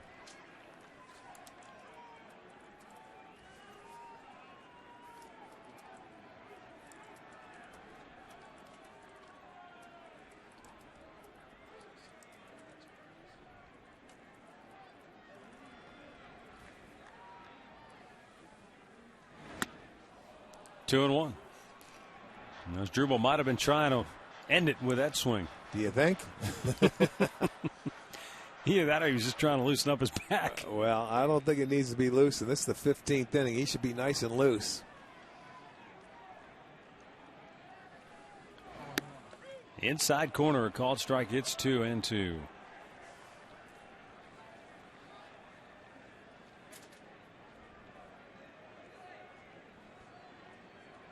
You know, these are the kind of games throughout the course of the year that really mean something. Because when you look at a ball club and you go into the year coming out of spring training, you say, he did not go. You say, look, we're going to win 60.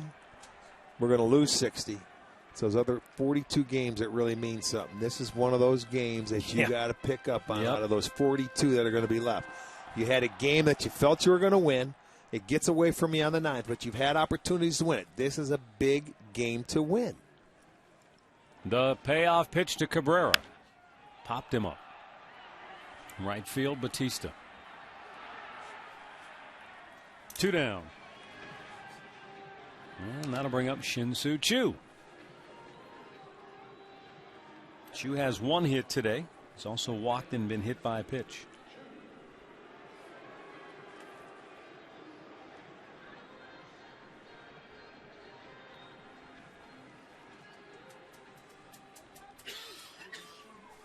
Blue Jays have stranded 10. The Indians have left 8.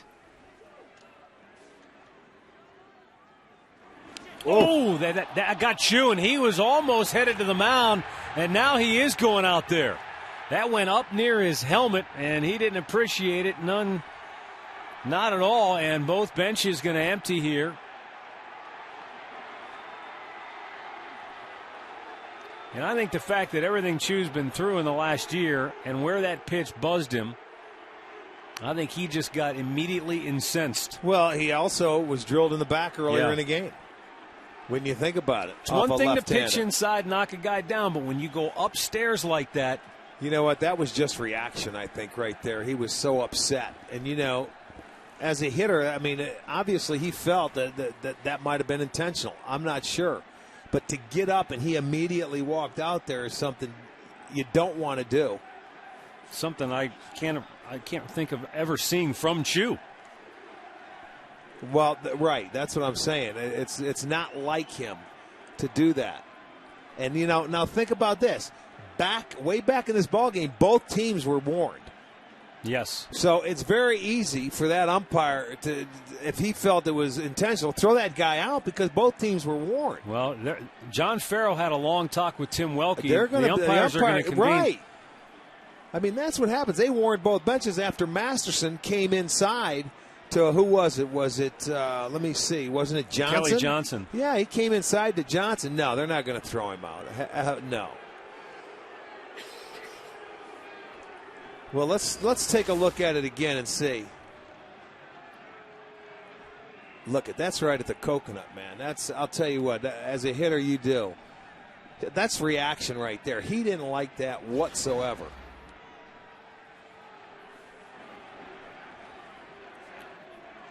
Waiting for the Indians bullpen guys to get back in the pen. Well, it just gets the blood flowing a little bit. Yeah, right.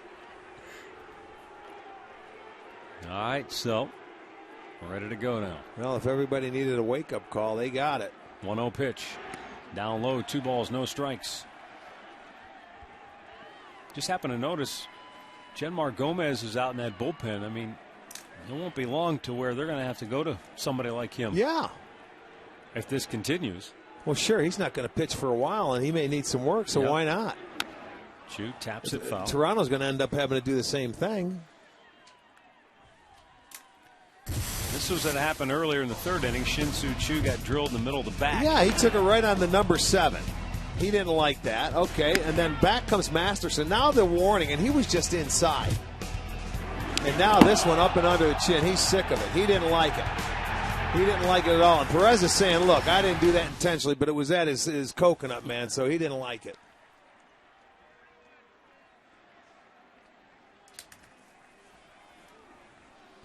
There's not a hitter alive that when you see it come up, that's career ending if it ever hits you. That's a scary feeling.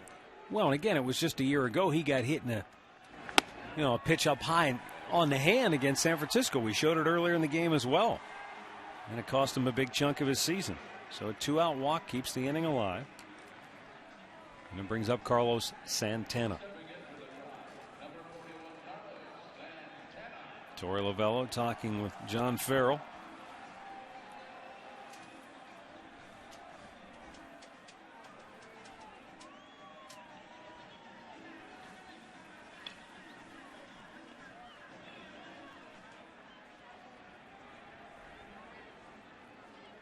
Carlos with 3 walks on the day. A couple of strikeouts as well.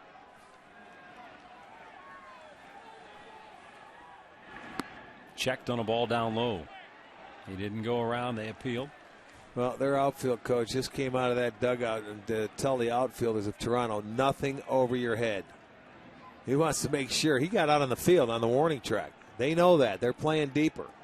I don't think Kobe Rasmus is paying attention. He's trying to get his attention. Well, he did when he came out the other side of the dugout. He moved back. Now he moves back a couple of steps. Strike call. In other words, you just keep everything in front of you. That winning run is at first base. You're not concerned about the hitter. You're concerned about the man at first. There's 2 outs.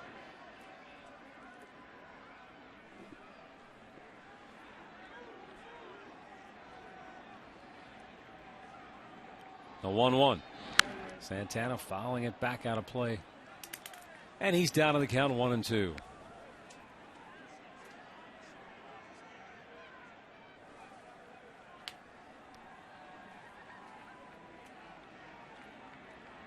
Luis Perez has made 53 pitches since coming into the game for Toronto, so he's sucked up a lot of work for that bullpen.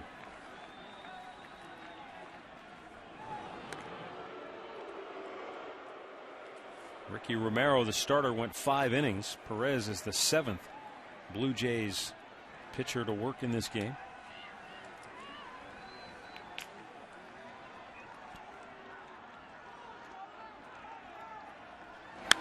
Back out of play.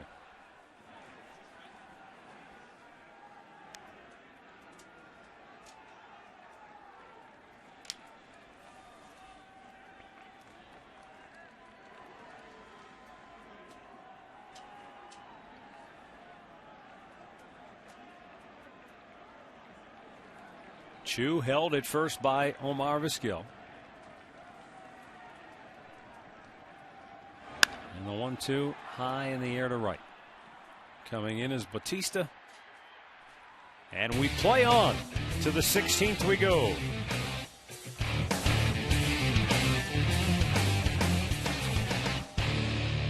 League Baseball history.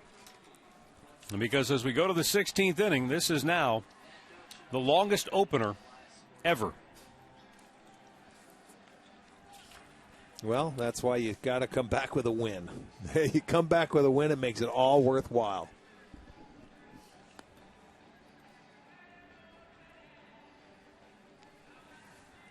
Well, good thing they have a day off tomorrow.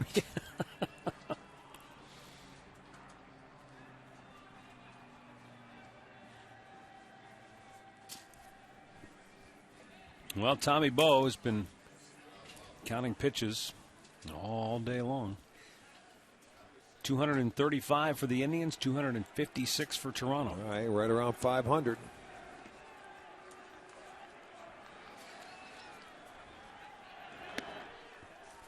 And as we start the 16th inning, Brett Lowry takes a strike.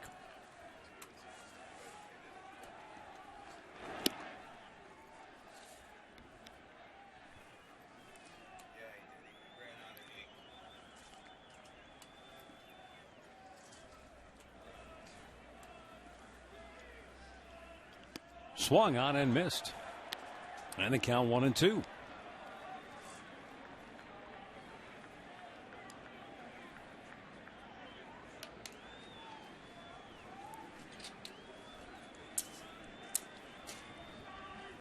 Down low. I'll tell you, Asensio mentioned we hadn't seen him pitch at all. Came to the Indians just before the end of spring training, but worked out of a pretty good jam in that 15th inning. Breaking ball up high.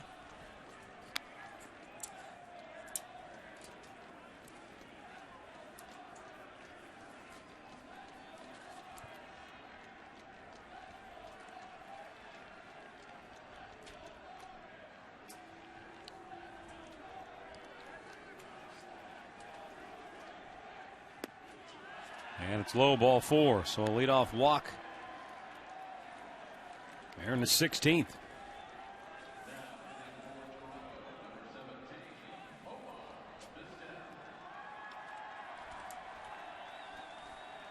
Omar Vizquel, his second at bat in the game since coming on as a defensive replacement.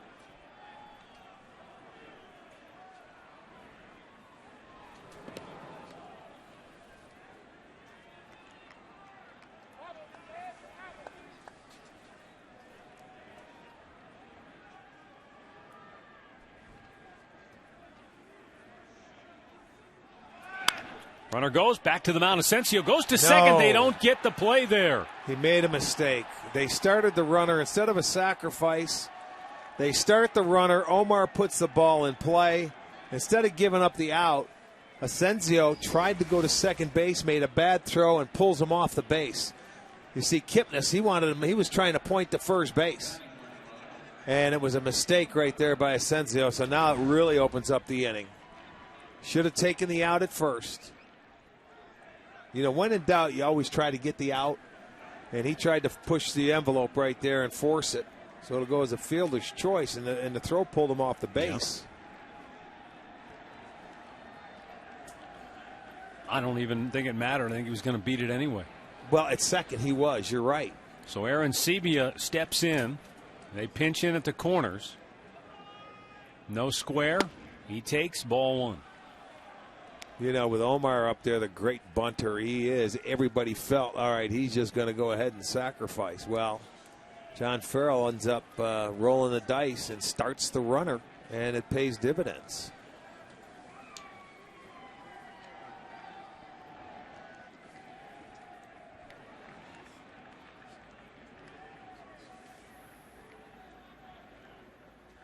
Aaron Sebia swing and a miss. It's 1-1.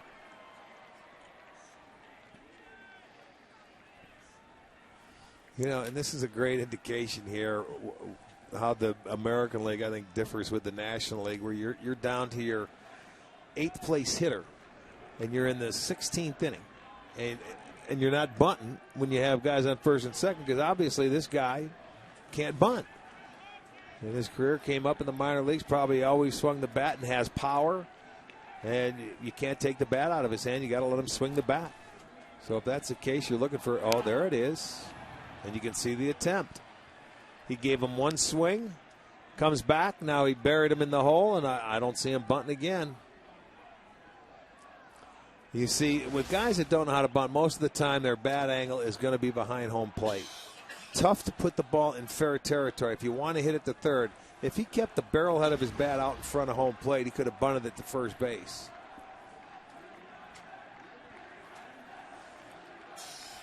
Asensio with a 1-2. Long drive, deep left. And that is gone. That's why you don't bunt. He comes back, he gave him one swing, he gave him the bunt, and then he hits a hanging slider for a 3-run homer. Jairo Asensio allows a 3-run homer here in the 16th, and the Blue Jays now lead it 7-4.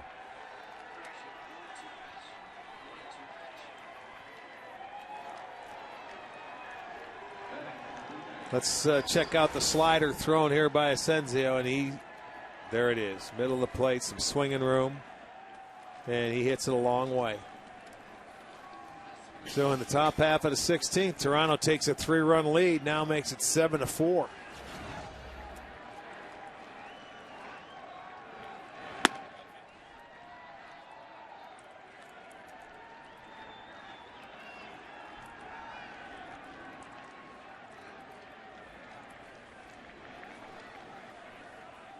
Colby Rasmus takes up high, ball 1.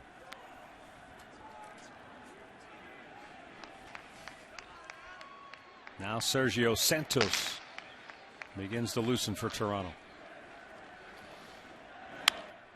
Popped him up, foul. Over near the line is Hanahan to grab it. 1 away.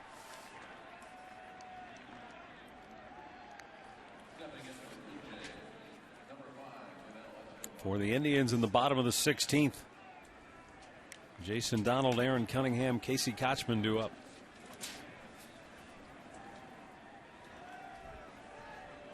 Aaron Sebia hit 23 homers a year ago. Oh, yeah, he had a good year for a rookie. He only hit 219. That's what I was saying. His average didn't pan out, but he showed surprising power.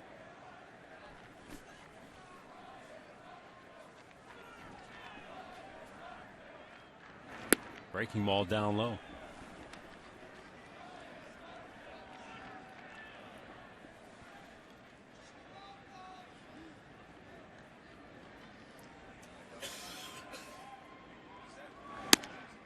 Up high.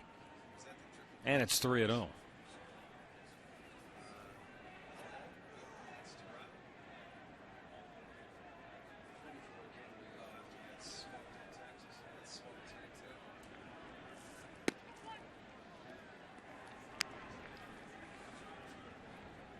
Taken all the way, it's 3-1.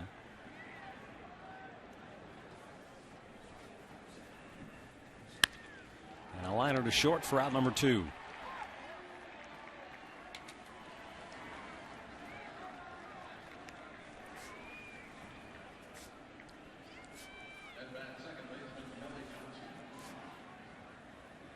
Kelly Johnson has reached in each of his last 4 plate appearances.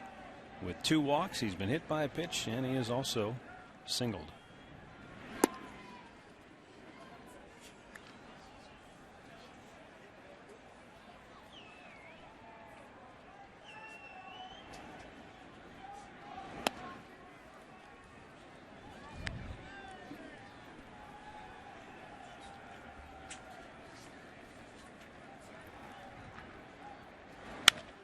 Fouled out of play.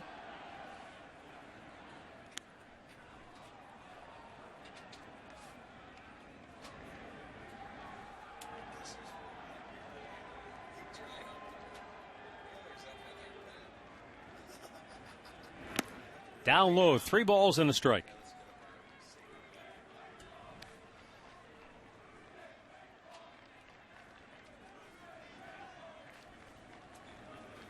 Jairo Asensio looks in, the 3-1 pitch, and that's fouled away. Full count.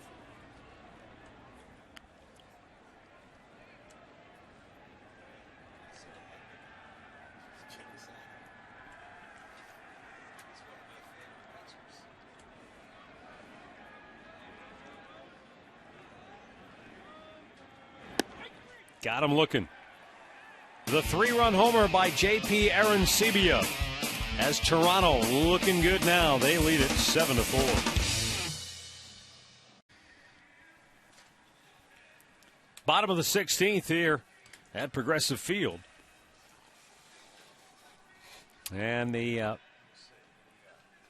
Indians will have Jason Donald coming up to be followed by Aaron Cunningham and then Casey Kochman. And the left-hander Luis Perez at least is warming up. I don't know if that's because Santos isn't quite ready yet. Yeah, that's a good point because you know this is ideal. Your closer's ready. 3-run difference, save situation.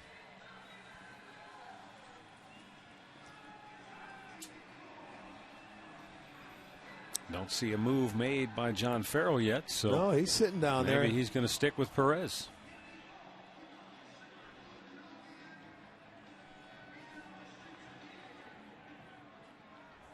Perez has made 55 pitches.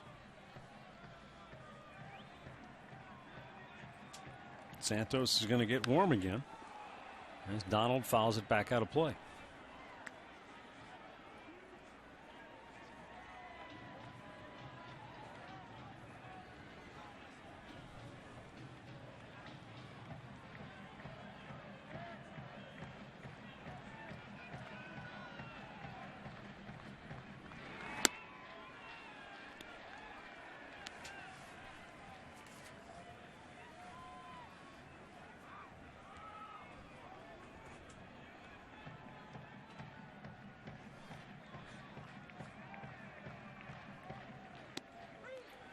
And a strike called puts Donald in the hole, 1-2.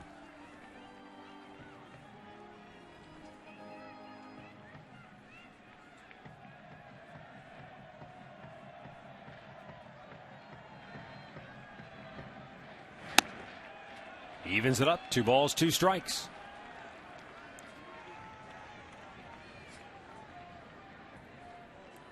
And there is Aaron Cunningham waiting on deck.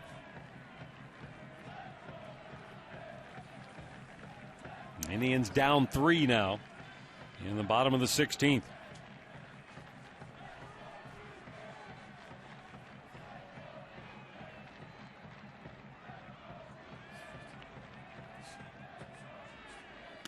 Full count.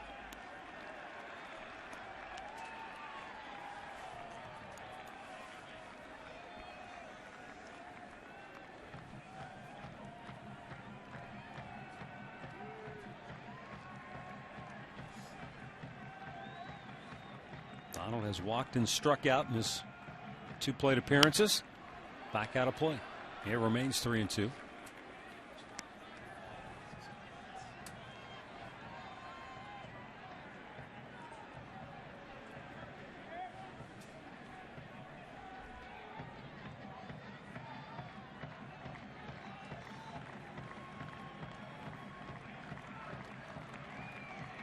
And Perez with the payoff. And a 1 hopper to second. 1 down here in the bottom of the 16th. Now he's going to the bullpen. I just got to believe he wasn't ready, maybe. Kind of odd that he would bring him back out just for the 1 hitter. It's not a matchup situation, so John Farrell's going to make the change now. He'll go to his closer, Sergio Santos.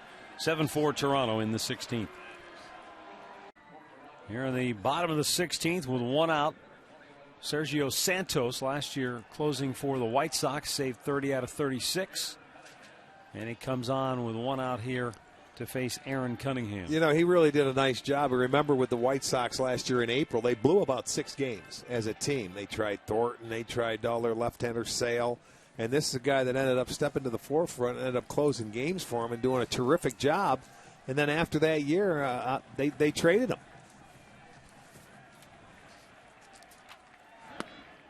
Takes a look at a ball down low. But if I'm not mistaken, this is a guy that started in the Toronto Blue Jays organization as a player, an outfielder that hit. And Chicago turned him into a pitcher. And I'll tell you what, Toronto's taking him back and saying, thank you very much.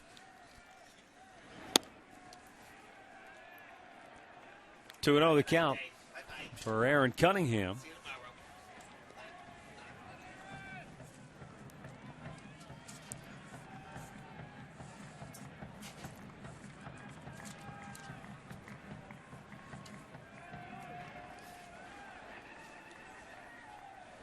Fastball strike at the knees.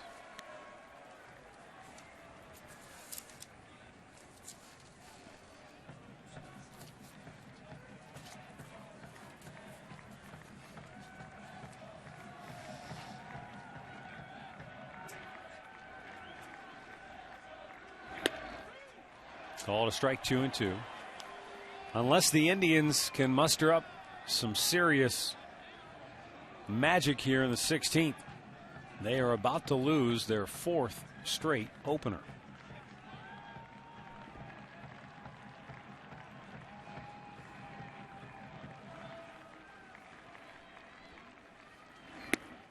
That would also mean they've lost 8 of their last 10 opening day games, while Toronto has won 8 of their last 12.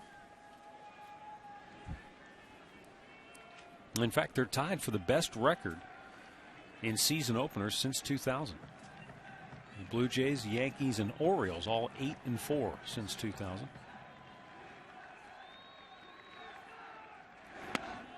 And that's down low. So Cunningham keeps the Indians' hopes alive. They need 1 more to get aboard to bring the tying run to the plate. Casey Kochman will be the batter with Jason Kipnis on deck.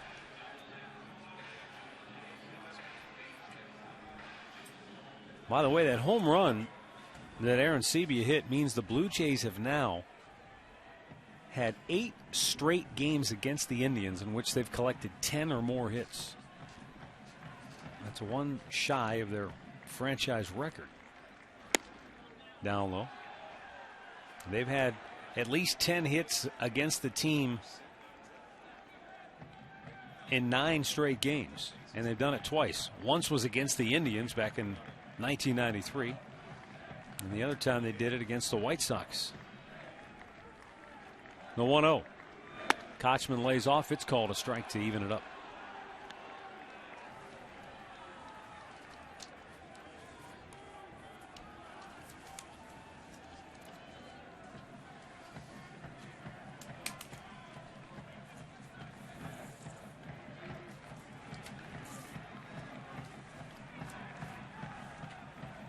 Sergio Santos delivers, and Kochman fouls it off. A ball and 2 strikes.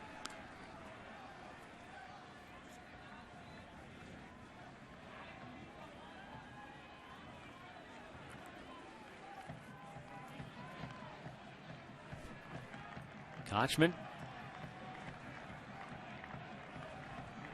trying to come up with a 2-strike hit here. Give the Indians some hope.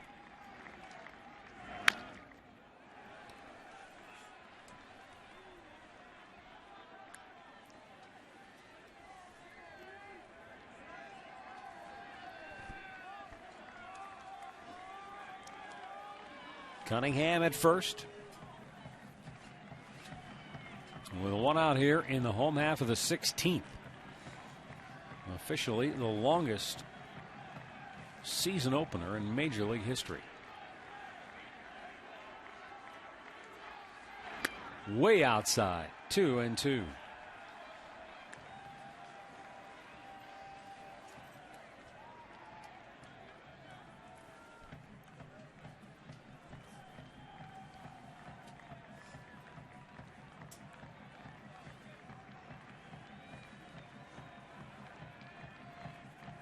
Santos fires. And it's a little bit outside of full count. All right.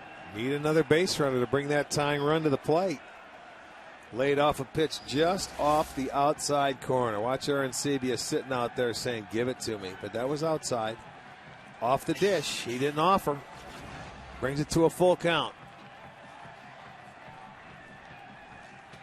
Here's the set. And the payoff. Fouled off. I mean, Kochman has had some just faint foul tips in this at bat. Just kind of flicking them to stay alive.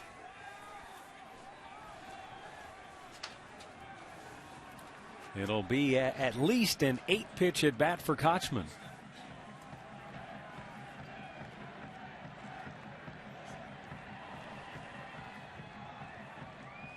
Santos comes set on the payoff. And a little roller up along the line at first. Santos flips. 2 down.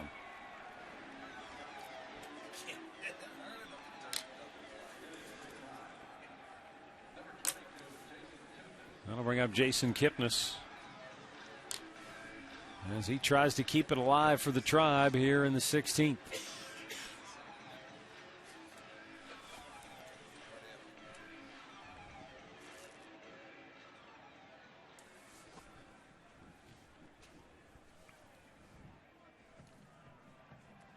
Kipnis, couple of strikeouts, couple of walks, couple of groundouts.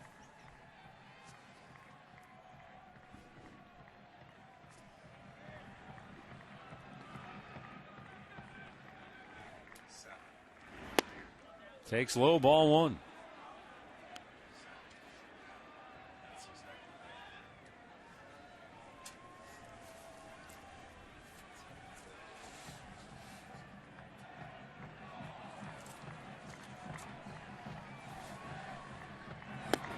There's a called strike to even it up.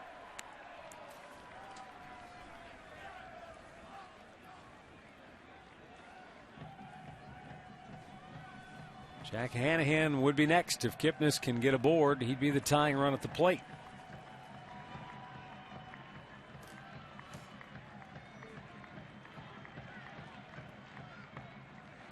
Kipnis with a ground ball to second. And that'll end it. The longest opening game in Major League history.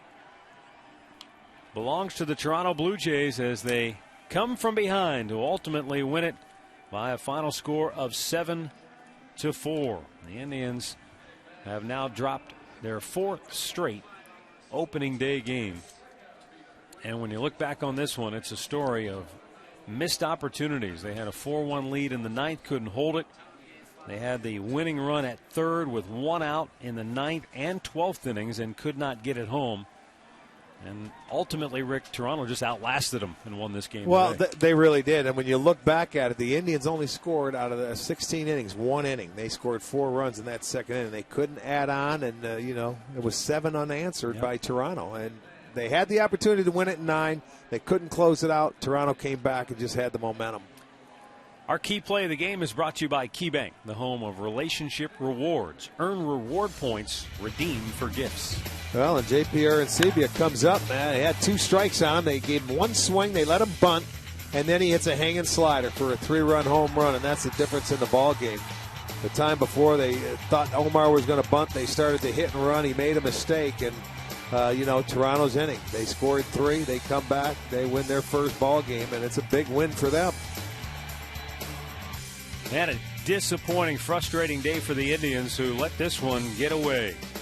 Toronto starts the year with a win. The Indians started with a loss. We'll be back on Saturday with Game 2 of this 2012 baseball season. For those of you watching on WKYC, stay tuned for Community Joined in Progress on Sports Time Ohio. We'll have the Conrads post-game show. For Rick Manning, I'm Matt Underwood. Thanks for watching. 7-4 Toronto in 16.